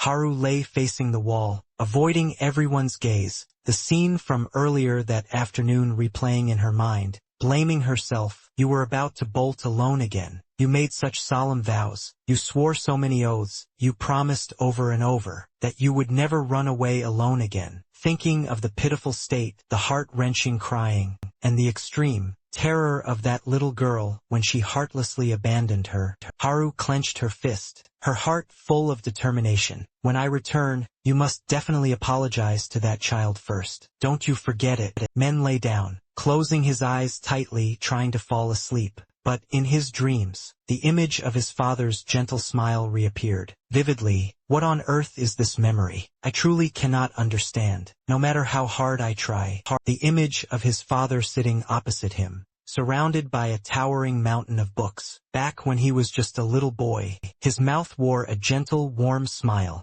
His own young and innocent face was also filled with happiness and joy. Yes, there was once a wonderful time, as happy as that, the period when my father was still normal, without a single trace of fear in his eyes. But a very long time has passed since then. Those beautiful fragments of memory seem to have faded, blurring over the years. I don't know why they are surfacing so clearly now, every single detail distinct in his head, as if it only happened yesterday. His father held up a thick book, asking with patient gentleness, "Do you want to read this book with me?" "Alright, this is the book that I brought from my homeland." His face suddenly became unusually radiant and excited. This book tells the story of a hero. His name was the gentle and virtuous image of his father was suddenly swept away, vanishing like a puff of smoke, just like when tiny grains of sand are blown away by a strong wind. As soon as he opened his eyes, he saw a head of blonde hair, dangling right in front of him. Lifting his head to look up, he was shocked to find his entire body being pinned down by Haru. That troublesome girl was sitting right on top of him, looking down from above. The position of the two was indescribably suspicious. Just as he was about to open his mouth to demand an explanation, he was silenced by a small, soft hand covering his mouth tightly, not letting him utter a single word. The owner of that hand was Haru, who was trembling violently, her face pale as a ghost. One hand pointed toward the source of the strange noise, signaling him to be quiet. He craned his neck to look in the direction she was pointing. Haru was so terrified she held her breath, her face drenched in sweat. Then she suddenly exhaled, in relief upon seeing a timid mouse, casually strolling out from the darkness. She let out a long breath, her voice light. "Turns out it's just a mouse, and here I thought." Men, being his grumpy self, glared, staring at the strange object, treating his legs like a lounge chair. He protested irritably, "You're too heavy, get off." Now that the fear had passed, Haru finally felt embarrassed, face flushing as she stammered, "Hey, I'm not heavy at all, coward. Be quiet." Outside it was already daylight. Haru held the binoculars, carefully observing the situation outside, seeing monsters swarming everywhere. It was a chilling sight. Then she meticulously marked every single detail on the map. Men stood behind her and called out loudly, "Hey, let's head out. Are you done with the directions yet?" Haru pouted, her voice sulky. "Don't worry, it's almost done. And stop calling me hey." Standing nearby, Ji-hyun suddenly remembered something, and quickly asked, "About names. I forgot. What is your name?" Men looked down, answering in a sad tone, "I don't have one. Since I was little, I haven't been called by a name." Yujin narrowed his eyes, looking thoughtful. "Then what should we call you? It's weird always calling you you. So, on this occasion, let's all give you a name. What do you like?" Men's eyes went wide in utter surprise. "My name? Give me a name?" Haru, the mischievous one, took the chance to tease him once. "How about calling you dummy? It's easy to remember." He hesitated and stammered for a while before saying, "If you want me to think of one right now, I've got nothing." In his head, the image of his father's gentle smile suddenly appeared, along with the fairy tale book that he had brought back from his homeland. An unfamiliar name instinctively escaped his lips, one that sounded quite impressive. Baron. That name surprised the other three, leaving them wide-eyed and open-mouthed. Haru, with her inherent curiosity, asked immediately, "A strange name, isn't it? Does it have a meaning?" The boy explained slowly, in a tone that couldn't have been more serious. "It doesn't have any meaning. It's just the name of a character in a book I read as a child. For people, for destinies, standing together in a desolate, ruined room, officially getting to know each other, and introducing themselves. So on this occasion, let's reintroduce ourselves. It seems we haven't properly introduced our names to each other yet. My name is Jujin. I am Ji-hyun. You can call me Hyun. My name is Haru." Speaking of names, the girl was still bitter about the naming incident earlier. Voice sulky, "I'm not even sure you'll remember it." To his turn, the guy stammered for a long time before uttering a single word.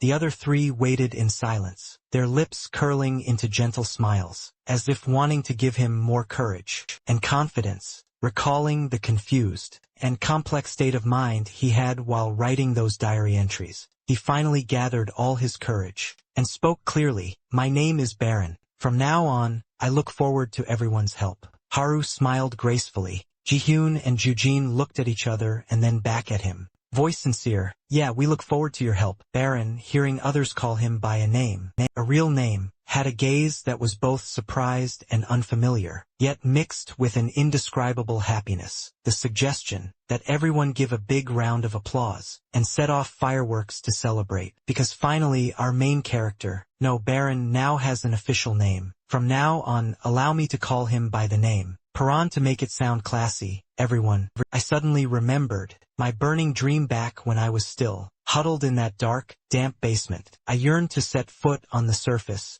to meet people, and to be able to greet each other with dear names. It didn't just stop there. I also wanted to be able to chat and confide in them happily and comfortably. Who knows, maybe we could become good friends, even soulmates. Ji-hyun smiled gently, his voice warm. "We are friends after all." All of those wishes and burning desires have now been helped along by these wonderful people in front of me, turning into reality. Baron's eyes widened, watching with surprise as a hand was slowly extended toward him. Both his current self and his past self were screaming, longing to reach out and take that hand. A truly meaningful handshake. Images of death and mourning, along with the burning goal of finding his mother, flashed through his mind like a slow-motion film, overwhelmed the expectant and hopeful gaze of Ji-hyun, making his heavy arm slowly drop down. Now, Jujin and Haru also stood frozen for a few seconds. Beneath the ruined high-rise buildings, everyone moved cautiously and stealthily, following his every footstep. Paran's face showed a hint of indescribable sadness. If that damn apocalypse hadn't happened,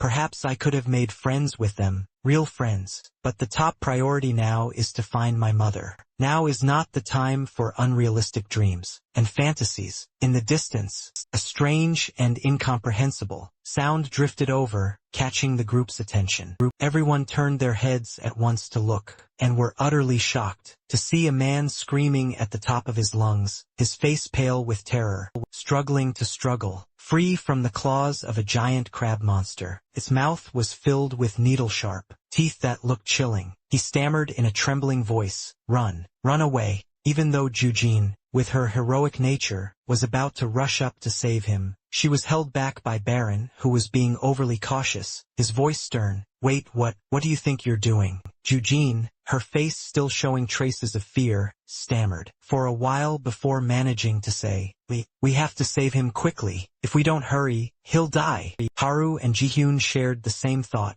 also wanting to rush in to help, but lacking the courage. They stood frozen like statues. Baron, with a cool head, decisively objected, his tone as firm as could be. "No, if they hear the screams, the other monsters will also swarm here." Jujin remained stubborn and refused to give up, her voice full of determination. "But we can save him and then run away." Baron's teeth clenched, his voice dropping low. "Don't you remember what I said before we left? That golden promise before the group crawled to the surface. You solemnly swore that you would strictly follow my words, unconditionally and without talking back." Therefore, Jujin, the stubborn one, didn't even wait to hear the whole sentence before jumping out and rushing forward. "Baron, glared after her, muttering a curse. So stupid. Eugene quickly picked up a piece of wood nearby and rushed toward the man in danger. That brave action made even the man being attacked by the monster feel utterly stunned and surprised.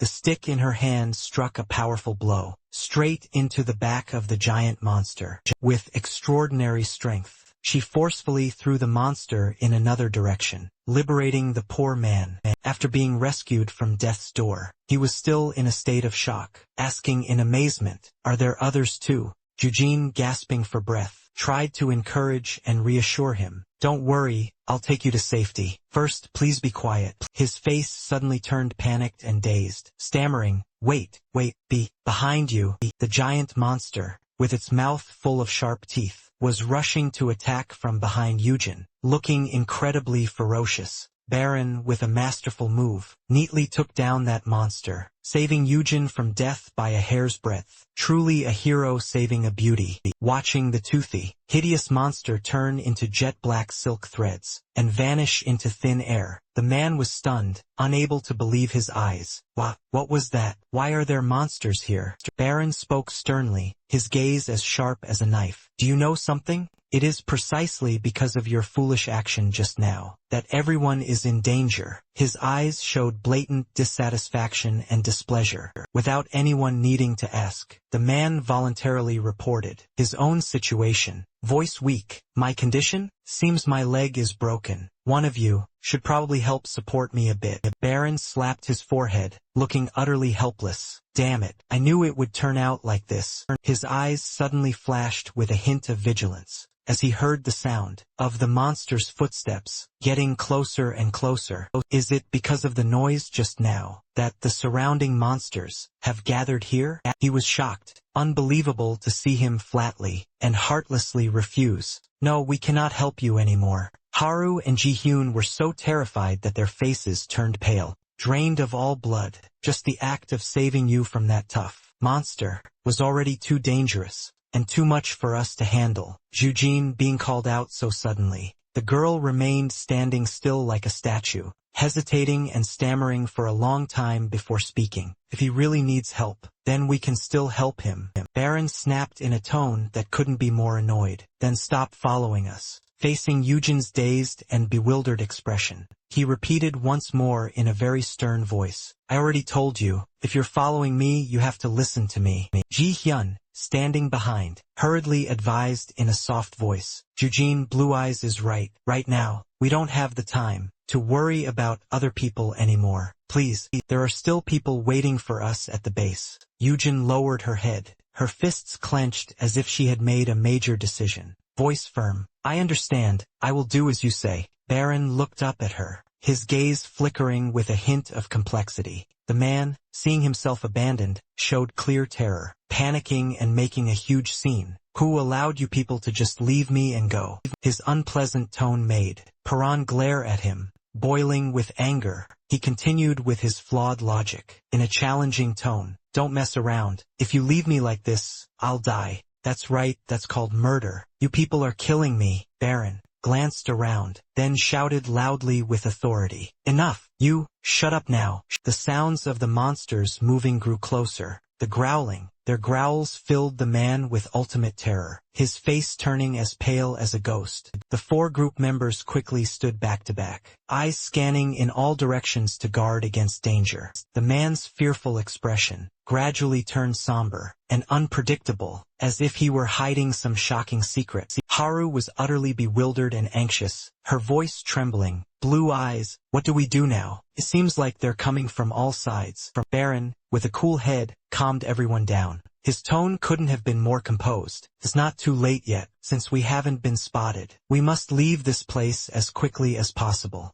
At the very least I've checked and confirmed that there are no monsters near the path we previously took, so if we head back that way and leave here quickly." Yet, at this critical life-or-death moment, that bastard of a man nonchalantly flicked a lighter and lit a cigarette, puffing away contentedly, as if nothing were happening. The group was horrified, unable to believe their eyes. "What are you doing?" With a blank face, he pointed at a smoking permitted sign, hanging right next to him, like a challenge. Ji-hyun hurried to stop him, voice full of desperation. Don't. I didn't mean that. It seems you don't know. If we light a fire, the monsters will. The unpleasant man indifferently cut him off. His tone couldn't have been more dismissive. I know monsters are attracted to fire. The place I used to hide was destroyed because someone didn't know that. Hyun's eyes went wide, unable to comprehend his stupid action. Then why? He had lit the fire, and immediately monsters from all over sensed it,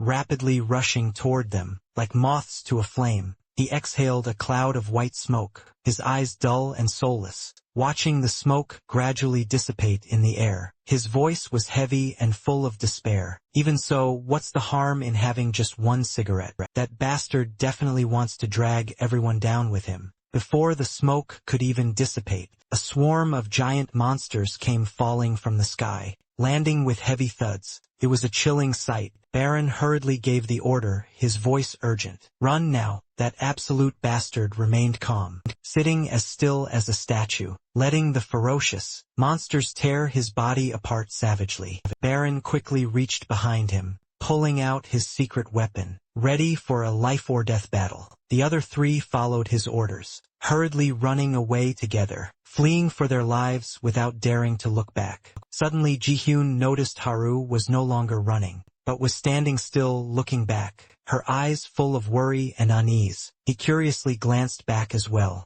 and then he was struck with terror when he saw Paran being surrounded by a whole swarm of giant monsters. The situation was extremely dangerous. Haru watched Baron fighting the monsters all by himself, wondering to herself with great curiosity, why isn't he running away? Baron skillfully dodged the monsters' vicious attacks, while quickly identifying their fatal weak points. Every move he made was incredibly precise, neatly taking down one monster at a time, without leaving a single opening, while focusing his gaze on a giant monster, as big as a mountain standing tall before him. He suddenly saw a huge rock fly straight into it, making it stagger. His eyes widened in utter shock when he saw those three troublesome people, who were supposed to have run away, now unexpectedly returning, even though their faces still showed clear signs of fear and panic. Baron shouted in an angry voice, "Why? I told you all to run away."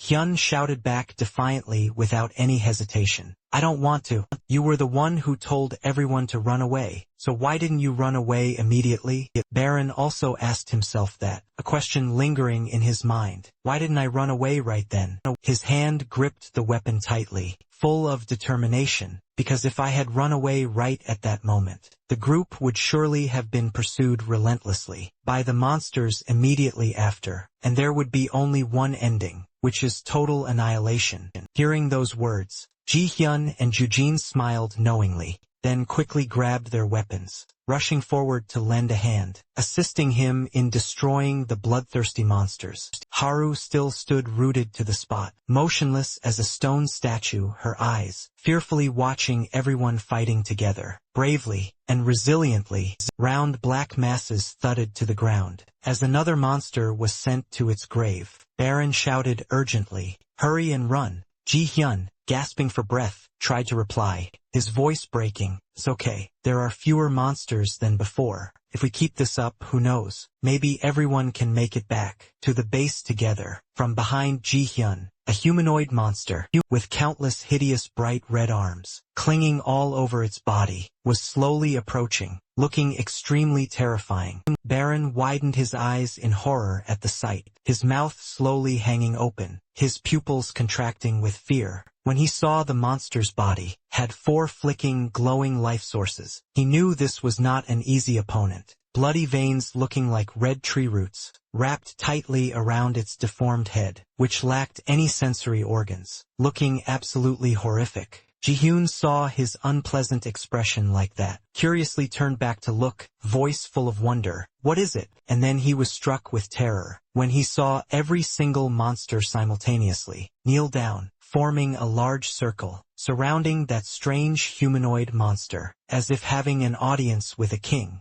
The state of immobility. Ji-hyun's frozen stance was broken by an urgent, rushing sound. "Run away." That sentence was like a thunderclap in his ears, waking him up. "Go!" Just as he turned his head, he went numb with shock, seeing the humanoid monster standing, tall right between himself and Baron. In its hand it held a human heart, still warm and thumping, looking incredibly spine-chilling. The stick in his hand fell with a thud to the ground, blood trickling from the corner of his lips. Ji-hyun looked down at his chest, not knowing when it had been pierced through. A deep, gaping hollow hole. Ji-hyun collapsed to the ground, unconscious. Haru witnessed that horrific scene. Her knees buckled to the ground, panicked and terrified to the extreme, stammering, "No, it can't be." Jujin, with tearful eyes, screamed at the top of her lungs, voice full of despair. Yun, Yun. Baron widened his eyes in shock, unable to believe what was happening. He clenched his teeth, drew his weapon, aimed straight at that monster's fatal weak point, then delivered a powerful strike. But then he couldn't have expected that his high-quality weapon would be shattered, smashed to pieces right after that collision.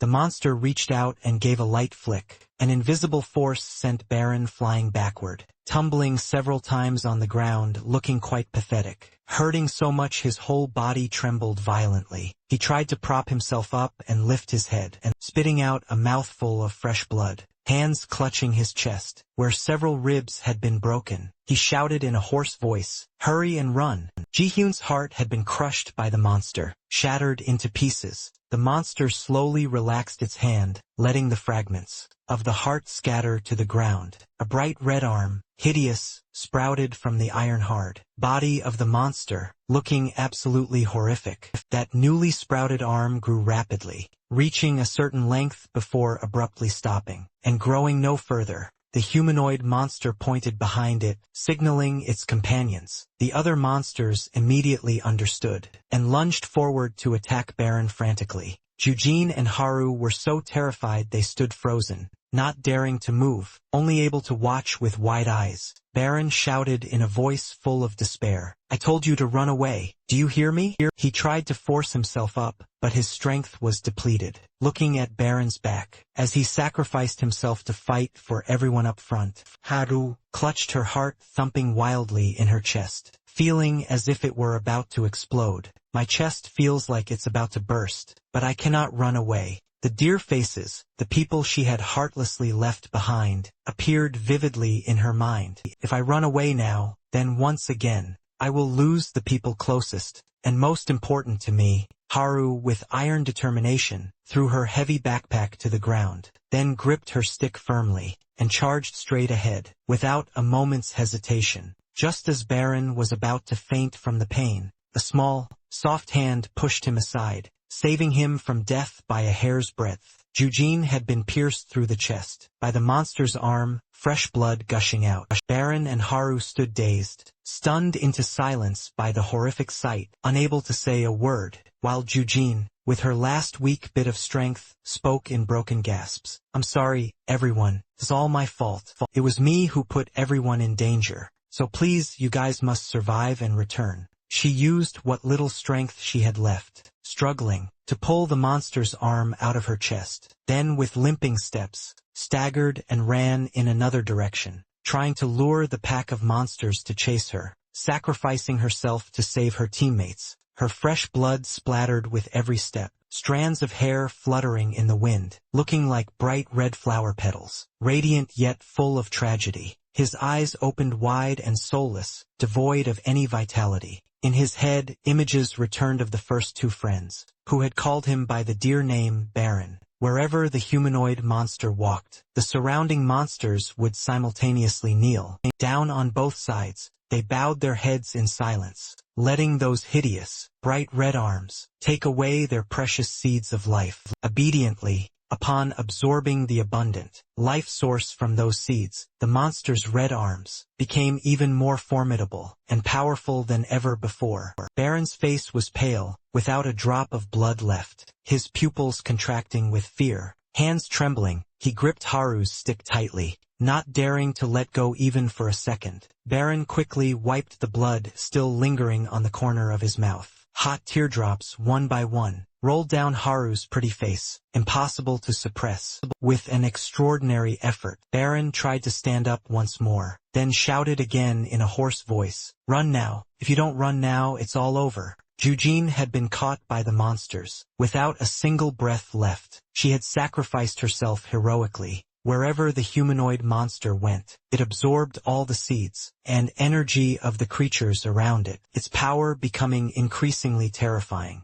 Haru vaguely began to guess Paran's crazy intention. Voice trembling, "What are you saying?" Saying that means you intend to. Seeing the other person slowly, taking step after step forward, she screamed at the top of her lungs, voice full of panic. "Have you gone mad? It was the same last time. You were also the one who planned the escape."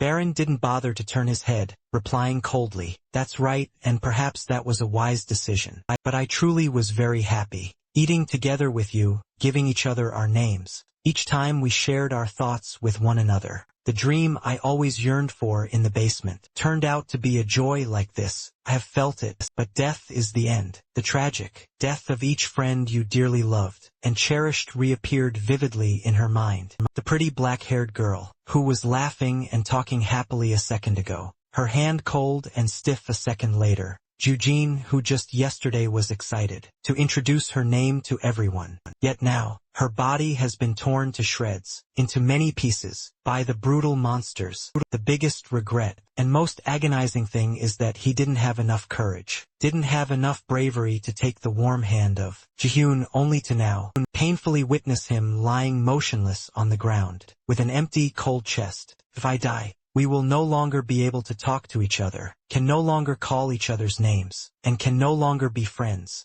At that time with that person, that conversation with the black-haired girl, he thought he would quickly forget, but unexpectedly he remembered it forever, etched into his heart and soul. I said this, I have never had any memory of being sad over losing someone important, but now I understand that feeling. So please run away. Please don't. I don't want to see anyone else fall. When he turned back, Paran's face was drenched in tears, hot teardrops rolling down his cheeks, tears of compassion and of extreme suffering over the loss of real friends, the teammates who had stood shoulder to shoulder with him. The two looked at each other, with gazes containing so many indescribable feelings. Between them was an invisible distance, separated by the cold bodies of Yujin and Jihyun. The stick in Haru's hand fell with a thud to the ground. She stood frozen in shock for several seconds, her eyes blurring from fear and panic. The shadows of psychological trauma and horrific memories once again rushed back, invading her mind.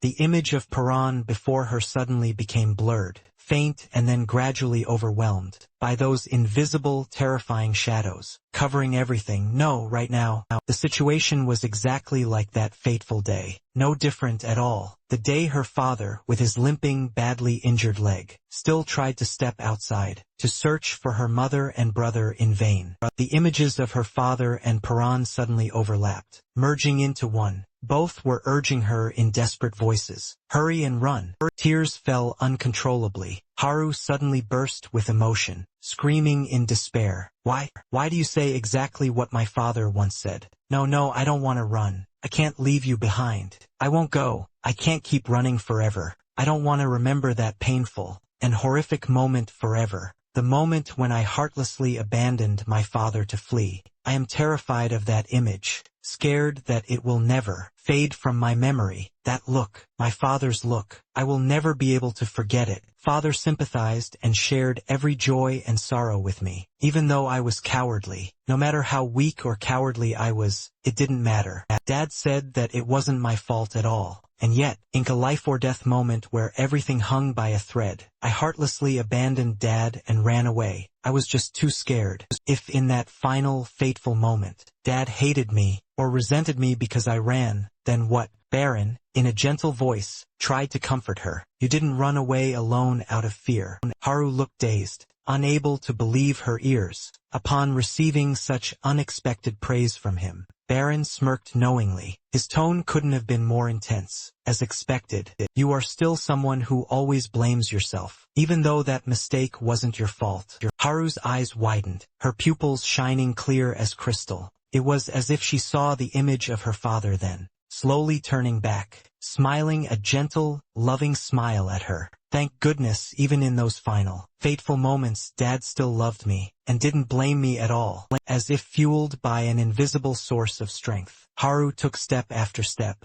walking back against those terrifying psychological shadows, then strongly marched straight to where Baron stood. Without a hint of hesitation, the image of her father locking pinkies reappeared vividly in Haru's mind. Promise, Dad, that in the future, even if you are still a timid girl, you won't cry when facing dangers. Back then she had smiled radiantly, nodding her agreement, yes, and reached out her pretty little pinky to seal a sacred promise with her father. That happy, warm image was suddenly covered by a gloomy, pitch-black color. The image of Baron standing tall in front of her became clear, like a lighthouse guiding the way. Haru struggled with every word to overcome the heavy psychological shadow of her own making, voice firm. You once said that death is the end, and you also said that you didn't want to witness any more deaths. So don't you dare tell me to run away. Don't look down on me. I will face everything with strength. I will live at all costs. That way no one will have to die here. All of Haru's efforts finally reaped rewards. The threads of fear and weakness within her gradually vanished. She saw Baron, her companion, knock over a nearby oil container. The soles of her shoes ground hard against the floor, letting the oil soak in completely. As long as I am alive, I can do anything. Then the two of us can escape this place together. We can still be friends, real friends. Baron was panicked, unable to believe his eyes, when he saw Haru holding a lighter in her hand, voice trembling, and we can become close friends, who understand each other better. With a small click, the flame flickered to life. The bloodthirsty monsters caught the scent immediately, rushing in like moths to a flame. Baron's voice shook, full of worry. What on earth are you planning to do? Haru, eyes shimmering with tears, spoke with determination. That's why, at any cost, I must save you. Don't you give up either. Survive for my sake. The lighter in her hand fell freely to the ground, without a moment's hesitation. Until now, I have always been running away, scared of everything, always doing everything for myself. But from this moment on, the lighter fell to the ground, igniting the spilled oil as flames erupted violently. The soles of her shoes, soaked in oil, also began to burn fiercely. Haru's eyes blazed with iron determination that nothing could shake. I will not run away, but will do everything I can to help others. Before the ferocious monsters rushed in, she promised in a voice full of hope. All right then, see you again, Baron. The bloodthirsty monsters relentlessly swarmed to chase the trail of Haru's burning footsteps. Without a moment's hesitation, she skillfully dodged, weaving through obstacles, then somersaulted spectacularly to escape every one of their vicious attacks. At the same time, she was incredibly agile, gracefully overcoming every barrier in her path, so as not to trip or let herself fall into a dangerous situation. Haru's fiery footsteps successfully lured the monsters further and further away from Baron's position, creating an opportunity for him to rest and recover his strength. The humanoid monster with the hideous appearance slowly moved. Baron stepped out to block its path, voice full of defiance. Where do you think you're going? Your opponent is right here, it's me. Baron carefully and meticulously assessed the monster before him. It's too strong. Stronger than any monster he had ever faced. Of all the monsters I've encountered, up to this point, none of them are in the same league. To be compared with it is a world of difference. I see it, its seeds. Those 4 damn seeds are all concentrated from the chest to the belly. That is its fatal weak point. And I can also feel a source of powerful life force struggling and screaming inside it. His mouth instinctively spat out another mouthful of fresh blood. In extreme pain, his trembling hand clutched his chest. He couldn't take it anymore. I can't think of any way to possibly defeat it. I'm completely at a loss. Baron looked at the weapon dropped on the ground and hurriedly ran toward it, wanting to pick it up to continue the fight. But then, he was blocked by the giant monster's flailing limbs, and it heartlessly crushed that weapon into tiny fragments, leaving it unrecognizable. He asserted with certainty, it is definitely targeting sharp objects, and trying to destroy them at all costs. Could it be that it knows I plan to use those sharp objects to pose a threat and attack it? And looking at the hideous, ferocious monster before him, Baron cursed in an angry voice. Damn it, if I can't get a weapon, there's no way to target its weak point. This is just rotten luck. And at this most desperate, dead-end moment, his father's golden teachings once again echoed in his head. You must not depend on weapons. Weapons do not suit us. One day you will realize for yourself what my words truly mean. He questioned, unable to understand. Realize? What on earth is it? His father smirked with confidence. His tone couldn't have been more imposing. Even without weapons, we are still the best. The supreme masters of the world. Thinking back, his father never, not even once, used a weapon in battle. And this posture, Baron reached out his hand, mimicking his father's legendary movement, curving his middle and index fingers skillfully. This is the strongest posture, the most unrivaled human form I have ever witnessed, among all the living creatures in this world. At that time, his father's eyes were full of excitement, his voice deep and warm. Remember, this posture is only a preparation. Every creature has a life force, including the humans on the surface. Both animals and organisms, both you and I, try to harness that power. The hand is the path that leads to life. First, concentrate on your fingertips, and bring life back to yourself. Then, the posture of his fingers changed again in a magical way. The other fingers clenched tightly, leaving only the index finger and the pinky extended. A voice full of authority, control this power. At that time he had mimicked it as well, but didn't feel anything unusual at all. What's the difference? I don't feel anything. You're making up that stuff about life force, aren't you? His father only smiled mysteriously. His tone couldn't have been more unpredictable. It's impossible to tell for now, but perhaps in the future you will have a use for it. When you can fully sense life force, then that power will belong to you. Now, as he recreated those divine movements, finally Paran could feel the terrifying source of power that his father had once mentioned. What a thrilling sensation. From his fingertips, a mystical blue stream of power surged forth, spreading throughout his body. He was stunned, unable to believe his eyes. What is this? It's so hot. It feels like my whole body is being scorched. It's burning. It's truly indescribable. That blue stream of power from his fingertips quickly flowed backward, spreading all the way up his arm, a truly powerful feeling. Back then, even though he couldn't feel a thing, he was still uncontrollably curious. So what exactly changes? His father glanced at him and slowly replied. His tone couldn't have been more leisurely. Then you will slowly, deliberately and gradually, be able to move just like me, just as his father had described. Upon sensing that world-shaking source of power, facing the giant monster before him, Baron leaped high into the air, his pupils flashing with a strange blue light. Then he moved as fast as lightning, invisible to the naked eye, as the monster raised its razor-sharp claws right behind his neck. He turned his head in a flash, followed by a devastating punch straight into the monster's abdomen. Fatal blow. The power of that punch caused the impacted area to dent deeply inward. It staggered backward, looking utterly pathetic. The monster's body trembled violently. The red veins on its head suddenly expanded, swelling up in a terrifying way. The fatal blow just now left Paran gasping for breath, exhausted. I can see it now. I can see its every movement, every single move it makes. And my body is also fast enough, flexible enough to react in time with its every action. It's truly miraculous. However, except for me, seems like everything around is coming to a standstill, motionless like stone statues. My whole body is burning up. Mystical blue energy intricately covers his entire body. A truly indescribable feeling.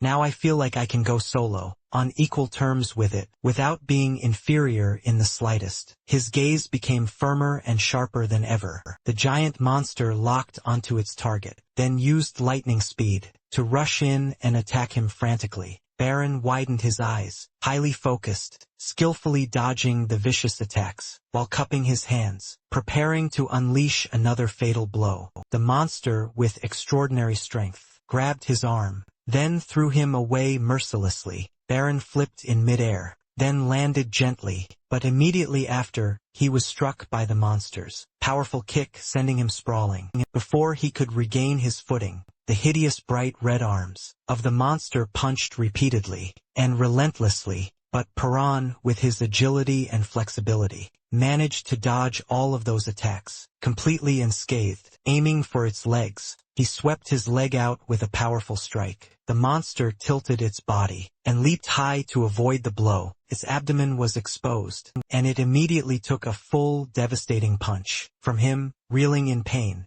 The monster jumped back to a distance. Baron looked up, a flicker of hope in his eyes, waiting for success. Is it over? The opponent seemed to have read Baron's intention, immediately pulling back its blood-red arms, crossing them to form a solid shield, protecting the place where its life seeds were kept. Baron's teeth ground, clattering as he quickly analyzed the situation. It seems it's hiding its weak point. His eyes glanced down at his trembling hand, shaking hand, telling himself, it's not enough. If I want to attack its weak point, then I must use even more power. His fist clenched tighter. Baron's eyes flashed with a determination that nothing could shake. Anyway, I already know what the answer is. Most of all, I need to be stronger. From the beginning, I was supposed to have this kind of power. Images of the friends who sacrificed themselves, and those struggling to find a way to live, flashed through his mind. Baron quickly regained his composure, once again focusing all of his energy. His hand formed the sign of the forest. A powerful surge of energy from his fingertips spread throughout his entire body, making his form glow with a deep blue light. Baron closed his eyes tight, sensing the power surging from deep within. Tangled lines of energy appeared clearly on his face, like pulsating blood vessels. All right, bring it on. The monster roared, concentrating its own glowing red energy. From behind its back, countless other arms sprouted out like needles. He glanced down at his trembling. The arms behind it spread wide like giant butterfly wings, locking onto the target. The monster tore through the ground, rushing forward at high speed. The target could not escape. Baron still stood as a statue, his icy gaze following its every movement, thinking to himself, if I could have been much stronger than I am now, then no one would have been hurt. The monster's speed was dizzying, but Baron's striking speed was even more unbelievable than the naked eye could possibly follow.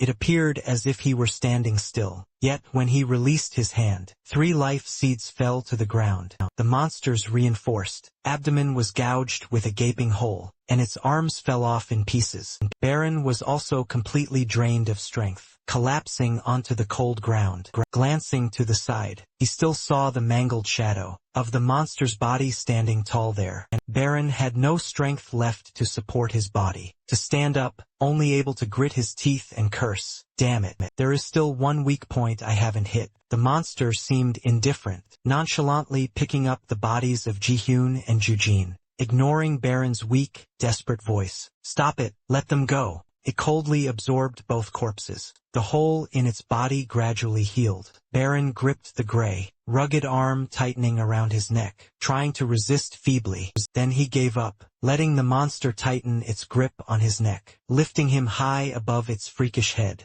A mouth full of teeth slowly creaked open. It bared its teeth in a delighted grin. The lack of oxygen made Baron's head spin. His dazed eyes saw the remains of Ji-hyun and Jujin. His mind was in chaos. I don't know anything anymore. I'm no longer conscious enough. Baron's consciousness seemed to be sinking into a deep black hole. The final image he saw was the monster's disgusting smile. Baron's mind let go, letting the darkness swallow him whole. But then a powerful thought flashed. The only thing left in my mind right now is that I must kill it. It dragged Baron back from the brink of death. The monster's smile vanished when it faced his wide-open pupils, which were now as red as blood. Baron stared at the monster with bloodshot eyes, both hands gripping the arm that was strangling him. The monster slightly opened its mouth. Baron's spiritual power radiated outward, making it feel as if it were shoving its own hand into the mouth of a ravenous beast. Terrified, it tried to pull its hand back,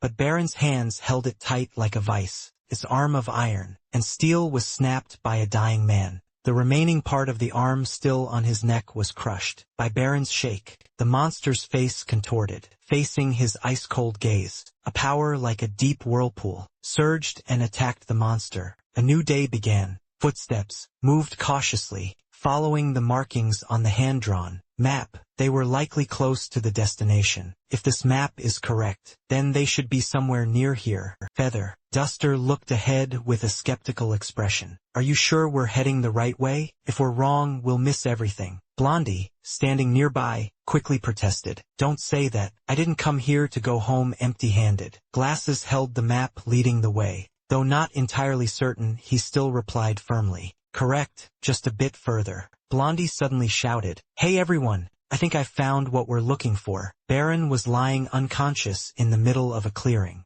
Glasses hurried over and pulled Baron onto his shoulder, helping him along while saying, "He's very lucky. He's still alive. It seems he's just fainted." Feather Duster didn't even care about his teammate's life or death, not knowing what he saw that made his eyes and mouth go wide. What on earth happened here? Glasses followed his gaze, eyes bugging out, astonished to see. The building ahead had a giant circular hole punched through it, and the ground below was plowed into total ruin. What the? The sky gradually turned to evening. Feather Duster started blabbing his mouth again. You're falling further and further behind. I told you to leave those bags behind already. Blondie, carrying a whole bunch of big and small bags, gasping for breath. No, I said. Those are the groceries I just found earlier. I'm gonna eat my fill when I get back. Unable to stand the snail's pace, Feather Duster spun around. Give them here. Blondie naively handed them over, and didn't forget to say a polite, thank you. In a flash, the two bulging food bags were ruthlessly tossed down the cliff by Feather Duster. Blondie screamed out in regret. What the hell did you just do? Feather Duster shrugged nonchalantly. No need to thank me. If you're mad, try and catch them. I'll pluck that rooster comb of yours right now. Glasses, carrying Baron on his back, was panting like a dog. If you two keep going on like this, we're going to die. Shut up, will you? Feeling the person on his back stir slightly, Glasses asked. Are you awake? Baron feebly whispered. Why am I here? His gaze stopped on the map. A light smile touched his lips. Is that guy still alive? Glasses replied with a smirk. He curiously asked, what exactly happened back there? The place where we found you looked just like hell. Baron recounted the whole story. Just as I was about to faint, that demon caught me. And after that, I don't remember anything else. I cheated death. Huh? At a turning point, they suddenly encountered a monster. Feather Duster excitedly pulled out a wooden stick. I was starting to get really bored. Come on, come and get it. Baron slowly stood up, advancing forward with a cold gaze. Glasses anxiously tried to stop him. Wait, hold on. Are you going in barehanded? Baron concentrated energy into his fingertips. As the monster lunged to attack, he ducked low, unleashing a lightning-fast strike straight into its chest. The other three stood watching, jaws dropped in shock. The monster's body began to crack, then shattered into black threads, revealing its life seed. Baron staggered from exhaustion. Feather Duster rushed over to catch him, stammering, what the hell was that? Are you actually human? In the basement of an abandoned subway station, someone was hugging a box, tapping it and testing the audio. After struggling for a while with no result, Bames spoke up. Mr. Radio, you can't pick up anything at all? At a table cluttered with devices and countless dials, the pot-bellied man holding a wrench replied, nothing. I've tried to fix it, but there's just nothing. Another person spoke up encouragingly. Just try a little longer. Maybe the government or the military will hear us. Setting the wooden box down, Bame glanced at the girl sitting with her knees pulled up in a far corner. Haru looked down, asking herself, he'll probably make it out okay, right? Ever since I returned, I've been so restless. I didn't dare sleep while waiting. Her hand trembled slightly. The pot-bellied man crossed his arms, then sat down on a nearby chair, asking, what? You've been staying here? Haru widened her eyes at Baron, who had his eyes closed, carried on Glass's back, as he gently set him on the ground. Okay, he made it. Haru rushed over and hugged Baron, sobbing. Thank God you're still alive, even though I ran away to survive. Feather Duster and Blondie didn't care about that tearful scene, flopping down on the floor with their pile of bags. The entrance was bathed in a soft, golden light. The first warm expedition had brought back 7 days' worth of food, and some medicine. Glasses and Blondie looked toward Feather Duster, who was wiping sweat from his forehead. Compared to the 2 lives lost, the results obtained were truly too meager. Baron slowly opened his eyes. Haru, who had been staying by his side, said, you're awake. Baron recounted, I had a dream. Someone hugged me in my dream. It was so warm.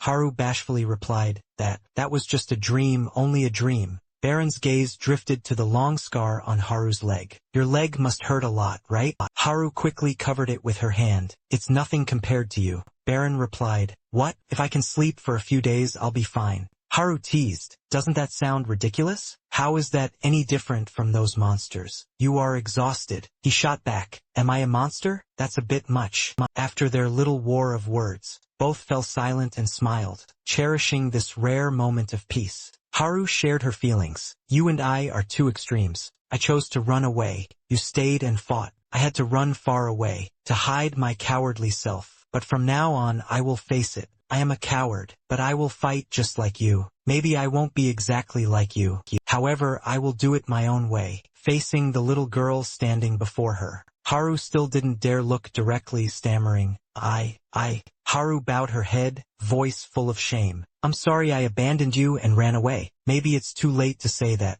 A small hand reached out. Haru was startled. Is this your hair clip? The little girl smiled innocently. Think of it as a gift. Your bangs cover your forehead. How can you see anything like that? Haru took the clip, her heart full of guilt. But are you okay? I abandoned you and ran away. The little girl kept the smile on her lips. It's okay, I have plenty more. The answer left Haru stunned. The little girl looked down at Haru's leg, voice full of worry. Oh, your leg. Haru smiled gently and replied, it's okay. Then she clipped back her bangs, revealing a large scar on her forehead. Her smile grew even more radiant. It is proof that you fought. Baron stood nearby, watching Haru intently. She pointed at the clip and asked, how does it look? Does it suit me? The little girl nodded vigorously. Yes, the storage was packed with food. Glasses leaned his back against the wall, secretly listening to the conversation between the two, and then smiled. The hidden man still sat silently in a corner,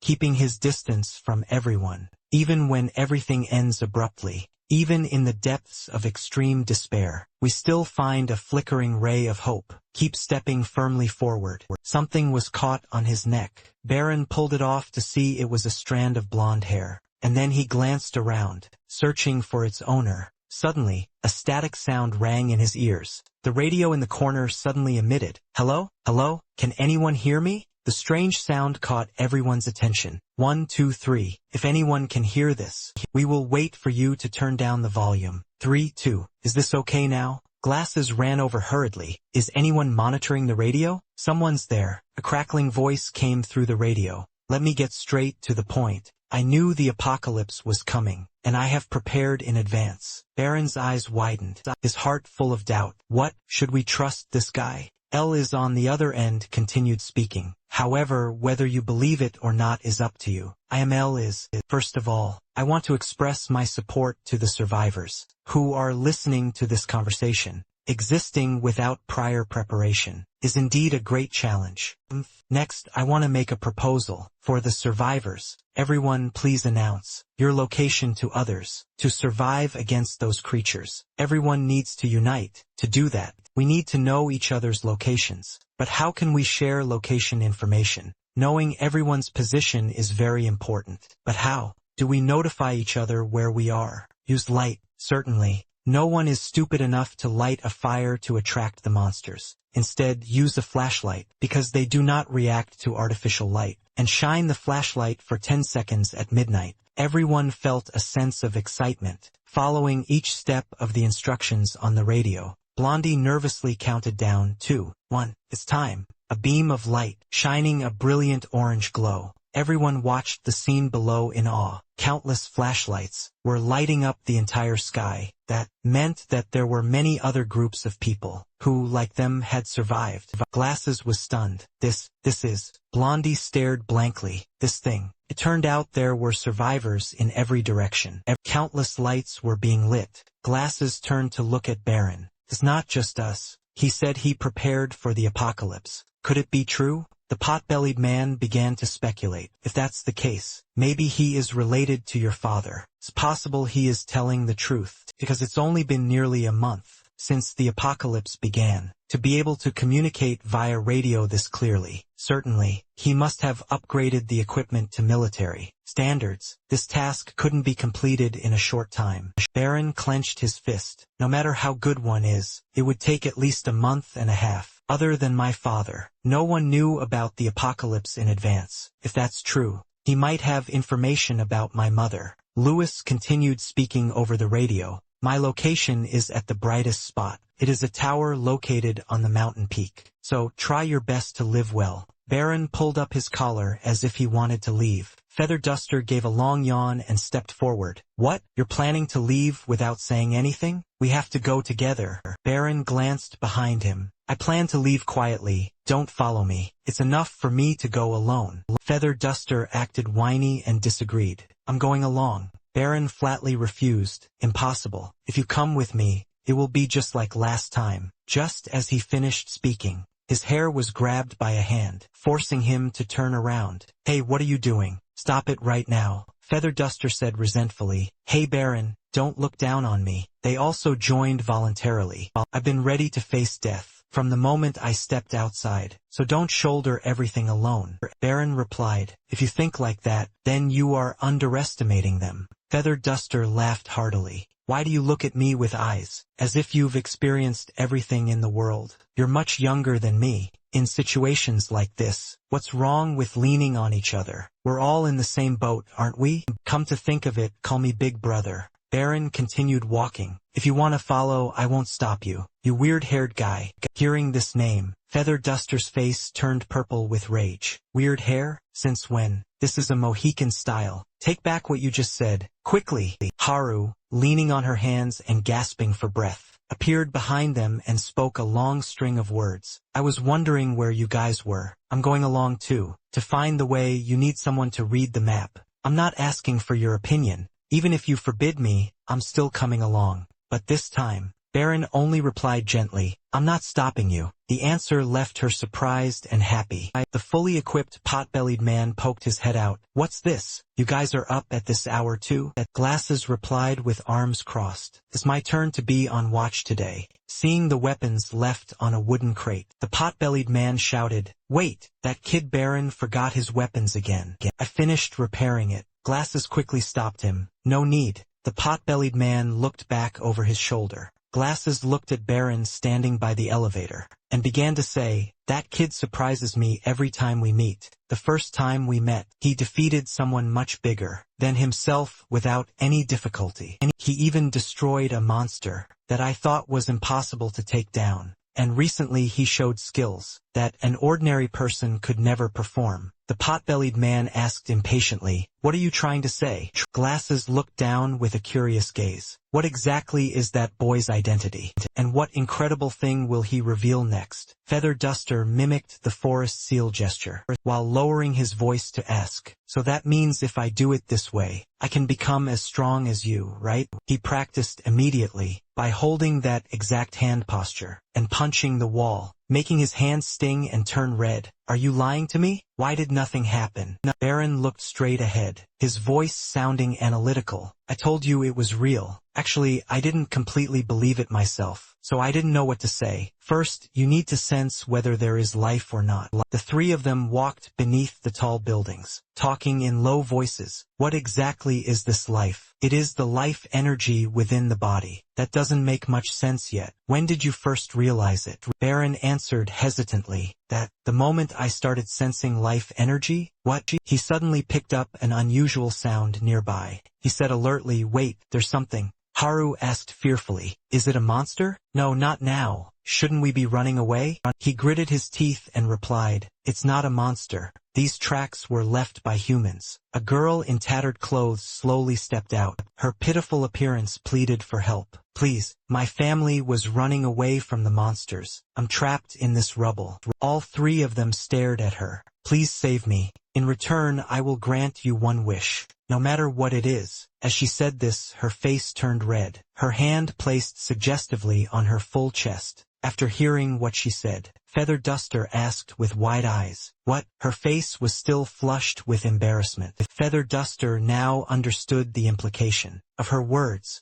Haru also blushed upon realizing the other's intention. Feather Duster hurriedly urged, "What are you waiting for? Hurry up and help this poor girl." Haru questioned her teammate, "Wait a minute, what exactly are you planning to do? What exactly are you expecting?" Baron glanced around and asked, "Is there no one else around here but us?" She nodded in confirmation. "Of course that's the case. That's why I had to ask you all." Baron frowned, exposing the truth. How strange. This area is full of dogs. She bit her lip as henchmen rushed out from all four sides, with arrogant expressions. "Not bad, kid. You've got sharp eyes, don't you? I planned to lead your whole group to our place, but damn it, we got exposed." Feather Duster yelled in frustration. "Huh? Why are there suddenly so many people helping? What about the promise you made to us? I was gonna help my best to get 10 times the reward." And yet Haru snapped, "Now is not the time for those words. They're waiting for us." A henchman standing nearby pointed at his face, sneering, "It means you guys were being lured. Got it, you idiot?" Feather Duster glared at that man. The woman,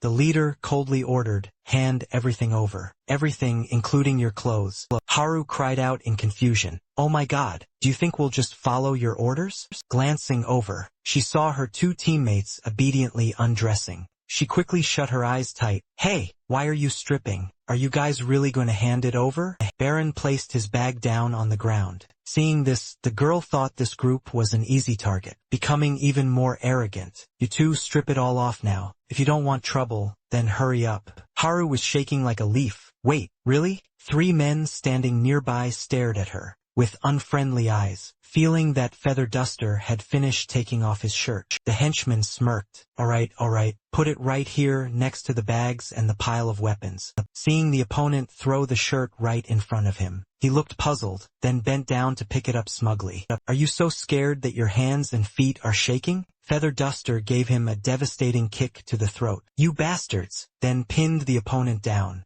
stripping him clean. "Oh wow, this outfit is fantastic." After putting on the new clothes, he didn't forget to show off to Baron. "What do you think? Do I look good in this?" The girl was so angry she saw stars. "This crazy guy, deal with him quickly, before the monsters get close." The blonde guy holding a knife rushed straight at Baron. "You're going to die first." The sharp blade lunged forward. He leaned aside to dodge, then delivered a powerful punch to his chest. The knife flew into the air, spinning. When the tip of the blade pointed in the right direction, he punched the handle hard, sending the knife straight through his clothes, pinning him to the wall. She broke into a cold sweat. "What?" Feather Duster swung his stick continuously. 3 other guys were beaten until they were dizzy. "Come on, come in and play, boys." The girl ordered sternly, "Stop playing around. Be serious. It's just 2 kids." Then she pointed toward Haru. "Quickly deal with that girl standing alone over there." As the whole gang rushed forward, seeing the rain of sticks falling down,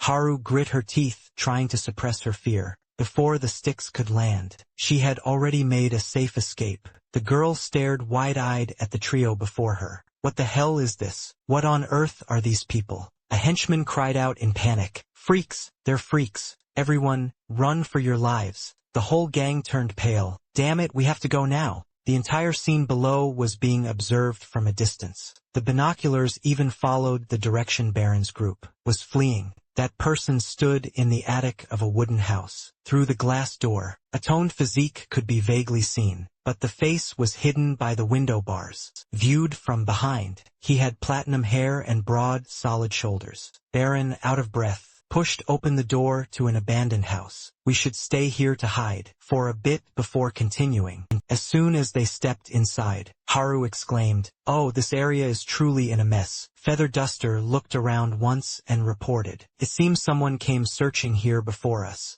There appears to be no one left around." Haru picked up an item in the room to examine it. "That is highly likely, because last time, I saw that this place had no lights at all." Baron looked around thoughtfully and said, "For a moment, I felt something wasn't right. This chaos doesn't seem to be accidental. It looks like someone intentionally created this situation." Feather Duster and Haru stood back to back, watching alertly. Baron asserted firmly. There is definitely someone present in this house. Seeing the tip of Haru's shoe, about to touch the trigger of a rope trap, he quickly shouted a warning. Hey, stop for a second. But it was too late. What is it? Look away. Haru, wearing a short skirt, was hoisted upside down from the rafters, struggling to hold her skirt down while screaming. Who came up with this stupid trick? Everyone, look the other way. Feather Duster was swung around so much he squawked like a duck. Quack quack. What on earth is this? From the rafters, a man slowly climbed down. Feather Duster held his breath and stole a glance. His face stared gloomily at the two prey who had just been trapped, his voice full of contempt. Oh, turns out it's just a bunch of kids, suddenly appearing out of nowhere.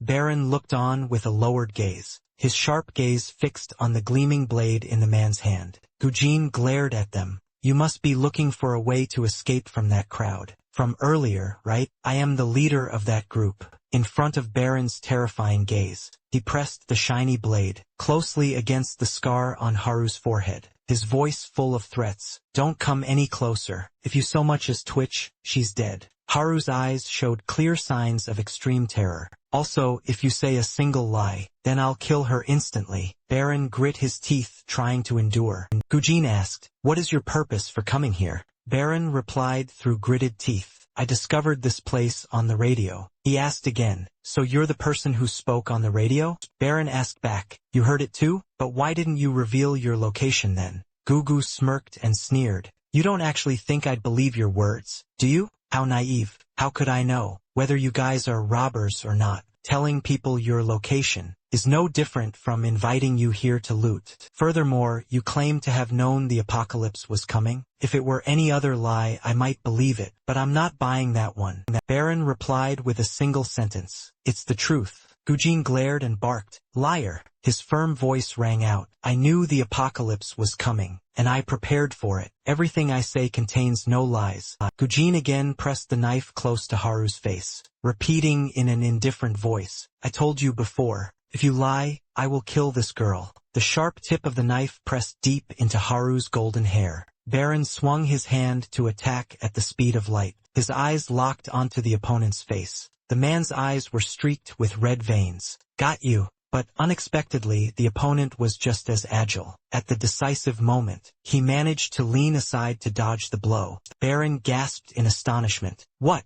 The sharp tip of the knife immediately lunged forward. He used both hands to clamp it tight, but was hit by a devastating kick, sending him flying backward. Baron used his feet to brake sharply. Gujin moved as fast as lightning, closing the gap, continuously unleashing vicious slashes, forcing him to retreat, slamming his back against the cold wall. The knife in his hand spun around. Baron widened his eyes as Gujin aggressively swung the knife down. He grit his teeth and threw a counterpunch, but it missed the mark. Baron was utterly astonished. He managed to dodge it. Gujin showed no signs of fatigue, turning around to say, You seem quite different from the robbers I've dealt with until now. Baron repeated his words. That's right, I told you I'm not a robber. Baron used his sharp gaze to assess the opponent once more. That guy, his movements seem a bit strange. His attacks are also quite fast. As Gujin swung the knife again, Baron ducked to dodge, but unfortunately stepped on a glass shard on the floor,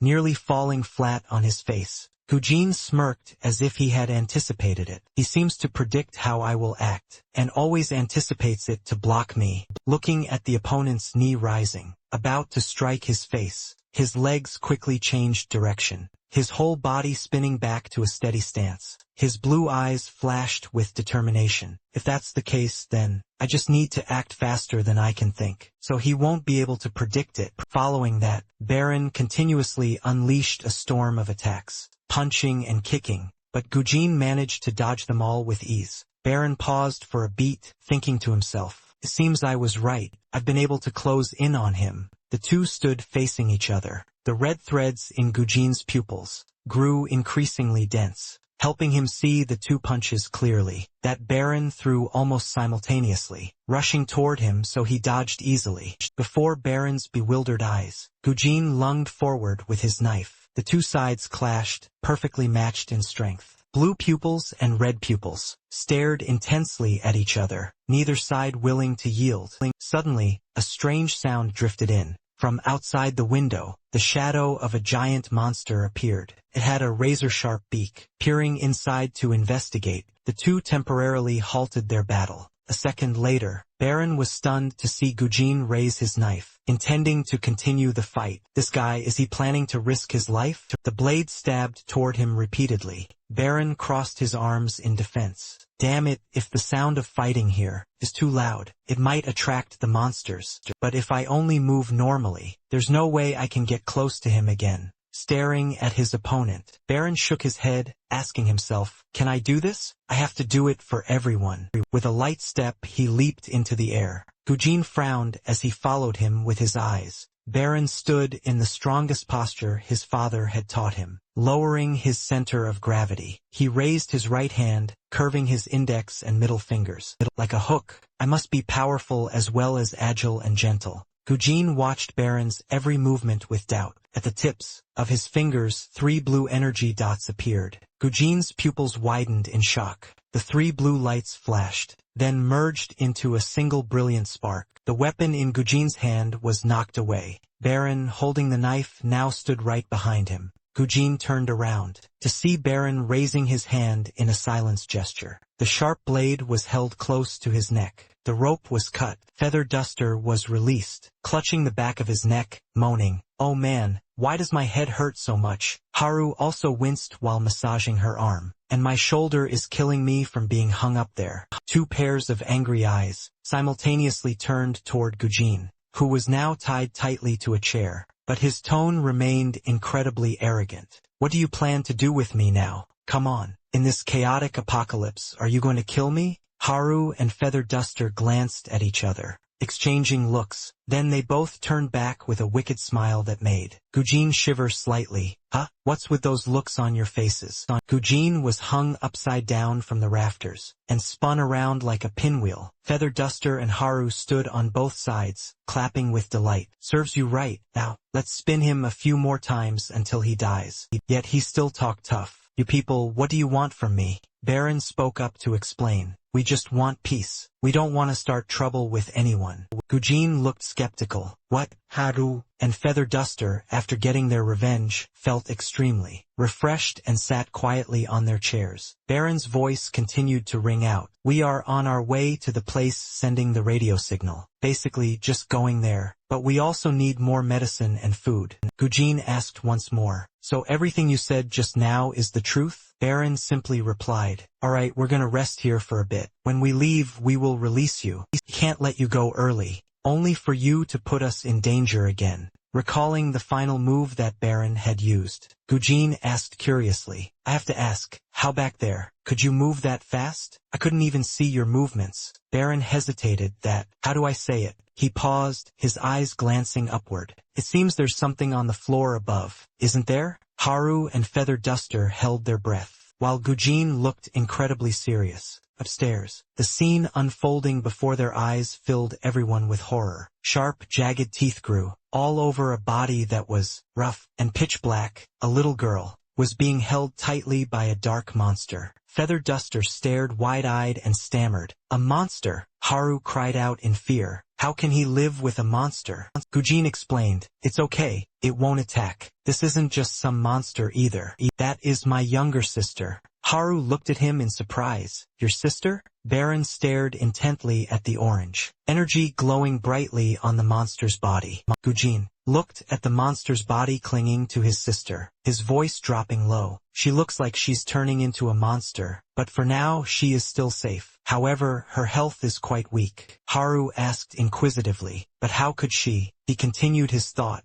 "I know what you mean. With injuries like that, she should be dead, right? According to my hypothesis, the monster itself has fused with her to sustain her life. It's possible they are in a symbiotic relationship," Haru said sadly, "but seeing her live like that is so painful." Then she suddenly thought of her own cheerful younger brother. She hugged her trembling arm and shared her feelings. "She looks quite lonely." Feather Duster wondered, how can you just leave her like that? Why don't you just kill the monster? Gujin replied with a lonely expression, I've tried. Those monsters have dug deep and infiltrated her body already. Feather Duster asked hesitantly, well, you can still kill the monster. Gujin fell silent for a moment, then laughed bitterly. Kill the monster? Fine, but how can that be done? Feather Duster waited for that chance to act superior. If you can identify the core of the monster, then you can kill it. Just attack the core and that's it, right? Baron, you answer him, correct? Gujin still laughed loudly, his voice full of sarcasm.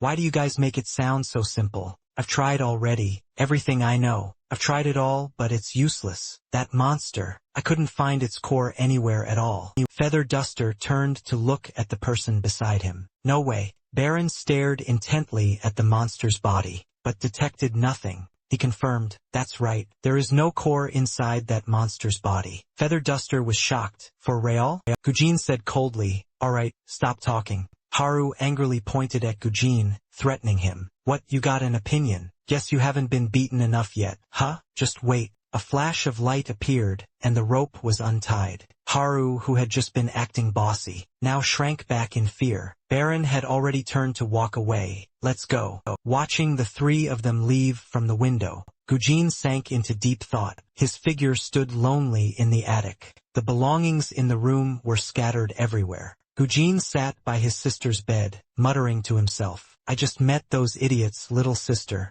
He said he knew about the apocalypse beforehand. He even knew how to find the monster's cores. Total lies, right? You heard those words too, didn't you? From the rooftop, someone was looking down. Gujin sat in a daze, his gaze shifting to the stuffed rabbit lying nearby. He stepped forward to pick it up, a sorrowful expression clear on his face. He heard the sound of a rope vibrating. Is the trap vibrating? Gujin turned around alertly. Why did you guys come back? But the thing crawling up was not human. It was a giant, scrawny monster, with long limbs pouting its sharp beak, emitting horrifying sounds. Gujin held his breath, glancing at his sister on the bed, gripping his knife and crouching, ready to fight. His eyes narrowed and then flew wide open. Red threads appeared clearly in his pupils, helping him see through the movement as it split into three. Of the monster, the image before him suddenly blurred, and his nose began to bleed. Recalling the battle with Baron earlier, he cursed, damn it,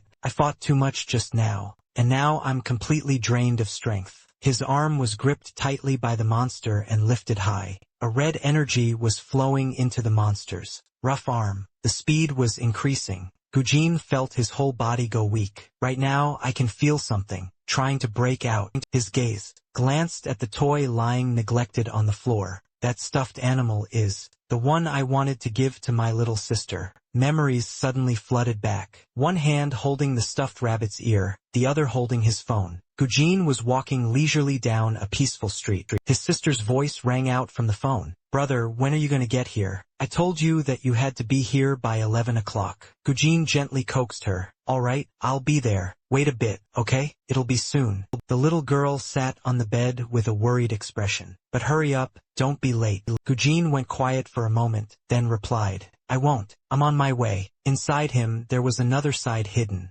Whenever he needed intense focus, his pupils would fill with red blood vessels, staring coldly down at the chessboard. At the chessboard, before the cheers of the crowd, Gujin looked indifferently at his opponent, who appeared frightened. You could say, I have a special ability compared to others. I can feel and perceive certain things that will happen in the near future. The opponent had just placed a piece down. The referee shouted, victory! Player Gujin has won the championship once again. How strange. Why don't you look happy at all? He slowly turned around. Well, Gujin's expression made it obvious. Because I knew beforehand that I would win this tournament. Looking at her brother's face on the TV screen, the little girl sat on the bed and muttered, hurry up and come over. Your interview is about to start. His sister's voice reached Gujin's ears through the phone. You and I promised to watch it together. Alright, I'm coming. Foreseeing the near future is not a difficult thing for me. I only need to synthesize all the factors, then judge and feel them. That's all. Everything operates and forms a simulation. In my mind, for example, the air, the temperature, everything feels like it is manifesting right before my eyes. The surrounding noises are also amplified. With just those things, I can completely recognize the changes. In everything, opposite him, a motorcyclist was driving like a maniac, rushing forward. "Hey you, how are you driving? Get out of the way, fast." The wheel hit a brick lying right in the middle of the road.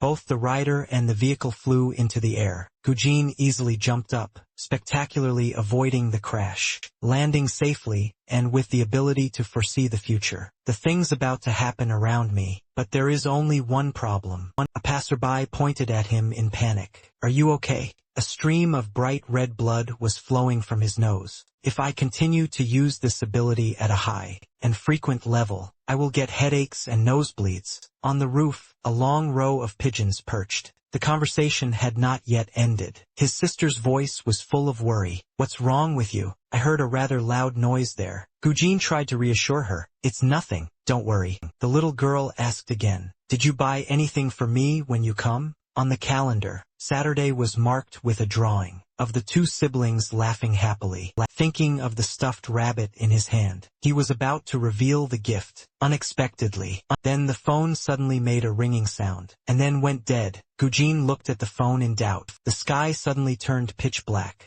The flock of birds on the roof scattered in flight. Everyone looked up at the sky, with eyes full of confusion. The sun was obscured by a dark sphere. A swarm of giant monsters descended. Gujin watched in horror. Red bloodshot lines etched into his eyes, but he couldn't see anything. That was the first time that I couldn't predict what would happen in the future at all. What are these freakish creatures? Everything was brand new, things never known before, in this human era. The entire information network didn't mention it at all. It had only just appeared right here. After that, the entire communication system, radio and newspapers were completely paralyzed. Society was like returning to primitive times. The monsters poured down in a rush. Gujin's eyes flashed with a bright red light, watching each stream of gray creatures, flooding every corner of the city. Gujin fled in a hurry, his eyes wide with terror, looking at monsters with all sorts of bizarre shapes, swarming the streets, encountering anyone. They used their tentacles and claws, their sharp points to kill him. He gripped the stuffed rabbit tightly, running for his life. Blood and corpses lay scattered across the road. What is the purpose of those monsters? To kill people? No. They attack everything, including humans. So what is their goal? To destroy everything? Or is that how they achieve something else? Amidst that chaotic scene, Gujin still managed to stay calm, passing through each monster. In front, another monster appeared to block the way. He used his special ability, easily dodging its attack. Only 50 meters left. I must get home to check if my sister is still safe. A giant thorny mass soared through the sky, then fell straight onto the attic of a house. Gujin stood frozen in shock. A red blood vessel snaked through each room in the house. The air temperature, the surrounding sounds, everything before my eyes. With just that information, I can predict everything. When I saw my little sister, lying motionless on the cold floor, her neck gripped tightly by the monster, Gujin's face darkened. I wasn't very surprised because I had already foreseen it. Looking at the monster clinging to his sister's body, he raised his knife and stabbed down decisively. A pure white stuffed rabbit lying nearby was stained a bright red. His hands trembled, trying to pull the monster off his sister. His eyes widened, unable to believe what he was seeing, as that monster was regenerating itself. A new day began again. Gujin walked over, pulled up the curtains, and looked at the sky. Another day has passed. As for the planet of unknown origin, which was also the birthplace of those monsters, it has disappeared without a trace. Since there are many monsters roaming the ground, the first thing we needed to do was figure out how to repair everything in the house without being detected. If you want to know if anything is strange, it's that my sister's heart is still beating. She was severely injured and should have been dead, but it seems some monster is living, parasitically inside my sister's body, and holding onto her life. The little girl closed her eyes tight and frowned slightly. The spikes on the monster's body vibrated. The little girl's arm lifted slightly. Her whole body trembled, letting out painful moans. Gujin watched the scene, his eyes showing utter helplessness and extreme suffering. I failed. The first time I tried to separate that monster, but I've only failed once so far. I will definitely separate it at all costs. That must be it. The biggest obstacle in killing this monster is its regenerative ability. The monsters possess the ability to regenerate their bodies at different speeds. So, is there a limit to the number of regenerations? And how do they provide energy for those regenerations? Gujin held binoculars to observe from the window, studying the habits of the monsters. To live parasitically on a host, they need to be supplied with energy. Could it be that they absorb the host as well? No, there are some that do not eat humans, but in general, they all exhibit the same behavior. The monster below was gripping a person's arm tightly. When it had drained that person's blood, it immediately left. Perhaps that is the behavioral principle of the monsters. Gujin took his first steps on the red path, the path symbolizing the journey, to find a way to free his sister. If they continue to regenerate and consume all their energy, then it's very likely the ability to regenerate will be lost, and they will die too. Outside, not a soul remained, only the monsters inside the house. He held a knife in his hand, looking toward the monster he had just attacked. I tried for 5 consecutive days. There was absolutely no sign of regeneration slowing down. This made his expression darken even further. Continuing the experiment might lead to some result, but if it doesn't, looking at his sister trembling in waves of pain, Gujin pursed his lips tightly. The footsteps on the red path grew wider. His face clearly showed his agony. Please endure it just a little bit longer. I will get that monster out for you. Alright, I need a method that brings higher efficiency. He began to speed up on the red path, reviewing every note he had observed. Is there a way to limit the monster's regeneration? Is that so? What if I keep continuously applying pressure to it? The monsters are attracted to fire. They can sense the heat of the flames, even through a wall. The detection range cannot be determined precisely yet, but they can recognize it within a range of about a 300-meter radius. But fire is too dangerous. No, I must find another solution. By this point, he could no longer remain calm in his heart. He began to race against time. No matter how busy he was, every day he spent time sitting by the bed, talking to his sister. Today I observed the surroundings with binoculars. I saw a very strange monster. I found hydrochloric acid solution at a nearby metal processing plant. When exposed to the solution, the monster's regeneration speed decreased slightly, but it's impossible to kill it completely with just that method. On the red path, his hands hung limp at his sides. Despite being extremely exhausted, his footsteps did not stop. Sitting on the floor beside a few bags, he told his sister, "This time robbers came to the house. The trap I designed worked, so dealing with them wasn't difficult at all." After a moment of rest chatting with his sister, Gujin began his research work again, determined to find the weakness of that monster. I dissected it and made the regeneration process slow down using the hydrochloric acid solution, but I failed, because it has no weaknesses at all. Freezing with liquid nitrogen failed. Piercing through it also failed. Using electric shocks failed. Fail again. In the empty room, meaningless sounds echoed. He didn't know what to do anymore. Gujin's eyes had deep dark circles. His fists at his sides trembled violently. I don't want to keep tormenting you like this, but no matter what I do, I just can't kill it. The red path to rescue Gujin's sister seemed to have reached a dead end. Gujin stood before the bed, his voice hoarse. Can you still hear me speaking? If you can still hear me, please give me a signal. The rope vibrated again. A sound echoed from downstairs. Oh, what is this? Following that was the scene of Haru and Feather Duster being hung upside down. And at the present moment, the monster in front was continuously draining the red energy flow from his body. Gujin gave up on everything, unable to kill the monster, and unable to free his sister from this pain. He stood at the end of the road. Gujin closed his eyes and left it to fate. Fine, then from now on, I won't look at any more possibilities. A footstep kicked off the air. A dark figure shot up from the ground. Baron glanced at the one accepting death. With a look of contempt, Baron lunged down from the air, his hand carrying a flow of blue energy. striking directly into the monster's chest, causing it to vanish into black threads. He lightly touched his feet to the ground. The hand that was gripping Gujin's arm slowly dissipated. Baron stared at the seed, the life core of the monster. Gujin's eyes opened wide, his pupils showing the red blood vessels again. Threads of red energy erupted violently around his body.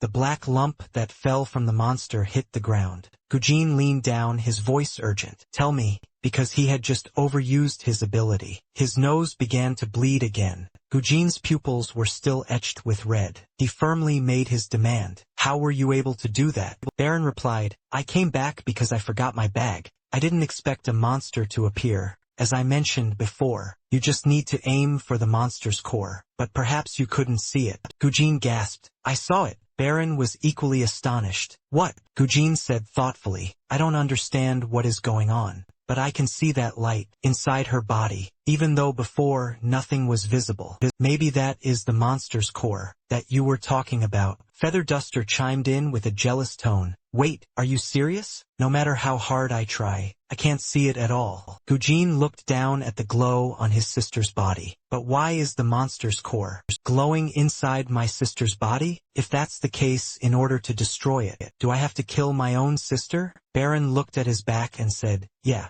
could be said that only when your sister's heart stops beating can that monster be destroyed, because it is living off her heart." Watching the girl's trembling body, Gujin made a steely resolution. "I will do it. I will carry this out myself." The three of them went down from the attic together. Gujin's face was heavy with an unnamed sorrow. Beside his little sister lay the blood-stained stuffed rabbit. His voice was thick and hoarse. "Though it's late, happy birthday to you." Taking one last look at his sister resting on the bed, Gujin's back radiated a cold loneliness. The sharp blade plunged down without a moment's hesitation, aiming straight for the girl's fragile heart. And then, a brilliant golden light suddenly flashed. A soft, fluffy ball of fur floated at eye level. The monster that was clinging to the girl suddenly vanished, leaving only her small body stained with fresh red blood. Gujin's hand holding the knife trembled violently. Fragments of memories of his beloved sister suddenly returned. The moment she tended to a small plant, the times she ate happily, when she sat firmly on his shoulders. Gujin pursed his lips, flashing a forced smile, mixed with infinite agony. He gripped the knife tightly, then, like a soulless man, pressed the sharp blade to his own neck. Amidst the silent space, an innocent voice spoke up. "Thank you so much." The voice made Gujin startle awake. He hurriedly turned back to see his sister lying on the bed, flashing a gentle smile at him. Gujin's hand let go of the knife. His silhouette stretched long against the light. "Did you hear that just now?" The little girl on the bed smiled tenderly and replied, "Emicham." Gujin hunched over. Now he no longer needed to brace himself and act strong. Tears streamed down his cheeks. Gujin was like a man lost in a desert. He didn't know what to do. The future was blurred. Where should he go? The sound from the stairs caught everyone's attention. The three people below simultaneously looked up, finding Gujin standing there as motionless as a statue. His face was completely devoid of expression. Before coming down here, the little girl had whispered, "Please do whatever it is you like." Gujin's eyes widened. He questioned himself, "What I like?" In his mind, the image of Baron's group of three flashed by. As they were slowly walking down, the monster was still stubbornly biting his sister, refusing to let go. Then the scene of Baron's group, ready to battle the monsters, appeared. Gujin's lips quivered. It seemed he was harboring a new purpose. The little girl tried to open her clear eyes wide, waiting. Her brother's face went from blurred to sharp and clear. The goal was now certain. His hand gently lifted the girl's neck. Then he leaned down to pull her into a hug. His voice choked up, mingling with his tears. "I want to destroy all the monsters that made you suffer like this." The knife lay silent on the cold ground. The little girl closed her eyes as a single clear tear rolled down. She smiled and told him, "You must work hard to survive and avenge me, okay?" Gujin imagined the scene of himself with Baron's group, standing shoulder to shoulder, destroying the monsters rampaging on the streets. Under the attentive gaze of the other three, he introduced himself. "My name is Gujin. Let me go with you." His face radiated a steely determination. at the hidden underground base in the subway. The blonde-haired girl was nodding off, her head drooping, falling into a deep sleep. The sound of light footsteps echoed, making her startle awake. From the stairs, Baron's group was descending. The faces of the three held no joy at all. The blonde girl approached. Ah, they're finally back. Everyone returned safely, right? Wait, why is there an extra person? The stranger spoke up. My name is Gujin. His face was ice cold. Well, you can just call me Jean. Haru took inventory of the loot collected from this expedition. Everyone gathered around to listen. The food supplies are enough for about a week, and there are also the types of medicine he was looking for. The man chimed in, thanks, kid. Just in time. The antibiotics were almost gone. Haru looked at the piece of paper in her hand. Furthermore, I've also completed quite a bit of the other maps. We have made it more than halfway, getting close to our target, the radio station. Unfortunately, there's a large cliff midway, so frustrating it will likely be difficult to cross. Gujin rested his chin on his hand, looking pensive. This base of yours is quite interesting. It seems people here have pretty good living conditions. That's strange, though. Not having been attacked by another group until now. It's actually quite weird that you still exist. The pot-bellied man raised an eyebrow. What? Other survivors? You just said there are other people alive elsewhere? Gujin twirled a pen. Right? In the time before, while I was still at home, I saw and knew there were 3 other groups. The people in those places are, well, there are looters and those who set traps for survivors. As for the rest, alright, you probably don't know yet, so that seems to be the group you guys encountered last time. Feather Duster shouted, oh, so it was that girl from that time. Haru thought back and still felt a chill. I remember now.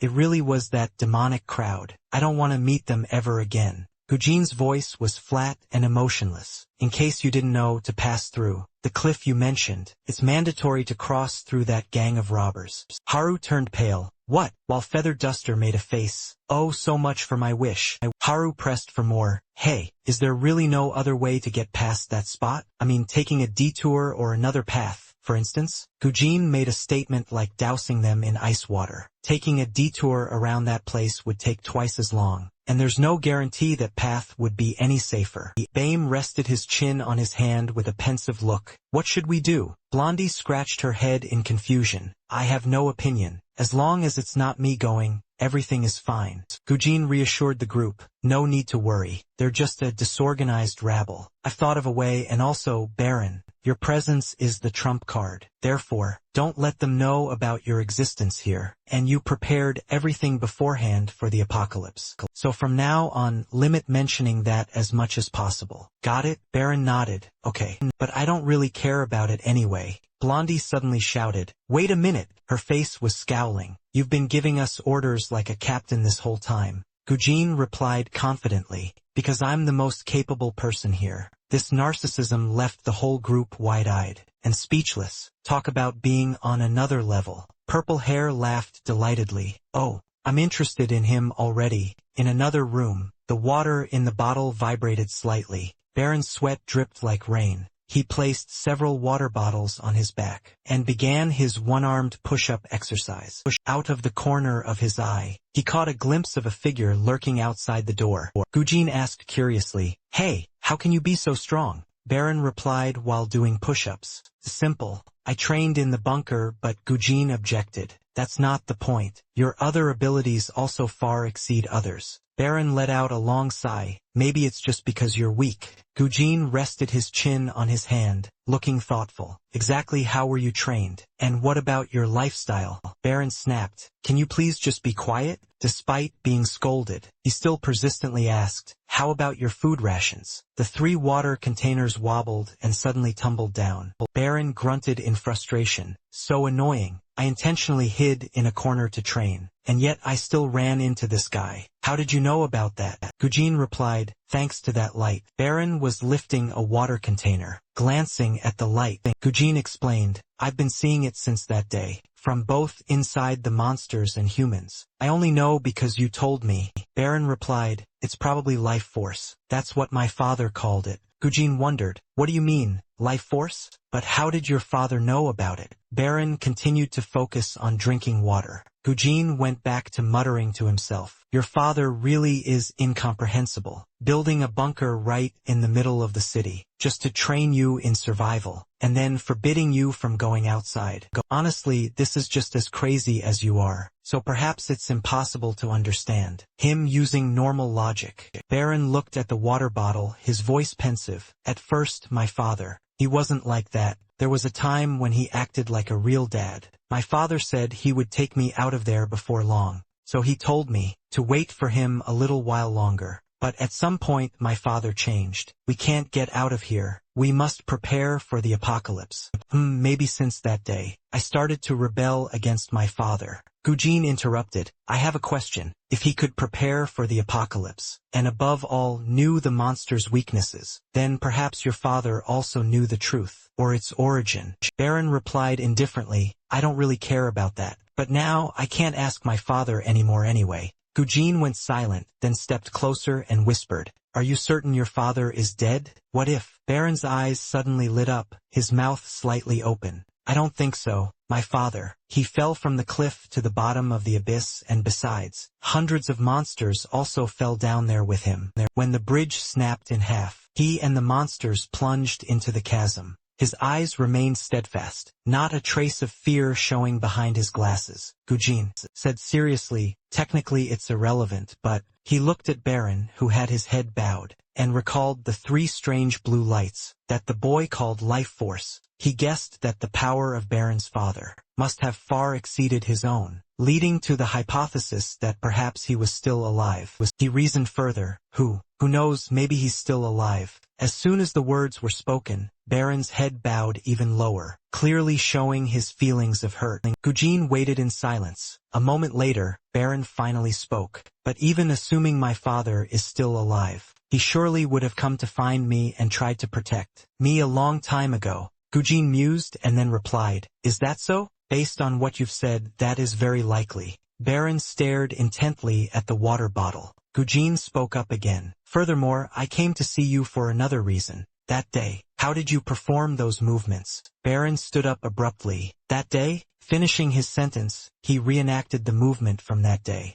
In a flash, he was standing behind Gujin. Baron instructed, You need to focus on your fingers to control the flow of life force. But at first, finding the sensation is not simple at all. Gujin suddenly exclaimed, I've already felt it, leaving Baron utterly surprised. What? Gujin's arms trembled. He recounted the moment he was being squeezed by the monster. At that time, I could feel it very clearly. The sensation of life energy gradually leaving my body. Slowly, Gujin's eyes turned blood red. A flow of red energy emanated from his fingertips. That is the life force. It spread throughout his body. His nose began to bleed. Baron asked worriedly, Are you okay? Gujin tried to endure it. A strange sensation is overwhelming my entire body. That's right, I can feel it. I need a new source of power. A power strong enough to destroy those brutal monsters. Out there, I need it. He yearned to be like Baron was back then, able to take down monsters with his bare hands.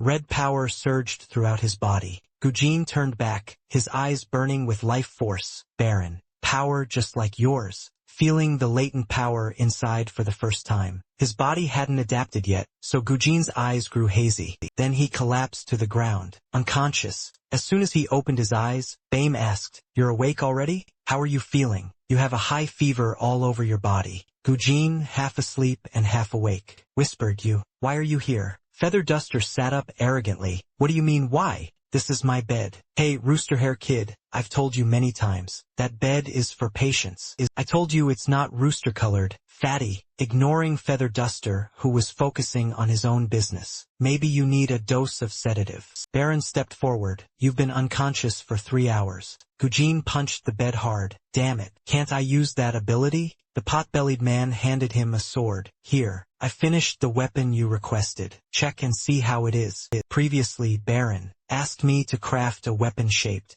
like a nail, because this design is very useful for attacking the monster's weaknesses. However, the shape of the sword you requested. This isn't a good choice for killing monsters. Gujin examined the sharp sword in the man's hand. He added, it's more suitable for killing humans. If possible, don't use it against monsters, because the blade is very thin and easily damaged. Gujin sheathed the sword with determination. Don't worry, when I face monsters, I'll use this weapon. He pulled out a small dagger. Baron stepped up and asked, Gujin, are you coming along too? He nodded. That's right, I've prepared everything. Looking at Baron's bare hands, Gujin felt secretly envious. Baron doesn't even need to use a weapon, and yet still take down monsters. Just like me. If I'm not strong enough, then how can I avenge my sister? Baron wondered, why do you want to help me? Gujin replied nonchalantly, actually, I'm not helping you. I'm doing this only for my own benefit. If I help you, perhaps I can find out the truth about those monsters. As for you, why do you yearn to find your mother, when you've never even met her? Baron answered softly, simply because she is my mother. Feather Duster waddled over, hello Baron. Gujin, we've been waiting for you two forever. Haru gritait des Italy, Yahello. Baron looked at the two. You guys are coming too? Feather Duster puffed out his chest with enthusiasm. Definitely, the more, the merrier. Haru clenched her fists to encourage herself. Yeah, it might be a little scary, but as long as we keep trying, it'll be okay, right? Gujin kept his cold, unchanging expression. Now there are 4 of us. Just one more person left. All eyes turned toward Blondie. She jumped like a cat on a hot tin roof. I don't want to go. But of course it was futile. Bame advised, be careful out there. The 4-eyed guy standing next to him also reminded them. Everyone must return safely this time. The group filed outside one after another. As the monsters began to roam the surface, each person carried their own reason to fight for life. Some fought because of a haunting past like Haru. Some simply sought excitement and fun, like Feather Duster. Some lived to avenge a sister like Gujin. And some only longed to find their loved ones like Baron. And so, those few remaining humans continued to forge ahead, fighting to survive. The group, led by Baron, crossed through the desolate, ruined buildings. Before them now was a steep, treacherous slope. Monsters lurked everywhere. At a certain building, a powerful, questioning voice rang out. So you didn't just lose them, but you also left my men behind to die. The man opposite stammered in excuse. A rusty surgical blade was raised high. The Bustagirl, a buoy, recounted the situation back then. They are completely different from the idiots, who usually fall into our traps. The guy listened while slicing a piece of steak. One of them realized it was a trap. Another was very good at dodging, and then there was a fool with a crazy rooster head. The henchman standing nearby chimed in. That's right, that crazy roosterhead guy even stole my clothes. That guy is really... Before he could finish his sentence, a dagger plunged straight into the middle of his forehead, getting a free one-way ticket to the underworld. Buoy saw the henchman lying dead on the floor and was terrified, turning pale and falling flat on her butt. The guy acted nonchalant. Sorry. The platinum-haired leader with muscles like a man had a face as cold as ice. He was too noisy. I thought he was livestock. The skinny guy nearby worried. Don't you think they will come back to attack us? The leader looked at the ruined city outside through the window. No way, unless their minds are abnormal. This is our lair. But if they try to come back, I will finish them off. She picked up a piece of meat and chewed it hungrily, her body covered in numerous scars. On this side, Gujin spread out a piece of paper, starting to draw up a detailed plan. So this is the plan. Look at this map I drew. Our destination lies right on the other side of the raiders' territory. On the map, the circled broadcasting tower is the goal. On the move, we must pass through Sector 2 and Sector 3. We will sneak through to avoid combat. To do that, we must cross through each sector. There are 3 sectors in total. Where they are standing is the starting point. The towering building in front is Sector 1, followed by Sector 2 and Sector 3. To reach the destination, the planned route will move in a zigzag pattern. Feather Duster howled excitedly like a gorilla. Time for another raid mission. Let's turn up. Everyone. Haru walked beside him. This guy is like a ticking time bomb, whispering a reminder. Quiet down. You're going to get us spotted by monsters. Baron spoke up to ask. Sounds easy, but how do we cross such a large area without being detected? If it were just me, maybe I could do it, but Gujin was briefly amazed by Baron's ability, but quickly regained his confidence, smirking with a smile. Of course I have a plan. Everyone just needs to do exactly as I say. Feather Duster suddenly asked again. Anyway, you said that to see a monster's weakness. We have to let someone get caught like Gujin, right? Baron appeared uncertain. Perhaps, but I can somewhat sense their life force now, even before we encounter them. When I lived in the basement, I could also sense the humans. Above me, Feather Duster rested his chin on his hand, his mind jumping to something else.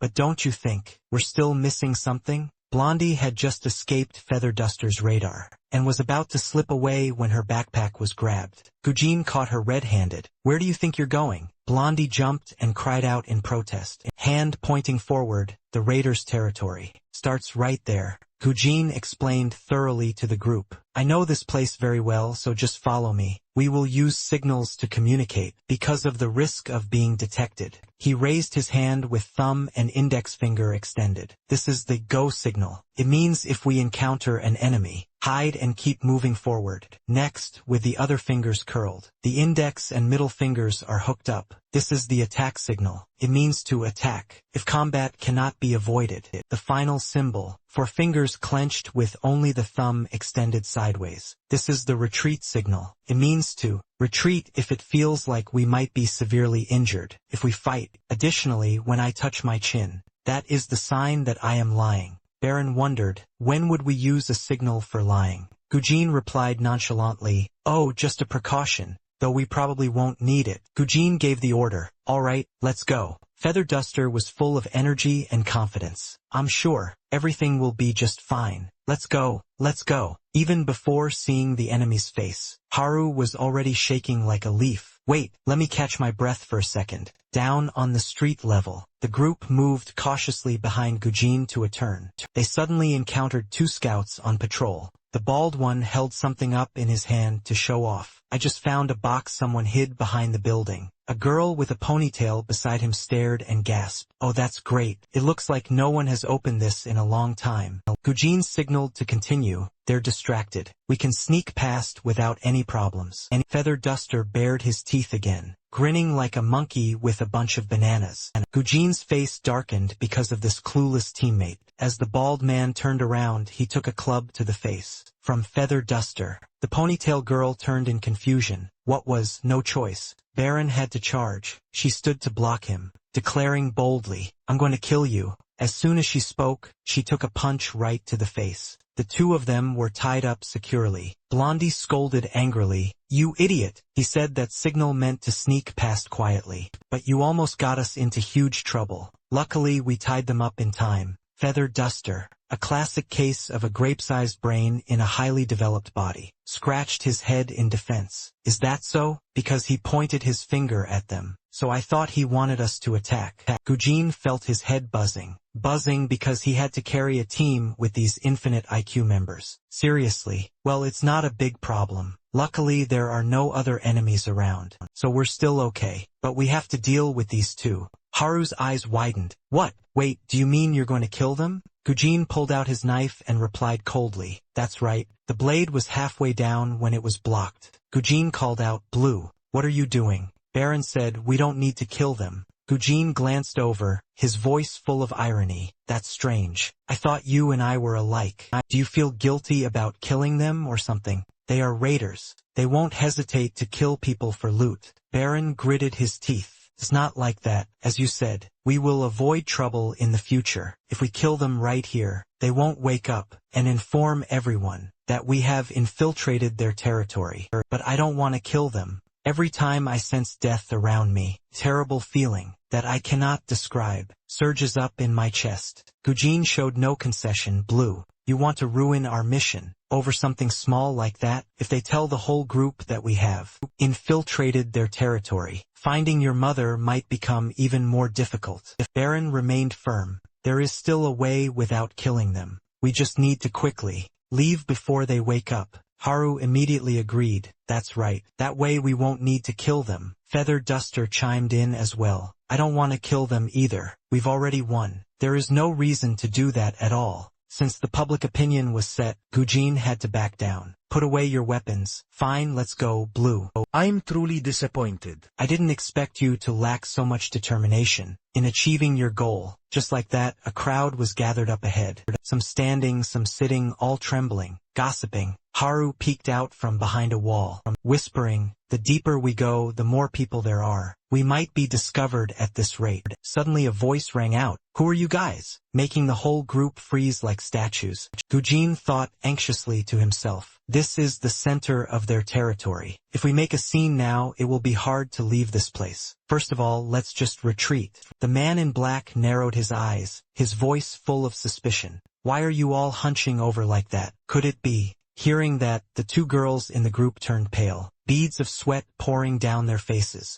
Feather Duster laughed loudly and stepped out, his voice booming. That's right, we are carrying out an extremely important mission. The man in black was bewildered. What mission? Who are you people? Feather Duster slicked back the bright red tuft of hair on his head, acting like a boss. What? You don't know who I am? You see this mohawk and still don't recognize me? His eyes glared with murderous intent. The man in black felt this vibe was off, getting a bit scared and hesitating. It seems I recognize you now, sir. Feather Duster put his arm around him, voice intimate. Very good. Let's have a little heart-to-heart, shall we? Seeing the two of them walking away together, Gujin gave an implicit compliment. That rooster-colored hair. I didn't expect the day would come where it's actually useful. Baron asked, are you just gonna let him go like that? What if we get separated? Gujin replied nonchalantly while walking, Emicham. Well, in case we have to split up, we already agreed to meet at the base. He'll surely know how to find his own way back there.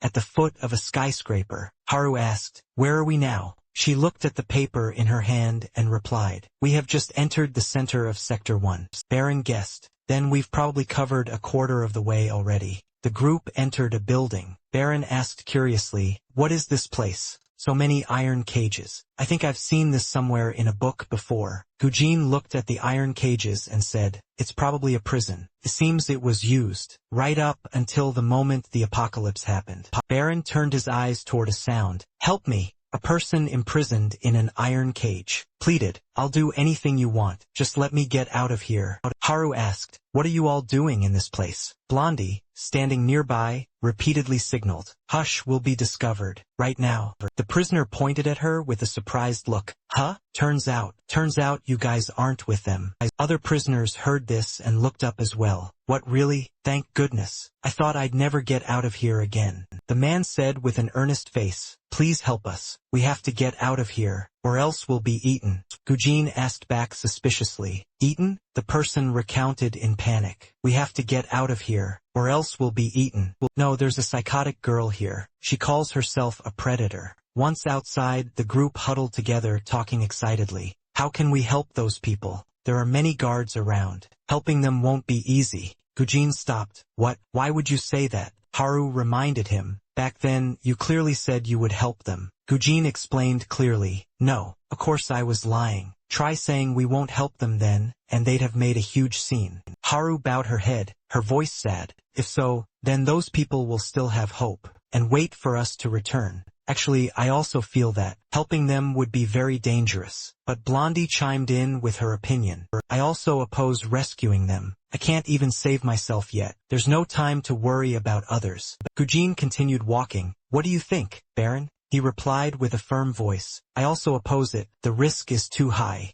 Gujin glanced back, his voice full of sarcasm. Ha, how interesting. Didn't you just oppose killing earlier? Baron explained, this is different. At that time, I only opposed the act of killing. Because when I think about it, I feel like I'm no longer myself. A fly came buzzing by. Haru was pale with fear when she suddenly saw. Baron had swatted the fly and was sticking out his tongue. About to eat it, she quickly screamed. Baron, what are you doing? That's disgusting. Why on earth are you doing that? Baron answered honestly. I'm not sure. It's been a habit of mine for a long time. Does it look that weird? Haru frowned in confusion. Yes, very weird. Was there nothing to eat down in the basement? And Baron replied nonchalantly, no, it's not for that reason. It's just instinct. As soon as he finished, quick as a flash, his palm, carrying a mosquito, ended up right by Haru's mouth. She gagged, her face contorted. So dirty. You just swatted it with your hand. While they were bickering, they saw Gujin raise his hand.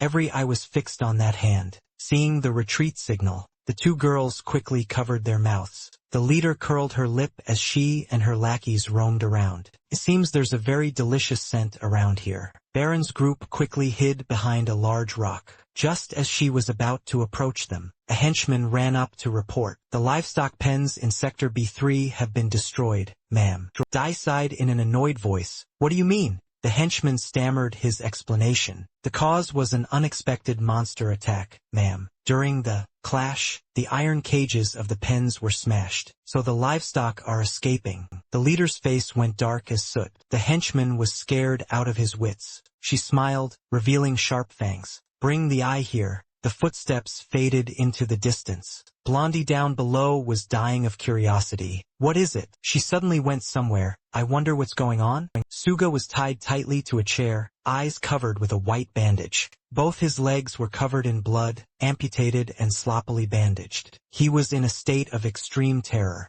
The blindfold was removed. The leader gave the order. Voice cold. Look and see where we are. Suga's face was as white as a sheet of paper, looking at the monsters in the distance frantically slaughtering. He also recognized their seeds of life. Stammering, he said, the starting point is at the tail, and position 3/7 of the left leg. The leader asked further, her voice threatening, how deep? Suga gritted his teeth and replied, about 14 centimeters. It's just an estimate, ma'am. The leader stepped closer. It's okay. If you happen to be wrong, I'll just eat your remaining arm. From this moment on, the number of guards suddenly decreased. If we go right now, we can easily cross this sector. At a turn, they ran into someone running for their life. Both sides were startled and panicked. The person's eyes suddenly lit up. It's the people from before. Thank goodness, we were waiting for you. But suddenly monsters appeared and caused the cages to collapse. Thanks to that, we were able to escape.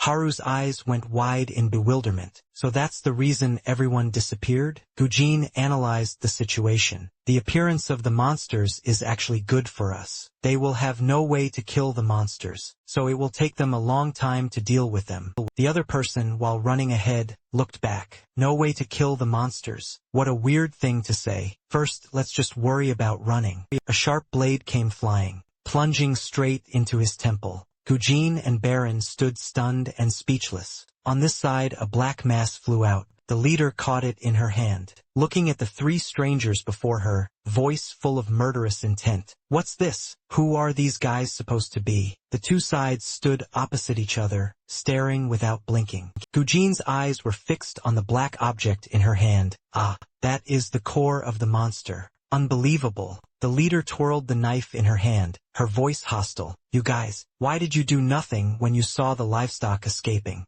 I'm pretty sure I gave the order to catch them alive or kill them. Hearing that, Haru grew even more terrified while Baron's eyes showed clear annoyance. Gujin's pupils flashed with a hint of red. Looking down at the person lying sprawled on the ground, he realized who she was referring to. When she mentioned livestock, he gave a mocking smirk. We were just asking him if any others had run away. We only pretended to help him. Gujin stroked his chin and looked up at the sky. His voice was full of regret. But it's a pity. If we had talked to him a little longer, we might have found where the rest are. Blondie was about to say something. What are you saying? But she was pinched hard and shut up. The leader stared intently. Gujin stared back without flinching. She pursed her lips, stowed the knife by her thigh, acting as if she understood. All right, I get it. I thought you were helping him. Go on, hurry up and find the other livestock. More importantly, have I met you before? I don't recall meeting anyone like you,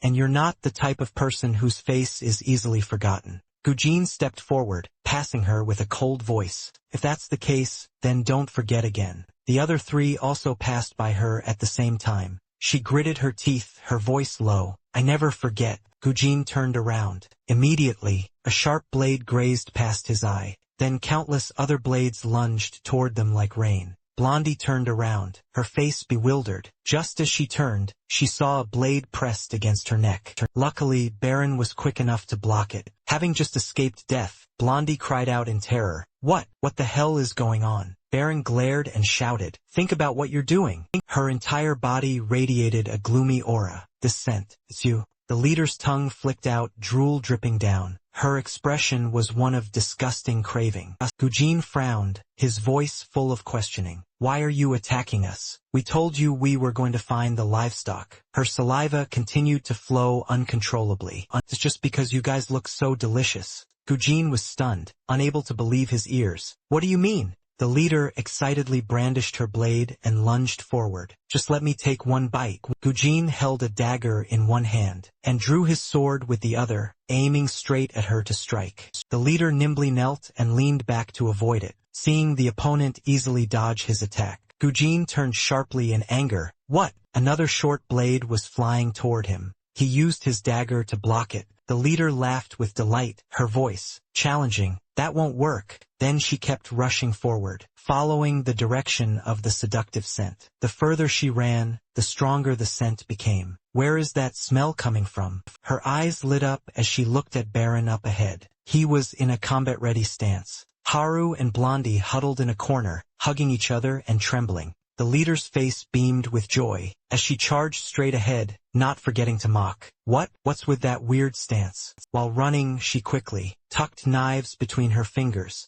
then swung her arms, throwing them like a rain of arrows. Take this. Baron watched the knives whistling toward him, seeing the opponent standing motionless. The leader's eyes widened, thinking it was easy. Got you. Glimpsing Haru behind him looking terrified, Baron lunged forward. Both hands moved in a blur, catching every single projectile. Finally, he opened his mouth wide and caught the last one with a precise bite. The leader watched this scene, looking completely bewildered. Baron then tucked the blades between his fingers exactly like she had, crossed his arms, and with a fiery gaze threw them all back, watching the blades flying back at her. The leader was terrified, hurriedly brandishing two knives to block them. Baron's face loomed large right before her eyes, making her so surprised she forgot to move. Her arm was snatched. Her arms were twisted behind her back and she was pinned face down on the ground. The leader still grinned widely as if she were high. So it's you. You are the most delicious shrimp.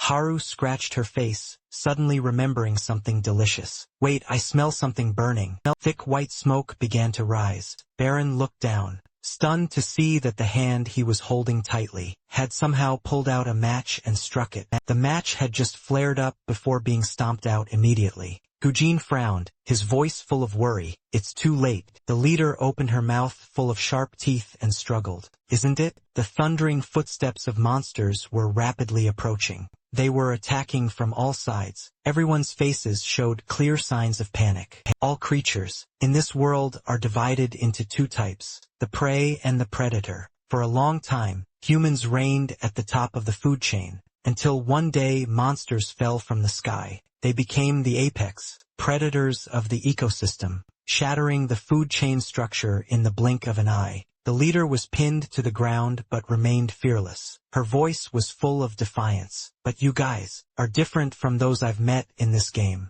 Your eyes are filled with the desire to survive. So show me what you will do to stay alive. The monsters lunged from behind. Baron and Gujin turned around. Both entered a combat-ready stance, their sharp gazes aimed straight at the seeds of life within them. With just one move, they easily took down a monster. This time, the leader was truly utterly terrified. Her eyes bulged, watching the black core fall from the monster to the ground. The two henchmen heard the noise and rushed over. I think I heard something here. Huh? Boss, why are you lying on the ground? Whoosh. The one lying on the ground had vanished without a trace. A sharp knife point was pressed against Haru's neck. The leader threatened, her voice ice cold. Who are you people? How do you know? Baron and Gujin looked back. She narrowed her eyes and growled. Put your weapons down and surrender immediately. If not, I will kill your friend. Blondie knelt down in fear, pleading profusely. Yes, great one. Please spare us.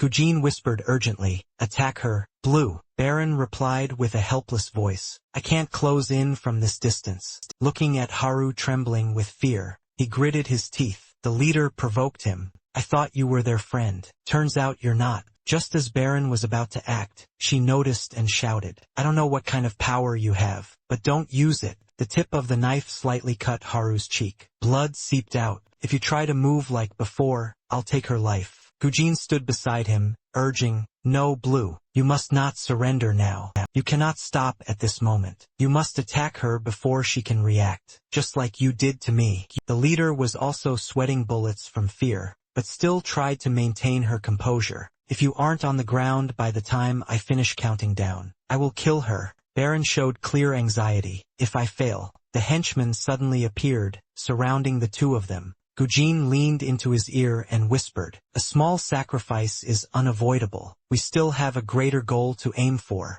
Baron was in a state of extreme confusion. The leader began to count down 3. The henchman had fierce expressions, ready to attack. 2 arms still hung loosely by his sides. Baron's eyes flashed with unendurable pain, looking at Haru, who was terrified to the core. With a look of disappointment on the opposite side, she closed her eyes tightly, waiting for death. Truly useless, should have stayed home where it's safe. Insisted on coming along but was no help at all, only caused more trouble. Waste of time. If those two had just gone together, they probably would have cleared the boss long ago. 1. Baron gritted his teeth, intending to charge, but when he saw the fresh blood from the knife dripping onto the ground, Gujin standing nearby shouted in anger, Damn you! When he saw Baron raise both hands in the air, the leader's eyes lit up as she ordered, Capture him! Watching Baron raise his hands to be bound, Haru opened her eyes wide, unable to believe it. This useless girl just loiters around, with nothing but an insufferably annoying face, coming along and repeatedly causing trouble for others, yet still stubbornly insisting on being part of it.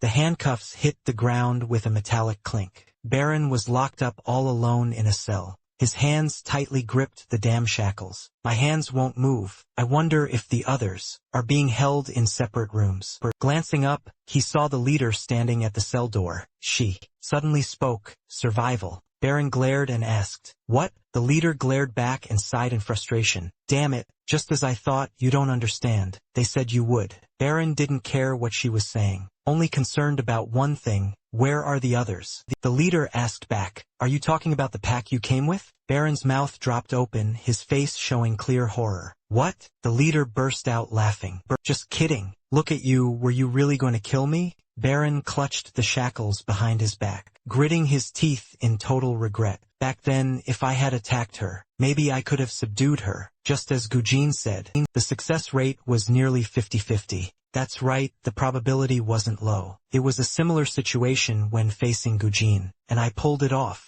But this time, if I failed, someone would have died. It's like the trigger was in my own hands. In the past, I couldn't protect anyone, because I had no power. But if I have power now and get complacent, causing people to die, then what? Damn it, I don't know. My father once warned me not to get close to humans. Now I understand that advice more than ever. If I hadn't interacted with humans, maybe I wouldn't have been caught in such a stupid way. The leader stepped closer, her voice thoughtful. To be honest, it is quite scary. I've never seen anything like it before. What is that power? How can you do that? And how did you know? The weaknesses of the monsters. Could it be that you heard it somewhere too? Or are you just like those people? That Baron feigned ignorance. What are you talking about? The leader turned away in disappointment. As expected, it's not it. It seems you don't know anything at all. Just as she turned her back, the leader spun around and pointed at Haru. And what about her? How did she know the monster's weaknesses?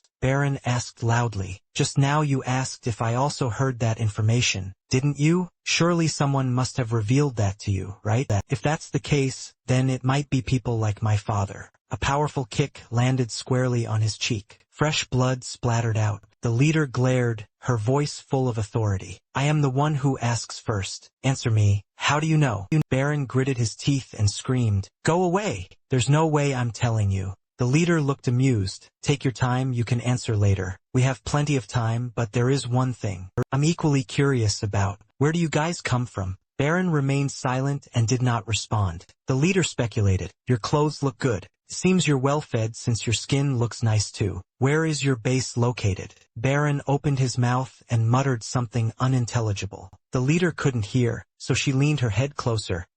Baron seized the opportunity and lunged to bite her. She quickly backed away. He lunged forward again. The leader grabbed his hair, her voice mocking. "Do you want to kill me that badly?" Baron glared with contempt. "Did you think I would speak that easily?" The leader sneered. "It seems you still don't know where your place is. You are nothing but an animal." Her gaze stopped at the wound on his cheek, which had already healed. She immediately delivered several more kicks. The leader's eyes gleamed with curiosity as if seeing a strange creature. "Are you even human? All the wounds are completely healed already." Suga's eyes widened. The leader stood behind and asked, "How is it, since you said so? You can see the light emanating from humans?" Suga answered obediently, "Yes, sir. Each person has a glow on their body. Monsters do too. And I can see it on you as well, leader." The leader asked further, "Then what about this guy?" Looking at the person sitting slumped in the distance, Suga's eyes bulged as his mouth mumbled, "It's so blinding."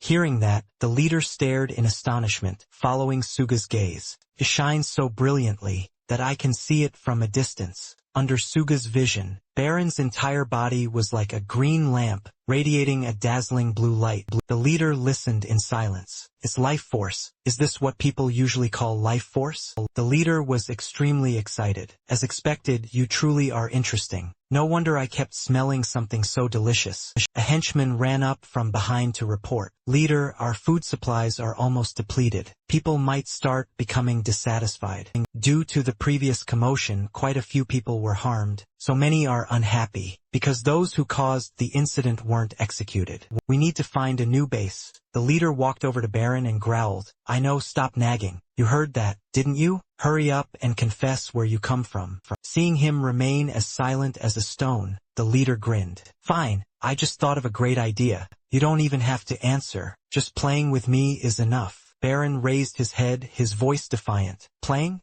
Several sharp blades flew out and plunged into Baron's body. The leader held the blood-stained blades in her hand, her eyes wild with delight. "I'm truly curious. "I wonder where the limit of your healing ability lies. Try to endure for as long as possible. That's the only way I can play with you for a long time. From the break of dawn until the streetlights flickered on, and then the moon hung high in the sky." Baron endured countless sessions of brutal torture, until he collapsed to the ground from exhaustion. Only then did she temporarily let him be. Outside, a soft voice whispered, "Hey, you over there." Baron glanced over slightly. Suga stood outside, leaning on his hands, signaling for silence. "Sho, be careful not to be caught. I sneaked here." Baron's voice was weak and raspy. "You're the person from before. Aren't you one of her subordinates?" Suga hunched over with his hands on his knees and explained, "No, I was also captured by that crazy girl. Originally, I was just one of the livestock, imprisoned by them. But one day, I was chosen to be the eye, and became an experimental subject for them.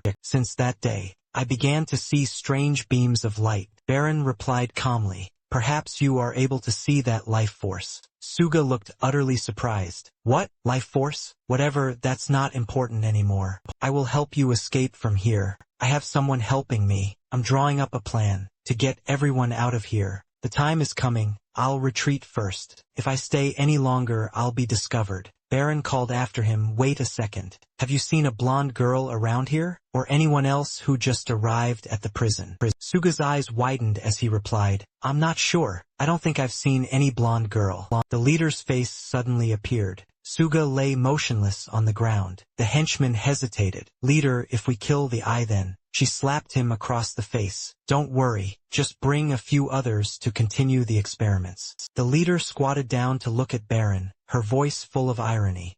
Don't you find my game interesting? And yet you plan to escape. How disappointing." Baron growled, his gaze filled with resentment. "As far as torture goes, it's nothing to me. I've had to endure too many things, even more horrific while in that dark dungeon." The leader raised an eyebrow curiously. "Now that you mention it, you want to know where your friends are, right?" Haru was pushed into the same cell with him. The leader's ruthless voice echoed, "Your friend is tight-lipped too, even without a drop of water for days. So I thought of this game. She grabbed one of his fingers. If your friend refuses to reveal the location of the base, I will break your fingers one by one. As soon as she finished speaking, she snapped it. Baron screamed out in agonizing pain. Haru quickly opened her mouth. Stop it. The leader's eyes lit up, her voice challenging. Well, are you ready to confess yet? Baron roared in a raspy voice. Don't. You absolutely must not tell her. Another finger was snapped. This time, Baron gritted his teeth, trying to suppress the urge to scream. What a fool. Instead of dealing with this woman. Back then, he chose to surrender. Now look at this, everyone is captured and tortured together.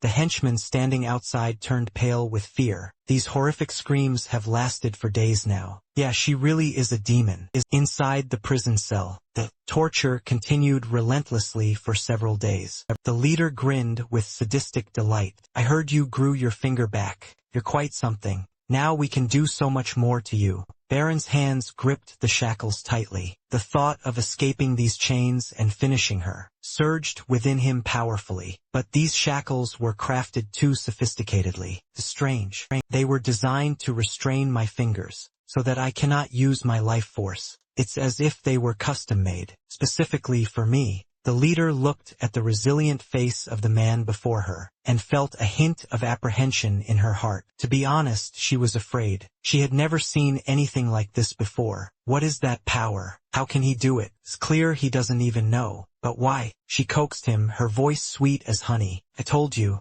it will all end the moment you tell me. Where is your base? Looking at her cruel face, Baron's mind began to wander. Perhaps I would be liberated from this pain if I told her the location of the base as she wants. But now I understand their expressions when they are sad, their smiles when they are happy. Cannot turn back, cannot pretend, as if I had never witnessed those things. The leader held up a pair of pliers, her voice malicious. This time, I want to see how you'll grow your fingernails back. A heart-wrenching scream rang out. Haru called out loudly, her voice cracking. I wonder if after this incident, this girl will realize how useless she is and tone it down, hiding in the basement for safety, instead of dragging herself out and burdening her teammates. Satisfied with the torture, the leader happily bid farewell. See you again tomorrow. Baron was in so much pain his face turned pale, devoid of any expression. Haru put on her usual dead fish face and asked, Blue, are you okay? Can you still think? Baron's eyes were vacant. His father's voice seemed to be echoing in his ears, mocking him. You really are a fool. Fool, I told you before. The greater the trust placed in humans, the deeper the wound received in return.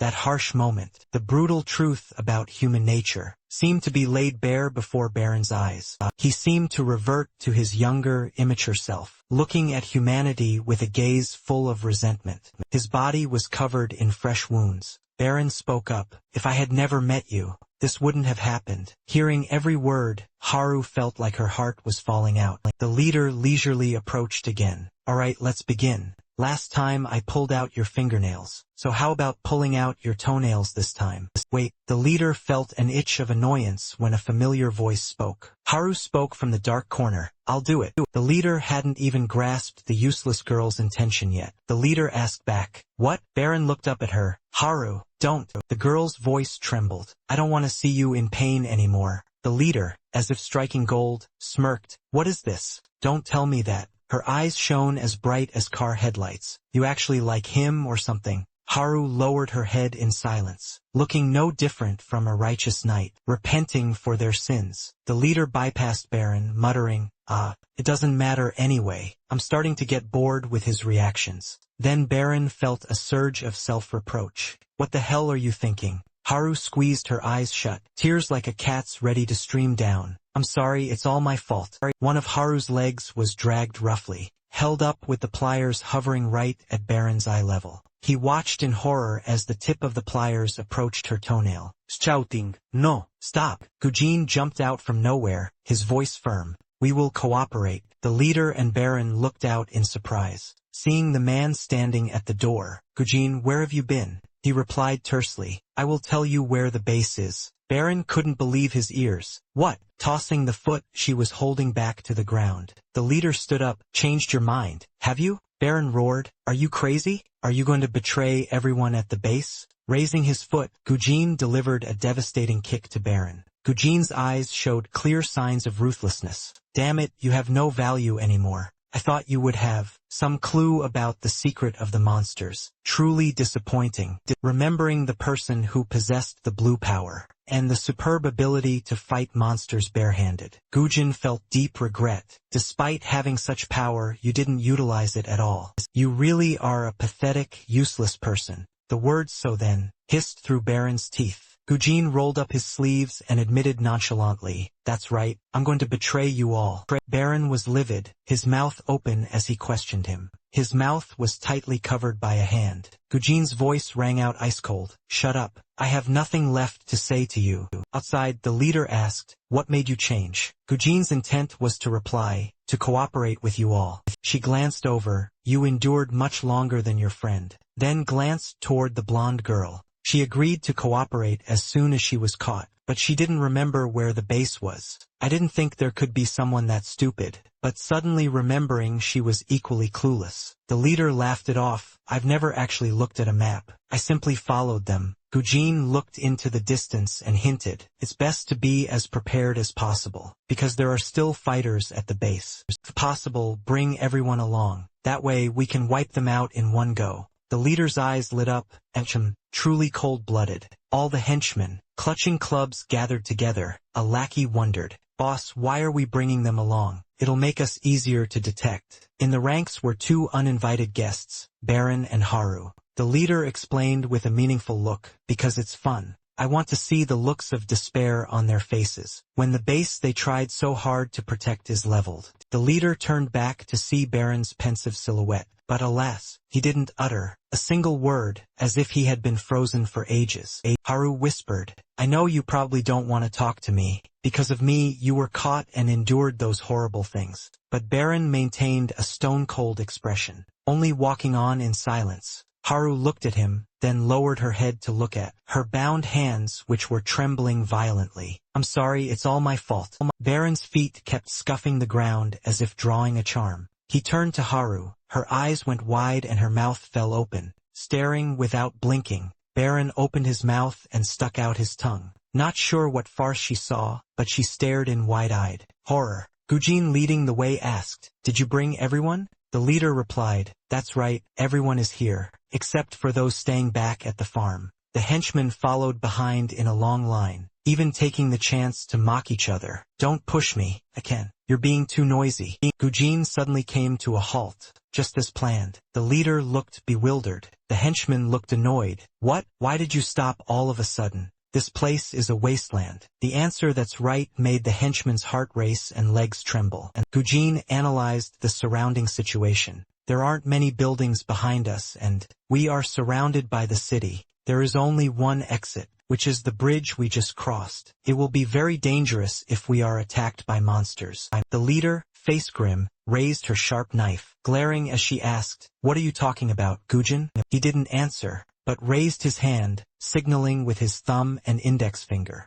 "That means to keep going. If we haven't encountered the enemy yet, hide and continue moving." Then he made the signal by sticking his thumb out. "This means to retreat. If the situation feels too dangerous, we should retreat. Furthermore, when I touch my chin, it means I am lying." When he said, "I will betray you all," he had also reached up to touch his chin just like that. The leader realized she'd been played, roared in fury. Gujin stood his ground. When Baron opened his mouth, Haru spotted something. That was back in the prison cell. When Gujin covered his mouth and scolded, "Shut up, I have nothing left to say to you." As they split up, their eyes met. Baron really did keep his mouth shut. The object that now Haru saw in his mouth was a key. Gujin raised two fingers, curving them to signal an attack. "If we cannot avoid the fight, then we must attack." The leader looked pale, not understanding a thing. Haru quickly took the key and unlocked Baron's shackles. He stepped forward quietly.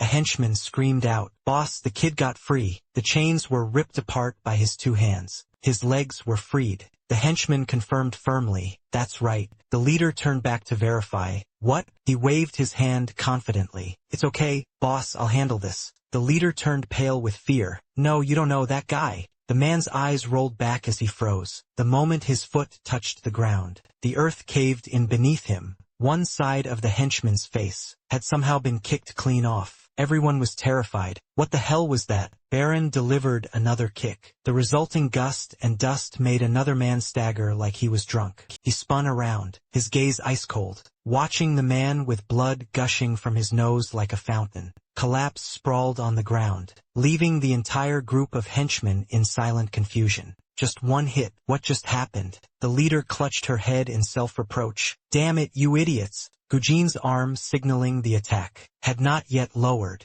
Caught in the sights on a nearby rock was a man, one hand holding binoculars, the other holding a remote control, muttering, "Now is the time." Then he pressed his hand onto the red switch on the device. The remote control, the weapons cache down here suddenly went boom. The fire spread to the surroundings, forming a ring of fire surrounding the entire group. The whole crowd panicked. What? Why did a massive fire suddenly start? Because of the oil, it caught fire that quickly. Could it be that the oil was spread beforehand? The leader screamed, "Gujin, you bastard!" Because of the fire, the monsters swarmed in as fast as lightning. This is bad. The monsters are coming from all sides. She gave the order. First, everyone retreat immediately. The bridge they had crossed earlier had now vanished into thin air. A henchman looked down into the deep abyss. But, leader, the escape route has collapsed. The leader clutched her head and wailed, "Damn it! Since it's come to this, there's no other way. Bring the eye here. As for the rest of them, kill them all." Baron and Gujin looked at her with stone-cold eyes. The leader's eyes stared intently at Haru. Smirking cunningly, she lunged forward with her knife. "As for this brat, you're dead." Haru's heart felt like it was jumping out of her chest. Her wide eyes never left the woman, but she managed to dodge the first attack, watching the knife blade thrusting repeatedly. Haru remembered the last time she was taken hostage. Because of that, Baron had to endure countless beatings. She promised herself, "I won't let my guard down like last time. I absolutely will not be caught. Never. Up until now, I only knew how to run away in fear. But now I will turn that fear into my weapon." Haru's eyes lit up with determination. This state left the leader stunned. What is this? How can she move like that? How can she be this fast? I should have cut all this brat's tendons and bones first. That's what I should have done. Her eyes widened as she saw someone step in to block her path. Haru softly called out, "Baron." He stood silently in the middle as a shield, using his blue pupils to glare at the opponent. The leader lost all her morale under this gaze. Her eyes were full of terror, as if she were facing a terrifying monster, filled with fangs. Her knees buckled to the ground. Baron stepped forward. There were still some henchmen who were blind to the situation. He walked calmly as one lunged with a knife. Before touching him, the man was sent flying far away. Another blind fool came attacking with an axe, only to suffer the same bleak fate as the one before. As he delivered a knockout blow, Baron stood towering before her. The leader's entire body felt like it was sinking into a black hole of fear, her eyes wide open. What is this? I've never felt this sensation before. Just as he was about to deliver the finishing move, Haru tapped his shoulder and reminded him, "Baron, what are you still standing there for? Why aren't you running? Can't you hear that all around us is the sound of monsters?" Haru and the leader widened their eyes, waiting for his reaction. Haru repeated, "We have to run fast. Get a move on." Baron gave a grunt of assent. The leader felt a false sense of relief, thinking she'd escaped. Baron swung his leg, imprinting a footprint right on the leader's face, sending her tumbling backward. Baron smirked while Haru made a celebratory gesture. Behind them, a henchman ran while muttering, "There's another one, leader, monsters." He screamed in agony as a monster bit into his shoulder. Haru scrambled to run. Run faster. The leader felt like a pack of monsters was chasing them from behind. She roared, eyes wild. "Bring the eye here. Hurry up." "Yes, yes, yes." The two ran forward. Gujin called out to Baron. "Gujin, your eyes are wide open." Not sure what he was thinking, but he landed a blow on the other guy. Haru was dazed. "Baron, why did you hit him?" Baron questioned. "It was you, wasn't it? You were the one who showed her." Because clearly, she didn't know how to suppress life force at first. Gujin admitted, "That's right, I told her."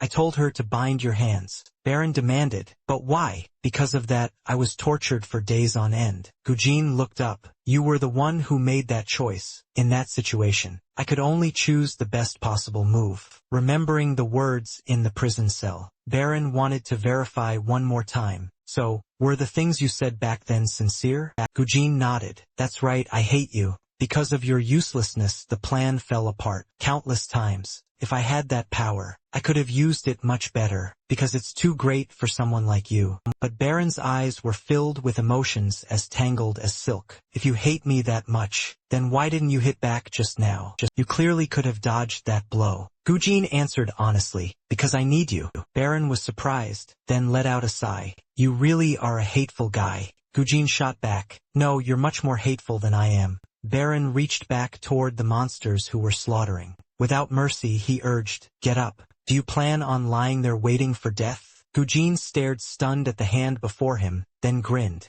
No way, I have a much better plan than that. The two hands gripped each other tightly. A giant monster was roaring. They turned the area inside the ring of fire into a devastating battlefield. The leader snatched a weapon from her subordinate's hand, ordering, everyone, get into combat positions immediately. Just how much longer? Until you bring the eye to me? Right here, ma'am. She glanced over to see two people strolling toward her. A subordinate led a person wrapped tightly in bandages, reporting, among the leader's slaves, there is a kid who volunteered to be the eye. The leader was excited, truly commendable. I shall reward you handsomely later. Let me see who you are. The bandages were removed. Feather Duster's face was gleeful. I can see it now. A monster was tied up tightly with ropes. Feather Duster stood opposite it. The person behind reminded him, let me warn you first. The survival rate for this experiment is extremely low. If you can't endure the pressure when the monster squeezes you, then you will die. Do you still want to do it regardless? For that reason, I usually only force the livestock. To do this, Feather Duster urged, hurry up and start. And thinking of Baron and Gujin, he smirked. I don't want to be left behind by those two, at all. The experiment ended.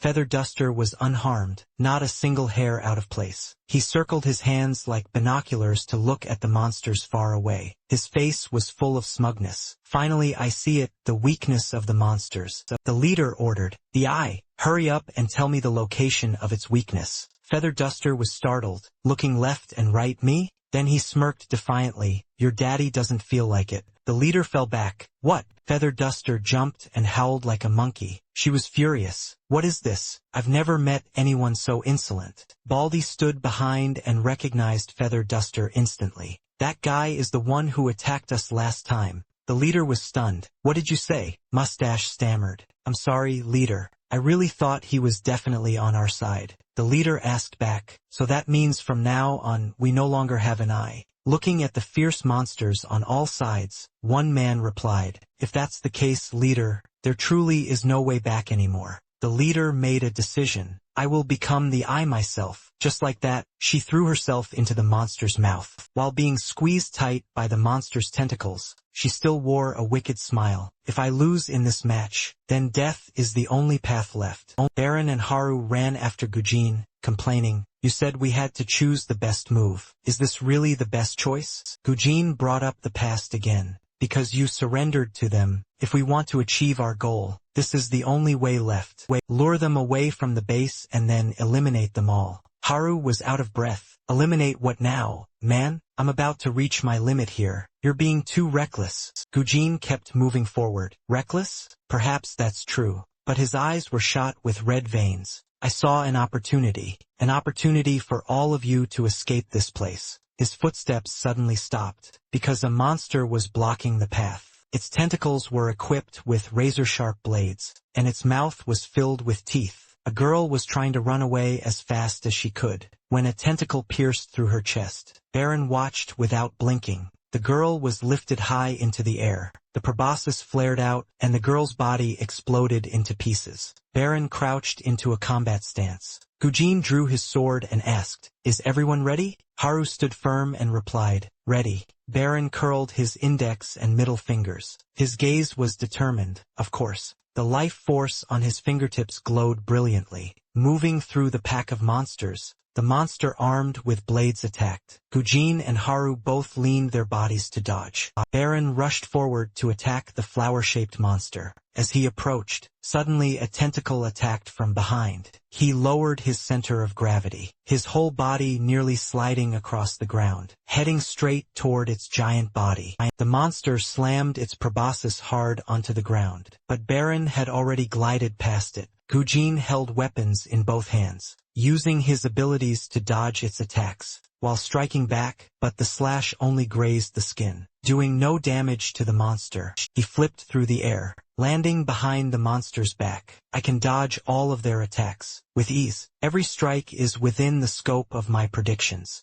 Now I just need to find the monster's core and destroy it. The back of the monster's neck suddenly opened up, releasing a black sphere. Red energy surged along the black sphere, causing it to open as well. Gujin was stunned. This feeling was so familiar. It was exactly that feeling from back then. The sensation of life force overflowing through the body. Having charged enough energy, that spherical object opened up, its center glowing bright red. His pupils also retracted, staring intently at that thing. The monster fired a red energy beam. Gujin's eyes widened in shock as he watched the light rush toward him. While Gujin was still frozen, Haru used her head to ram into his side, pushing him out of the way, just barely escaping that fatal blow. Both landed safely. Gujin wondered, "How did you?" Haru shouted, "That was incredibly dangerous." The monster attacked. The two dodged to opposite sides. The hand holding the sword trembled slightly, eyes focused on the monster's seed of life. That vitality is identical to Baron's, a power that can create opportunities, a power that is completely unpredictable, and above all, it's a power that I don't have. But even so, I will kill you at all costs. His eyes focused on the red orb inside its mouth. Over here, Baron just kicked the monster, sending it tumbling forward. Before it could steady itself, he rushed in to attack again. As its proboscis was about to open, Baron accelerated. I don't know how much longer I can maintain this power. If I happen to use it all up, I might faint just like last time. I must control and use my power reasonably. Therefore, I have to end everything as quickly as possible. Aiming straight for the stone in the middle of its mouth, he reached out, but the monster was faster. It hid the stone as its 3 petals closed, strengthening its defense. Baron pulled back his hand. As soon as he landed, he charged again. The monster turned into black silk threads. Over here, Gujin stared intently at that red mass. With this volley of projectiles, he proactively leaned left and right, dodging them all. Seeing it was about to finish its firing phase, Gujin braced his sword to gain momentum and lunged at its abdomen. The monster retreated. He pressed forward, his eyes fixed on the red glowing point. He plunged the knife down. The blade hit the exact spot of the life seed, but nothing happened. Gujin was bewildered. Was the thrust not strong enough? He let go and stood back to look at the entry point. Suddenly, a foot pressed down on the hilt. Baron used his strength to kick the knife in as deep as it would go. Only then did the monster dissolve into black silk threads. As Baron turned to target a new objective, Gujin just stood there in a daze, watching. Haru, unable to attack, could only run with all her might. Suddenly, a monster shrieked. She looked back and saw that Baron had taken it down. The henchmen here were being attacked, screaming and wailing. "Hey you, someone come over and lend a hand."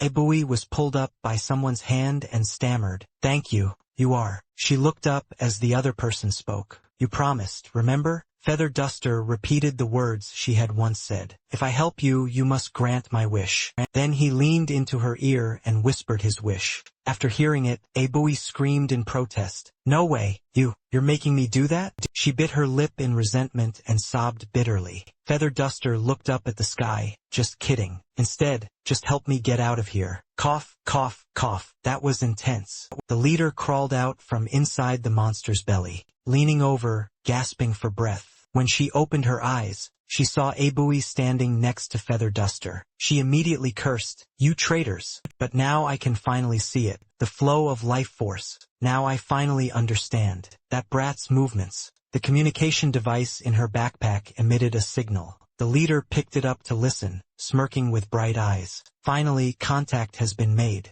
I've waited so long for this day. Now I have those eyes too. It's Speak, tell me how to use the life force. On the ground, were black lumps fallen from the killed monsters. Baron asked exhaustedly, is everyone okay? Haru worried, what about you? You look like you're in a lot of pain. Baron panted, it's okay. This is nothing. I've endured much worse than this. Gujin remained silent as the three continued walking forward. He blamed himself. I haven't been helpful at all. Even without me, Baron could still deal with and defeat the monsters on his own. I was so determined to wipe out every single one of them. But why is it like this? I'm nothing but a burden to them. Baron noticed his gloomy mood. Is the disappointing one actually me? Haru asked. Where do we run to now? Surrounded by fire. Gujin replied, I've already prepared an escape route. Just cross through those flames and run through the canyon to get out. Haru was astonished. When did you prepare that? Doing it alone isn't easy. Gujin replied, while you guys were captured, I met quite a few people in the detention area. We made a deal. They helped me, I helped them. Baron remembered Suga's earlier revelation. I have someone helping me. We are planning to help everyone escape from here, and we'll take action soon. Baron said, so you were the one helping them? Gujin didn't answer. Haru was impressed. That's incredible. In such a short time, you managed to come up with this entire plan? He glanced at Baron and replied, this was the best I could do. The three of them jumped through the rings of fire and ran forward. Someone called out from behind, hey, take us with you. Gujin turned around. Huh? You guys are? Feather Duster smirked. Long time no see, huh? It's been about 4 days, hasn't it? I'm just glad you're still alive. Aboi grimaced. Damn it, it's you guys again? Haru screamed. What's that? Isn't that the girl who tried to kill us? Why is she here? The blonde girl following behind spoke up. Wait, I want to come too. Feather Duster glanced over. Long time no see for you too.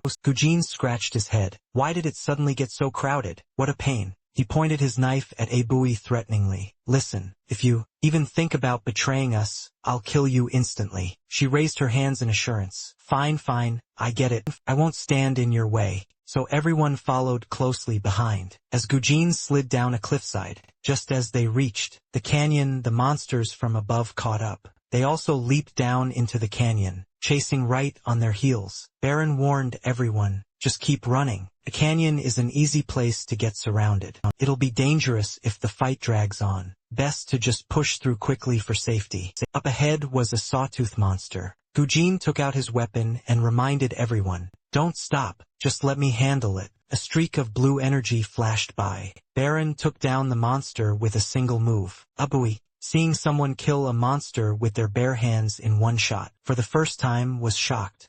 What was that? How did he do that? Defeating a monster in just one blow? The monsters jumping down from above are increasing in number. Baron concentrated energy into his fingertips and sprinted straight ahead. With each monster, he used exactly one move to take them all down and clear the path. Gujin clenched his fist, watching Baron up ahead. Exhausted, he turned around and urged, hurry up, let's go. Gujin stared at him without blinking. Baron looked at the monsters in front of him. Having used life force long enough, I'm getting a better grasp of how to control it. If I use life force to reinforce my body, the power will be maintained for a period of time, then gradually weaken. In other words, the strongest moment is right after reinforcement. If I charge the life force right before attacking, I can deal much greater damage. The longer the life force is charged, the more the power increases proportionally. But at the same time, the life force in the body is also consumed faster. Last time, I managed to maintain it for about 2 minutes maximum. But now it seems I'm controlling it better. I still have energy to spare. He turned back and asked Gujin, which way is the base? He immediately replied, over that way. The blonde girl beside him also said at the same time, over there. Gujin was surprised. Huh? You know as well? The blonde girl gave a forced smile. Well, Gujin's gaze grew serious as he looked down at the ground. Water was seeping out from below. A monster up ahead used the drill on its head to plunge into the ground, causing the earth to shake. The whole group staggered, nearly falling. Then everything returned to normal. Baron braced his hands against the ground, struggling not to collapse. The blonde girl panted. That was a close call, I almost got crushed. Haru's legs were pinned by falling rocks. I can't move. My legs. Baron ran over to pull her out. Are you okay? Can you walk? Haru tried to endure the pain and replied, I'll try. Right on the cliffside. Above the blonde girl, a monster was preparing to jump down. The blonde girl screamed in terror. I don't want to die. Baron held her back. Hey, wait, this way. Once he was sure the ground had stopped shaking. Just as they moved, Feather Duster screamed, Ow, my back. Aboui ran over and asked anxiously, Wait, where is he? Where is that super strong kid from earlier? Gujin looked at her. Could he have been crushed to death when it collapsed? Hearing that, she panicked. I don't want to die. He looked down from above and denied the thought. He's probably still alive. He must have been separated when the debris fell. Aboui sat huddled on the ground, clutching her head. It's over. Without that kid, how are we supposed to escape? Feather Duster comforted her. Don't worry, I'll protect you. Aboui looked dazed. Huh? Feather Duster continued. We promised to be teammates, didn't we? And you promised to get a Mohican haircut just like mine. She screamed. Stop bringing that up. There was a noise from behind. Before she could even turn her head to look, the monster's drill bit pierced straight through her stomach. She looked up at Feather Duster's stunned expression. Another monster was attacking from behind. Gujin warned, Hey, coxcomb, dodge it, quick. At the critical moment, Feather Duster managed to turn back and push the monster away. Something white fell to the ground. Feather Duster shook his head in silence. On this side, more and more monsters were climbing down. Haru's legs were in too much pain to stand. Baron glanced at her. In this condition, she won't be able to run. Baron decisively picked Haru up, taking her by surprise. He pushed off and leaped between the cliffs to climb up. Just as they were about to exit the canyon, a monster lunged out. Both of them were knocked back down into the canyon. Baron stood up shiveringly, struggling to compose himself. Facing the flower monster, he channeled power into his fingertips to strike, but it dodged, and it lured even more of its kind over. Their current situation was like fish in a bowl. Monsters were diving down from above in increasing numbers. On this side, the blade flashed as shoe soles ground hard against the earth. Gujin hunched over, ready to take on any monster that stepped up. I didn't foresee this. There are too many monsters. If I keep dodging, I'll run out of strength first. If only I had power like Baron's. Then maybe I could have escaped this place on my own. The wooden club struck a monster's head right at its weak point. It dissolved into black silk threads. Feather Duster stood at the front with a serious expression. Watching him step forward, he thought, even though we've only just met, this guy is also my teammate. Looking at that somber figure, he couldn't help but be surprised. What is this? The atmosphere around him has changed. It's as if he's become a different person. Feather Duster spoke up. Hey, Gujin, stop trying to carry the burden alone. We are teammates, but these words left him deep in thought. Looking at the monster through a shard of broken glass, Feather Duster said sternly, prepare yourself. Many monsters jumped down from above. Baron crossed his arms in front of his chest in a defensive stance. He was pushed backward by them. He gritted his teeth, looking at the flower monster and the monster, with a mouth full of teeth in front of him. Utilizing the little life force he had left, he punched and kicked, destroying both monsters at the same time. Baron stood there, mouth agape and panting, once again focusing his power into his fingertips. He felt that his life force was about to run out. Ugh, his shoulder was clawed by one of them. Baron clutched the wound and groaned. From behind, Haru said, You can escape alone. I'm fine. Hurry up and run. Otherwise you will too. Baron continued to move. Haru wondered, Why? Your body is injured again. Remembering the time he was tortured in the basement, combined with the current situation, Haru blamed herself. It's all because of me. Baron ran toward the monsters while observing. He said, perhaps it was from that moment. That was the moment I began to understand humans. If I had never met you, it wouldn't have turned out like this. Haru shed cat tears again. While he's giving his all to fight monsters, I just stand here whimpering whenever there's danger. It's all my fault. If we hadn't met that day, then you wouldn't have had to suffer this much pain. Baron stopped to rest and catch his breath, being blunt. That's right. If I hadn't met you that day, then things wouldn't have turned out this way. But I don't regret it, because I met you. I finally understood human kindness. I finally knew the feeling of being connected, when treating each other with sincerity. I finally felt the warmth, of having someone worry about me. Now I can truly believe in humans. The monster intended to attack Haru. Baron rushed back just in time to block it, while struggling to fight back against the monster. He urged, "Please, run now." Haru stubbornly refused. "I can't. Why must you risk your life to protect me to such an extent?" Every expression on her face flashed through Baron's mind as he replied, "Because you are a very important person to me." Haru's cat tears fell like large peas, watching his small silhouette fighting the monsters with all his might. Even though he said that Baron's inner self was still fighting an ideological battle, his father's words, representing his fearful side, constantly echoed, ringing out, "You believe in humans? If so, you will forever have to suffer like this. You will be hurt, you will be betrayed, and then that pain will gradually gnaw away at your soul." The brave part of Baron's inner self countered, "Even so, it's okay. I will still believe in human kindness. I believe in the warmth I have seen and felt. Even if I have to endure much pain in the future, it doesn't matter.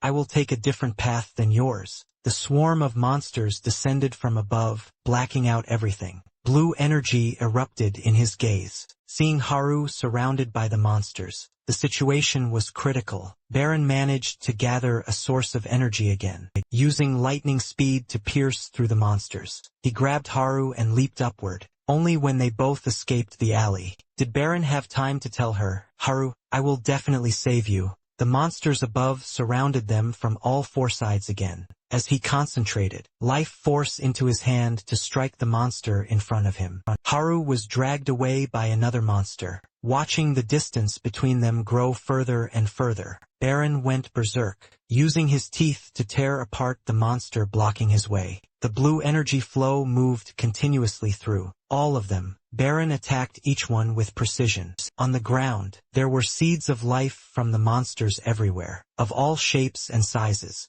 Baron knelt, panting heavily amidst those spheres. Exhausted, he collapsed to the ground. His blue eyes went wide when he saw a giant three-headed monster that hadn't been killed. It was sending out signals to the surroundings. Haru stared at it, agape with terror. Baron's eyes grew hazy, his entire body trembling.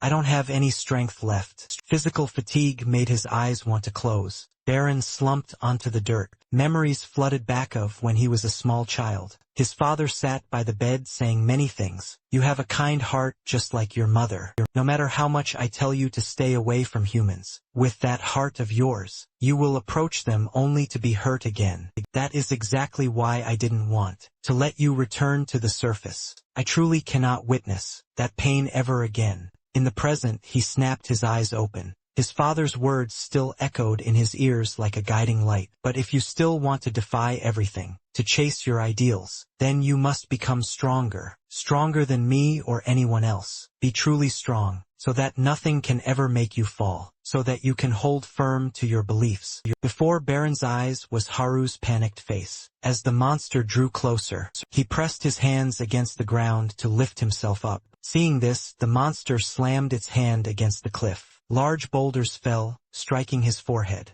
Baron stood up, half his face covered in blood, stepping toward the monster, while concentrating life force into his fingertips. The life force spread throughout his entire body. Baron gritted his teeth, feeling this unprecedented source of power. The ground beneath cracked like a honeycomb. Blue energy enveloped his body, thicker than before, water seeping beneath his feet. The monster aimed straight for him from above, lunging its arm down. Baron stared it down. He leaped up with a punch that caved in the monster's chest, leaving a massive hole. As Baron fell back down, his hand tightly gripped its life seed, which looked like a crystal block, because within our veins there always burns the blue flame of hope, and infinite potential. The seed of life stuck to a shard of a broken glass bottle, held in Feather Duster's hand. Gujin asked curiously, "How did you know its weakness?" Feather Duster replied, "I'm starting to see it too, thanks to that test they forced me to take. So this is life force, huh? Just like Baron said, it flows in our bodies too." A monster rushed at Feather Duster. He moved nimbly, dodging without stopping for a second. Feather Duster swung the broken bottle, stabbing its body repeatedly. The monster swung its arm to strike back. Gujin was confused. He clearly knows the weakness, but why isn't he aiming for it? Thinking of Abui's horrified face when she died, Feather Duster was utterly furious. There's no way I'm letting it off that easily. As soon as he finished speaking, he repeatedly slashed its body with the bottleneck.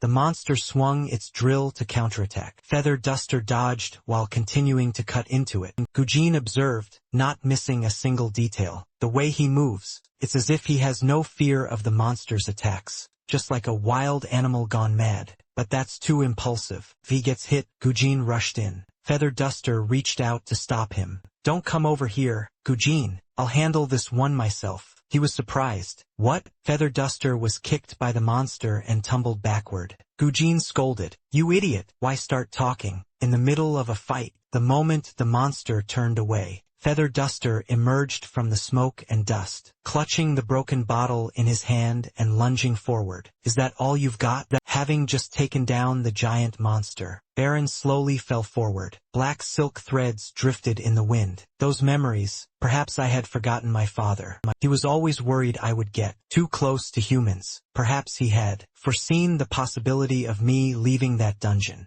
But why? Why be so wary of humans to that extent? What on earth did father go through? Haru ran to Baron's side as he lay face down on the ground. I can't move anymore. Baron's memories continued to surface. I told you the reason why I locked you in the basement, didn't I? Because I wanted to protect you, to ensure you could survive after the apocalypse. But there is one thing I have never told you. That night when father told me everything, I wasn't actually asleep. Regardless, perhaps you still won't be able to understand right now. At the time, partly out of curiosity, and partly out of defiance, even though I didn't understand him, I still listened in silence. I'm not protecting you from the apocalypse. More precisely, I am protecting you from humans themselves. Once your existence is discovered, all of mankind will hunt you down, because inside you, in the present, Baron opened his eyes as if the memory had been cut off. What is this? So thirsty, terribly thirsty.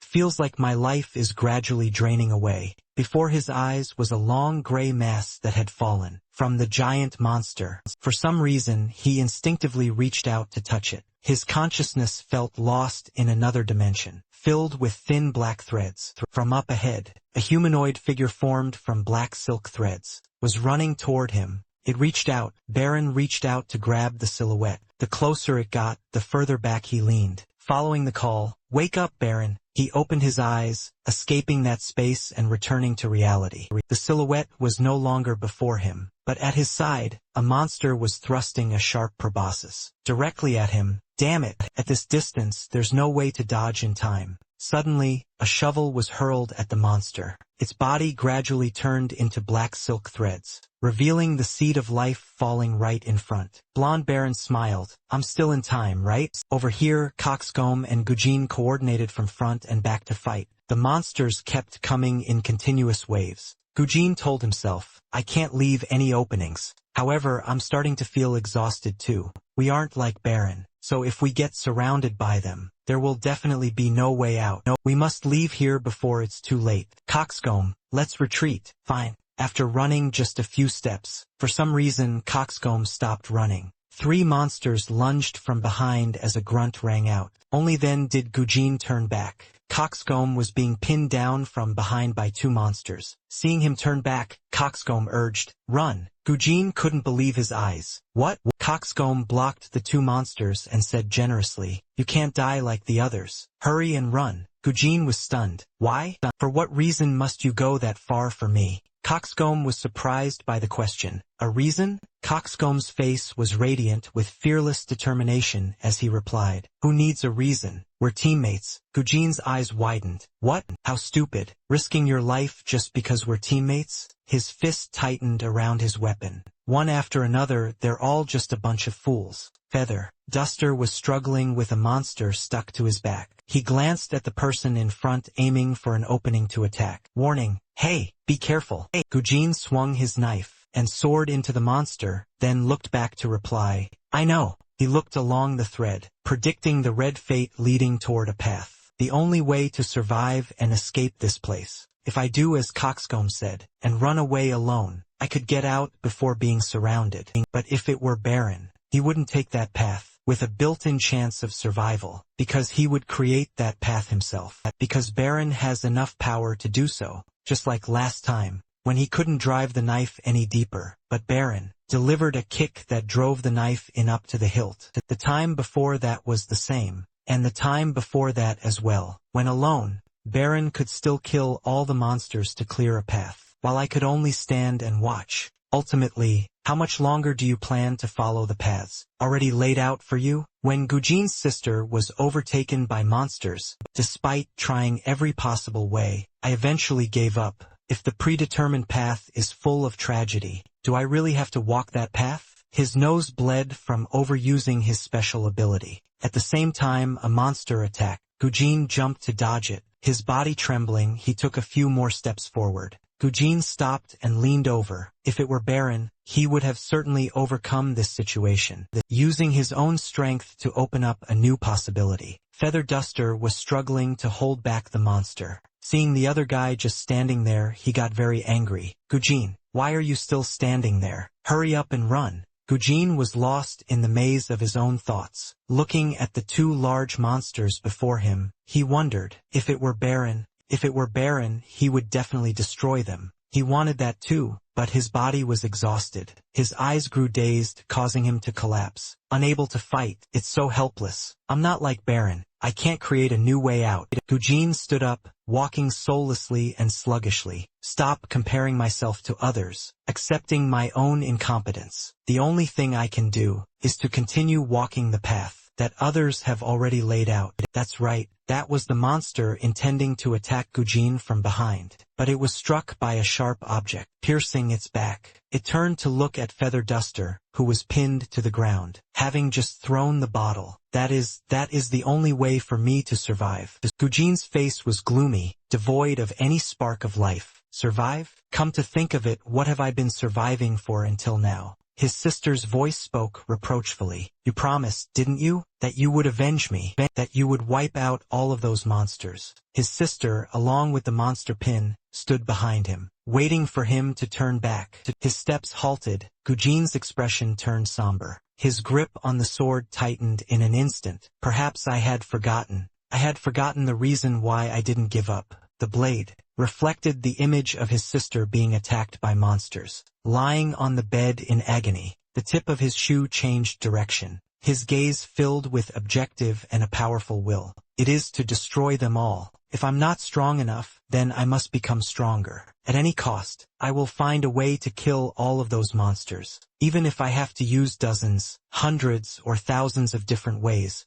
Gujin stepped forward, mimicking Baron's movements, concentrating life force into his fingertips. A red line appeared. As expected, I can never be just like Baron. From the very start, my perception of life force has been different. What I feel is more similar to when I'm fighting those monsters, fiery red and warm. Looking at his teammate standing far away, not moving, Feather Duster was about to reach his limit. Blood sprayed from his mouth. Why hasn't that guy run away yet? An arm with red threads of life force reached out. The two monsters caught the scent. Baron once said one could control life force with their fingertips. The red threads of life force originating from the fingertips spread across his entire arm. He swung his arm, but nothing happened. He tried again by clenching his fist. Do I have to gather more life force? So hot. Is this the feeling? He swung his arm again, but still nothing. No, that's not it. The feeling is completely different. It must be stronger, even sharper. Gujin was determined. It must be the power to destroy the monsters. It must be even stronger. I must have revenge. I need it, a power to create possibilities. A power to wipe out all of those damn monsters. The giant monster stood right in front of a terrified Gujin. His spirit collapsed like a misstep. Just as he was about to give up, his sister stood beside him, clutching his arm, giving him more courage. The small hand held the large hand. The red threads of life force appeared. His hand burned hot. His feet planted on the ground moved. The red energy glowed brilliantly. Finally, Gujin could also feel it, and walk upon his own red stream of life force. Just like Baron, he raised 2 fingers, carrying the red energy. His gaze was determined as he pointed forward. Die! The location of the monster's weakness aligned perfectly with his fingertips, and glowed red. The red energy tore it apart. Feather Duster was utterly shocked. Gujin, how did you do that?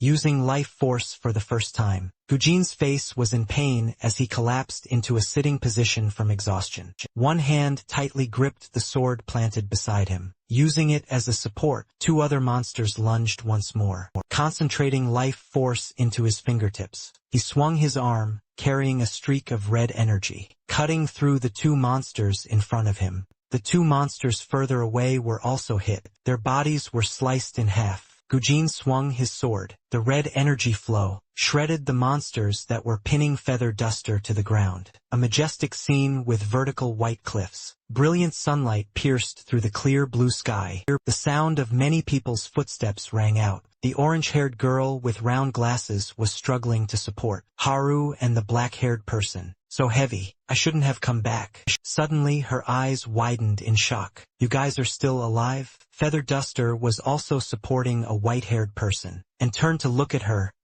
They saw that his clothes were filthy and stained. Immediately asked with concern, my God, you're all in tatters. What happened? Feather Duster recounted. It's thanks to Gujin that we survived. But if I told you everything that happened, you'd probably be shocked. Orange hair with glasses turned over. What about that other girl? The one who was walking beside him earlier? Feather Duster hung his head as if saying, don't look at me. After Haru witnessed the whole thing, her mind fast-forwarded to the end of that girl. Then she patted their shoulders. That's enough. First of all, let's retreat from here. Feather Duster pointed his finger toward the soundly sleeping Gujin. He's out cold and has no idea what's going on. How are we going to find the way back now? He said there was someone supporting us, waiting on the way back to the base. 4 Eyes with orange hair suddenly had an epiphany. I vaguely remember the direction to the base. Haru gave a side eye as if to say, spill it, what are you hiding? So you knew the base's location and hid it, huh? Suddenly, out of nowhere, the white-haired woman appeared behind them. Her voice sounded like it came from the underworld, making everyone's hearts do the lambada. Is that so? Feather Duster's face went pale as a sheet. Haru was utterly bewildered. Her brain couldn't process it. Wait, why is she here? White hair approached arrogantly. Her gaze swept over the group. She dropped a bombshell. Since you all looked so stupid, I trusted you just a little bit. Because she kept her face lowered, no one could read her expression. Then a voice as cold as ice rang out. And yet, one after another, every single one of you is a traitor, but as expected. Haru's eyes went wide as car headlights, staring at the white-haired woman creeping closer. She laughed wickedly like I knew it all along. What happens to traitors in the end? You all know by now, don't you? Feather Duster took a stance on high alert. The 4-eyed girl wouldn't back down, pointing right at her, snapping back sharply. Who are you calling stupid? Take a look at your own ridiculous face first. Though trembling inside, 4 Eyes still tried to act cool. Besides, can't you see we outnumber you? In a group fight, even 10 lives wouldn't be enough to save you. Got that? Suddenly, a flurry of sharp blades flew straight toward her. Luckily, Feather Duster lunged out lightning fast to block the attack. His entire arm took the brunt of the raining knives. The white-haired woman glanced at the group, still clutching 2 knives in her hands. Her voice gave a chilling warning. Don't insult that person. Feather Duster gritted his teeth, pulling out the 2 knives embedded in his bicep. The young man faced her, with burning intensity. Even if we were only together in her final moments, she was still our teammate. She sneered. Laugh that sounded like she just heard a dull joke. Teammates, my foot, in this world. She now held a shovel in her hand, ready for a real combat phase. You are either the predator or the prey being eaten. Those are the only 2 paths. Feather Duster's eyes flared with rage, his face grim. He raised his hands, fists clenched tight. His voice was full of resolve. Don't get ahead of yourself. I won't be taken down easily. He glanced down at Gujin, who was fast asleep on the ground, telling himself, seeing him in such a state, I can't just sit still. As if bolstered by spiritual strength, he shouted, fine then, bring it on. The white-haired woman also took her stance, smirking very well. Her hand gripped the shovel handle as her thumb. pressed hard against her middle fingers. A surge of orange energy suddenly radiated out. She looked at the group, her tone sending shivers down their spines. "Allow me to enjoy my meal." Feather Duster's face turned as pale as a ghost. In a flash, the white-haired woman blurred past him. The shovel in her hand swung as fast as a lightning bolt. Before Feather Duster could even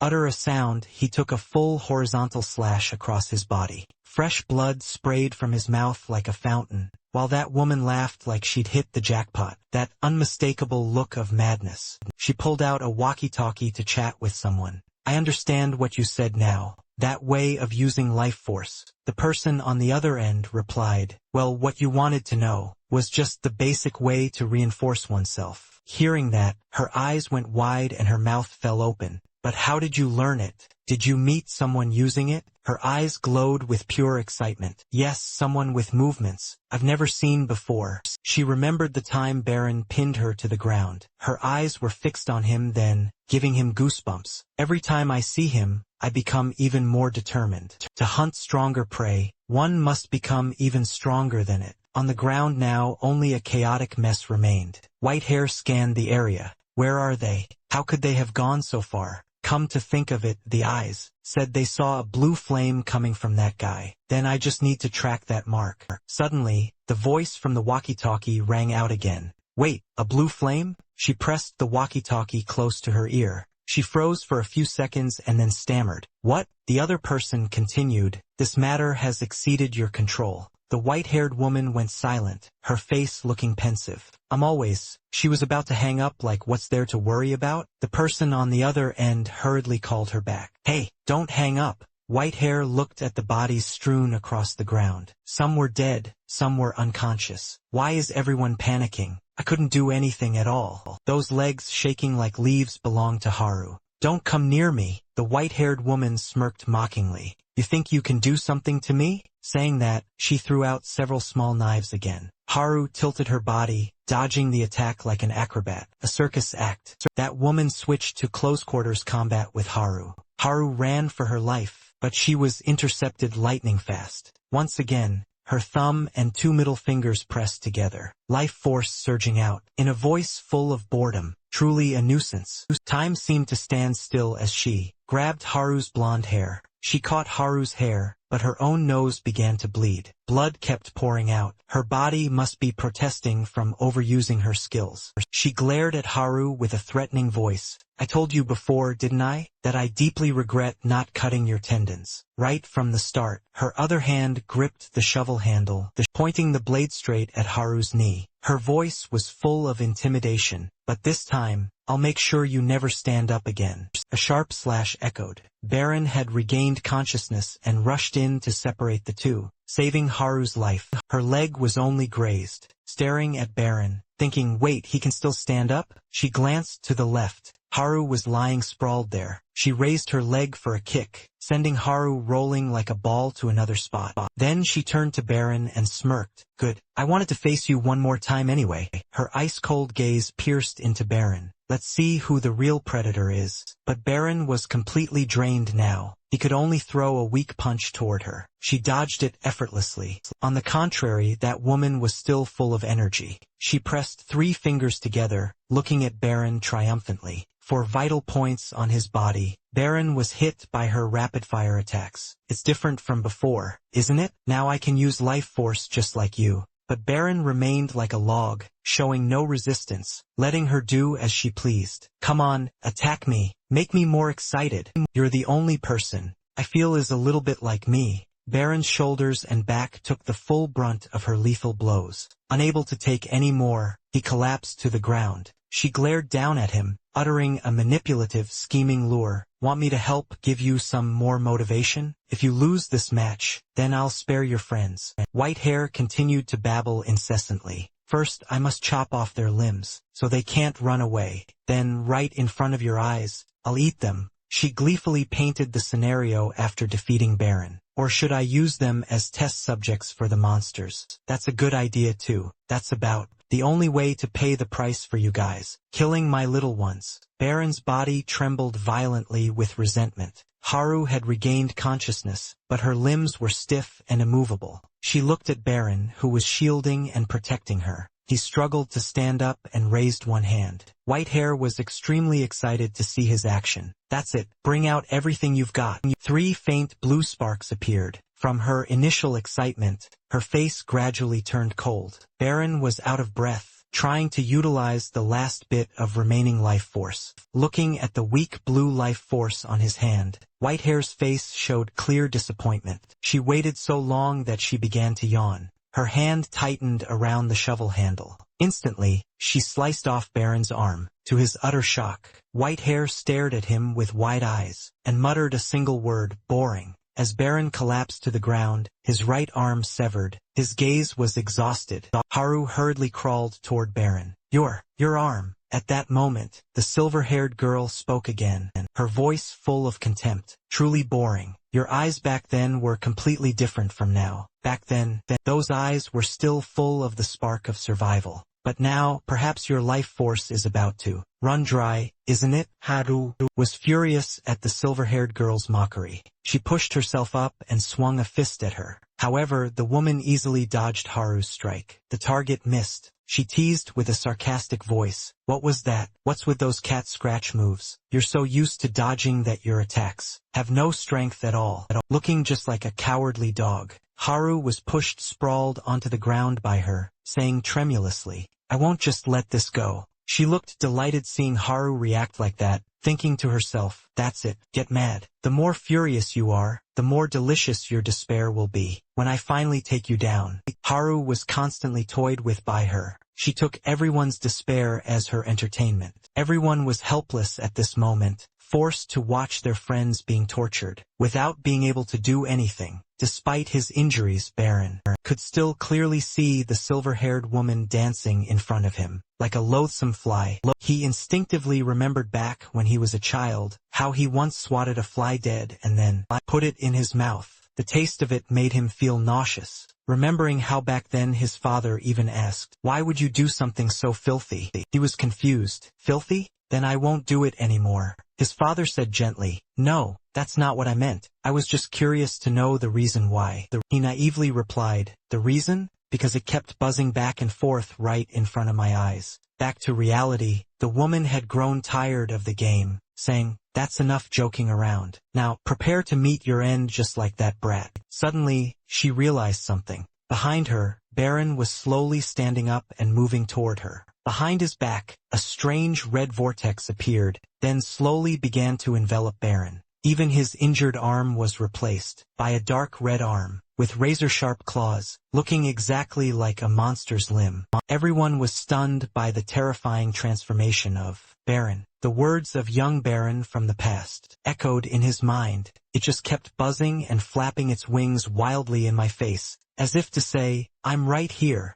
Seeing it like that, of course I'd want to grab it and eat it. His mutated face broke into an even more gruesome smile. And then, there was no after anymore. The silver-haired madwoman's head had been severed from her neck, staring blankly as it lay on the ground. Body in one place, head in another, she was gone. Haru's group witnessed that horrific scene. Everyone was startled and anxious. From a distance, another clay doll rushed in to attack him. He didn't even bother to dodge. With just a swing of his hand, the giant doll shattered into dust. He picked up its core and casually put it in his mouth, chewing voraciously to the utter amazement of everyone. Gujin couldn't take it anymore. Using the last bit of his life force, he slowly stood up and shouted, Baron, are you a monster? Have you been deceiving me this whole time? As soon as he finished, Gujin fired a star-shaped energy blast. The blast rushed forward, but was easily caught by the mutated Baron, and crushed, but he didn't stop there. He quickly closed in on Gujin with just one finger. Gujin collapsed. Next, the others were also taken down one by one. Finally, it was Haru. She was gripped tightly by his blood-red hand. She tried to struggle, but his face was pressed close as if he wanted to devour her. Haru screamed, trying to awaken Baron's consciousness. Baron, snap out of it. She managed to free one hand and grabbed a nearby stone, striking Baron hard in the face. A red shard on his face shattered. It seemed he recognized the person in front of him, Haru. He slowly returned to normal, except the severed arm remained intact and did not disappear. Looking at his friends lying scattered on the ground, he was stunned. Suddenly, a small noise rang out. Turned out to be the girl with glasses trying to run away. Seeing Baron looking at her, she shrieked, Don't come near me, you monster." He was stunned. A monster? Did I do all of this? His voice faltered. Memories were chaotic and his emotions sank. And at the same time, there were several people who had been watching Baron's group. A man holding binoculars turned angrily to the guy beside him. "How did this happen? You people said you would help, but nobody said things like this would happen." The other man said nothing, slowly walking toward Baron's group. He muttered as he walked, "Look at this, discovered now. What on earth are you doing?" It turned out to be Dr. Hong. The boy cried out in fear, "Don't come near me. It's me. I'm the one who caused all of this." However, the doctor brushed past him, pulled back his lab coat and began treating them. Another man following behind tentatively asked Baron, "Are you a monster?" The man who had been holding the binoculars was pale as a ghost. "This is definitely not normal at all. After witnessing what happened just now, you're still going near him?" Then he turned to the remaining guy. "You're not planning to go there, are you?" This guy was even stranger than the one completely covered up. Only the corners of his mouth could be seen curling into a smirk. Inscrutable. The man who just asked saw this and shivered. "Are you laughing?" Over here, the kids were being helped away. Baron could only watch in silence. Scene change. Inside a small room, the group sat down and began introductions. I guess first I should introduce myself.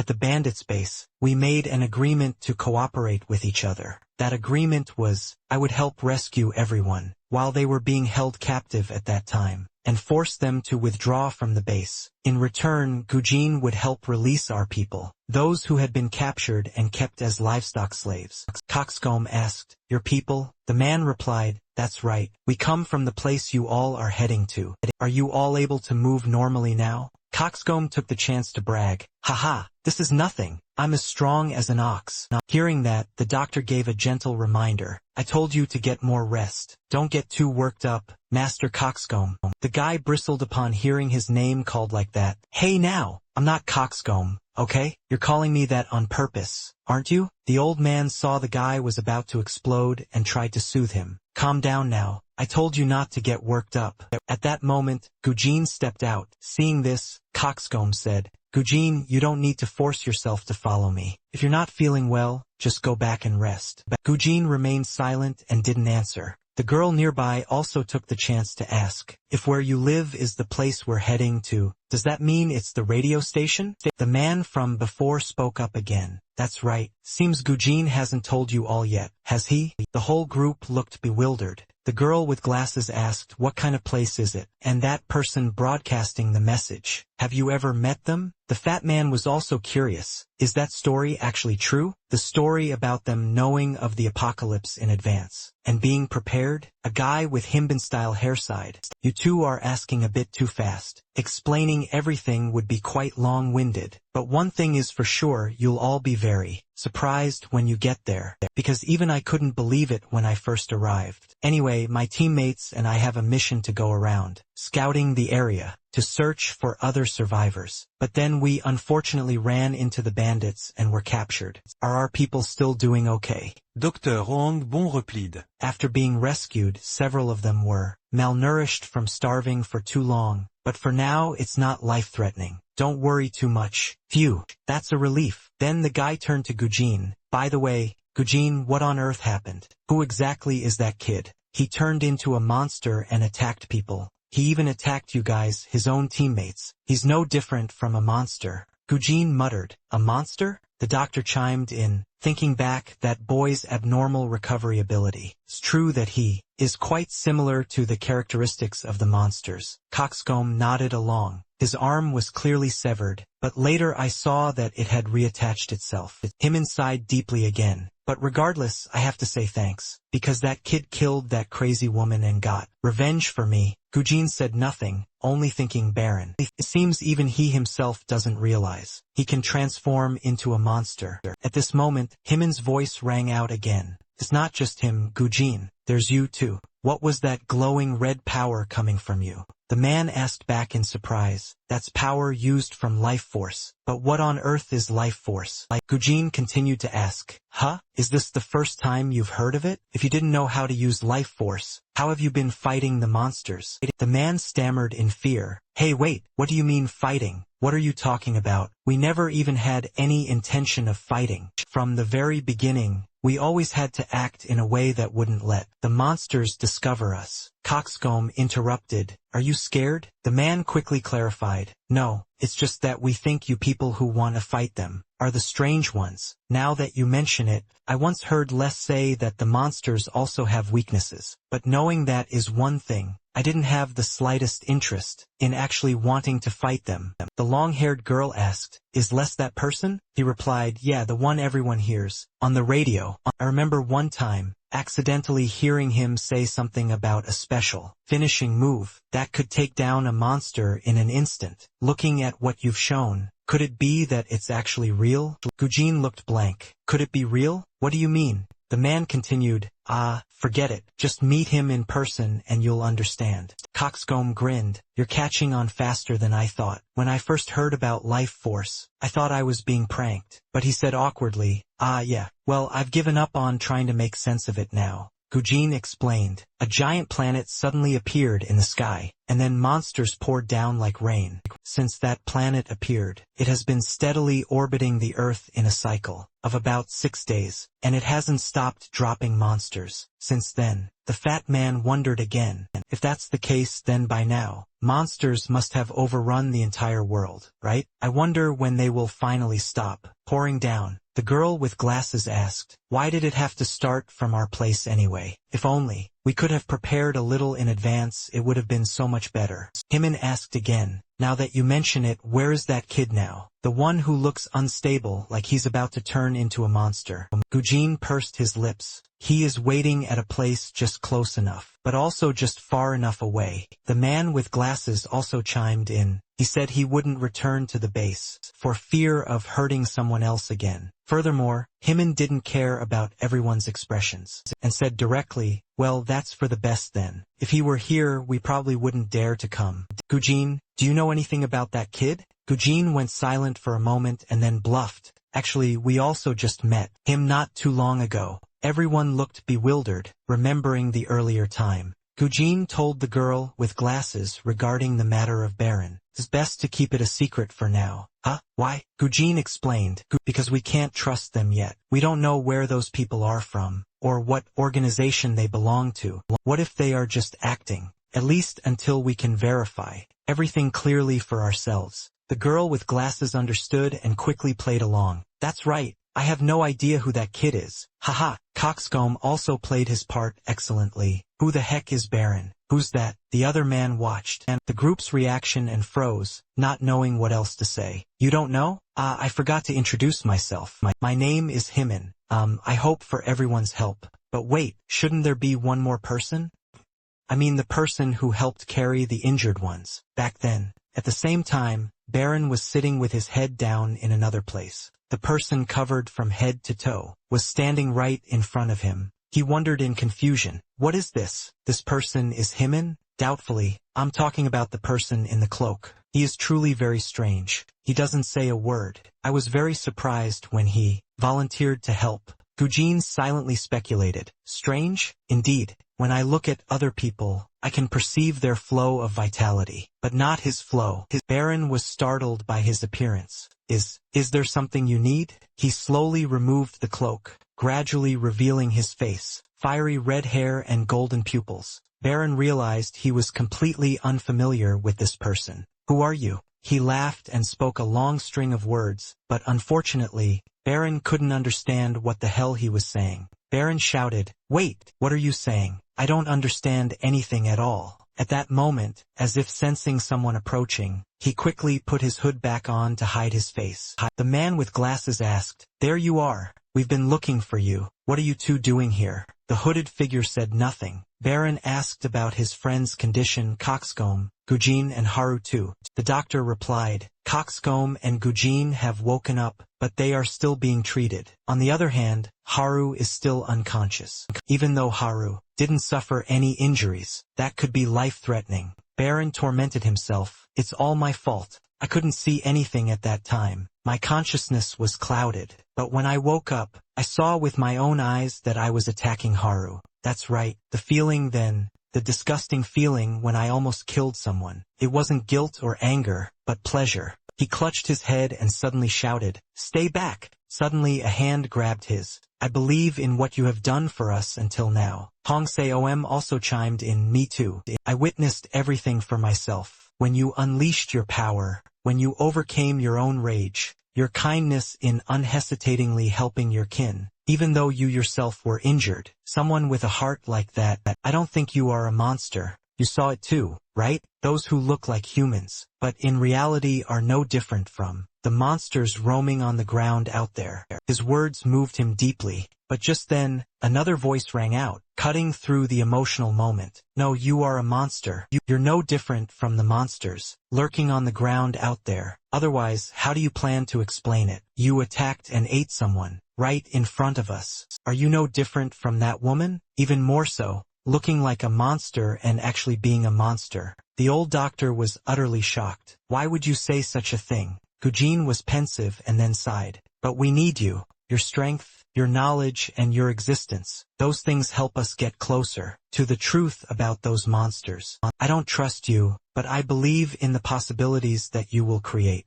Coxcomb also stepped out and patted his shoulder. "Don't worry, Baron. Don't let it weigh on your heart. Sometimes in a man's life, we can all turn into beasts, right, Jean? In the heat of the moment, this guy just keeps joking." Gujin snapped irritably. "Ha, forget it," Coxcomb asked again. "So now we can head there, right?" The guy with glasses was confused. "Head where?" Coxcomb was excited. "That's right, the place where that person is broadcasting the signal. We can finally go meet them. The people who said they were prepared for the apocalypse in advance, just like Baron's father." Everyone finally let out a sound of realization. That's right, everything is ready, the mystery of the apocalypse, the struggle. Baron also thought to himself, "If I meet them, perhaps I can find clues about my mother. But before that, I hurt others, when I myself can't clearly remember what my father said. Ultimately, what kind of thing is the monster inside me? But it's okay, I won't let that happen again. I will not allow it to repeat." Just then, the monster's voice echoed in his head again. "Is that so?"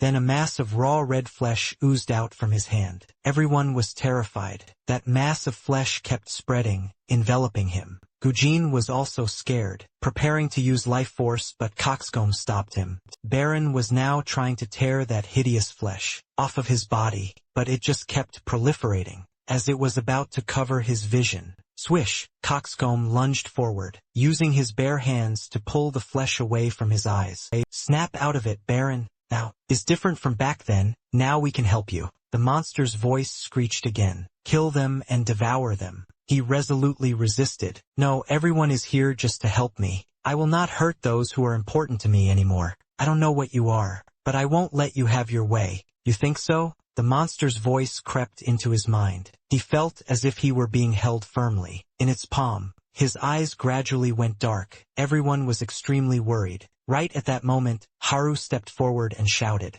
"Wake up, Baron!" And then all the strange red flesh shattered. Baron had escaped the control.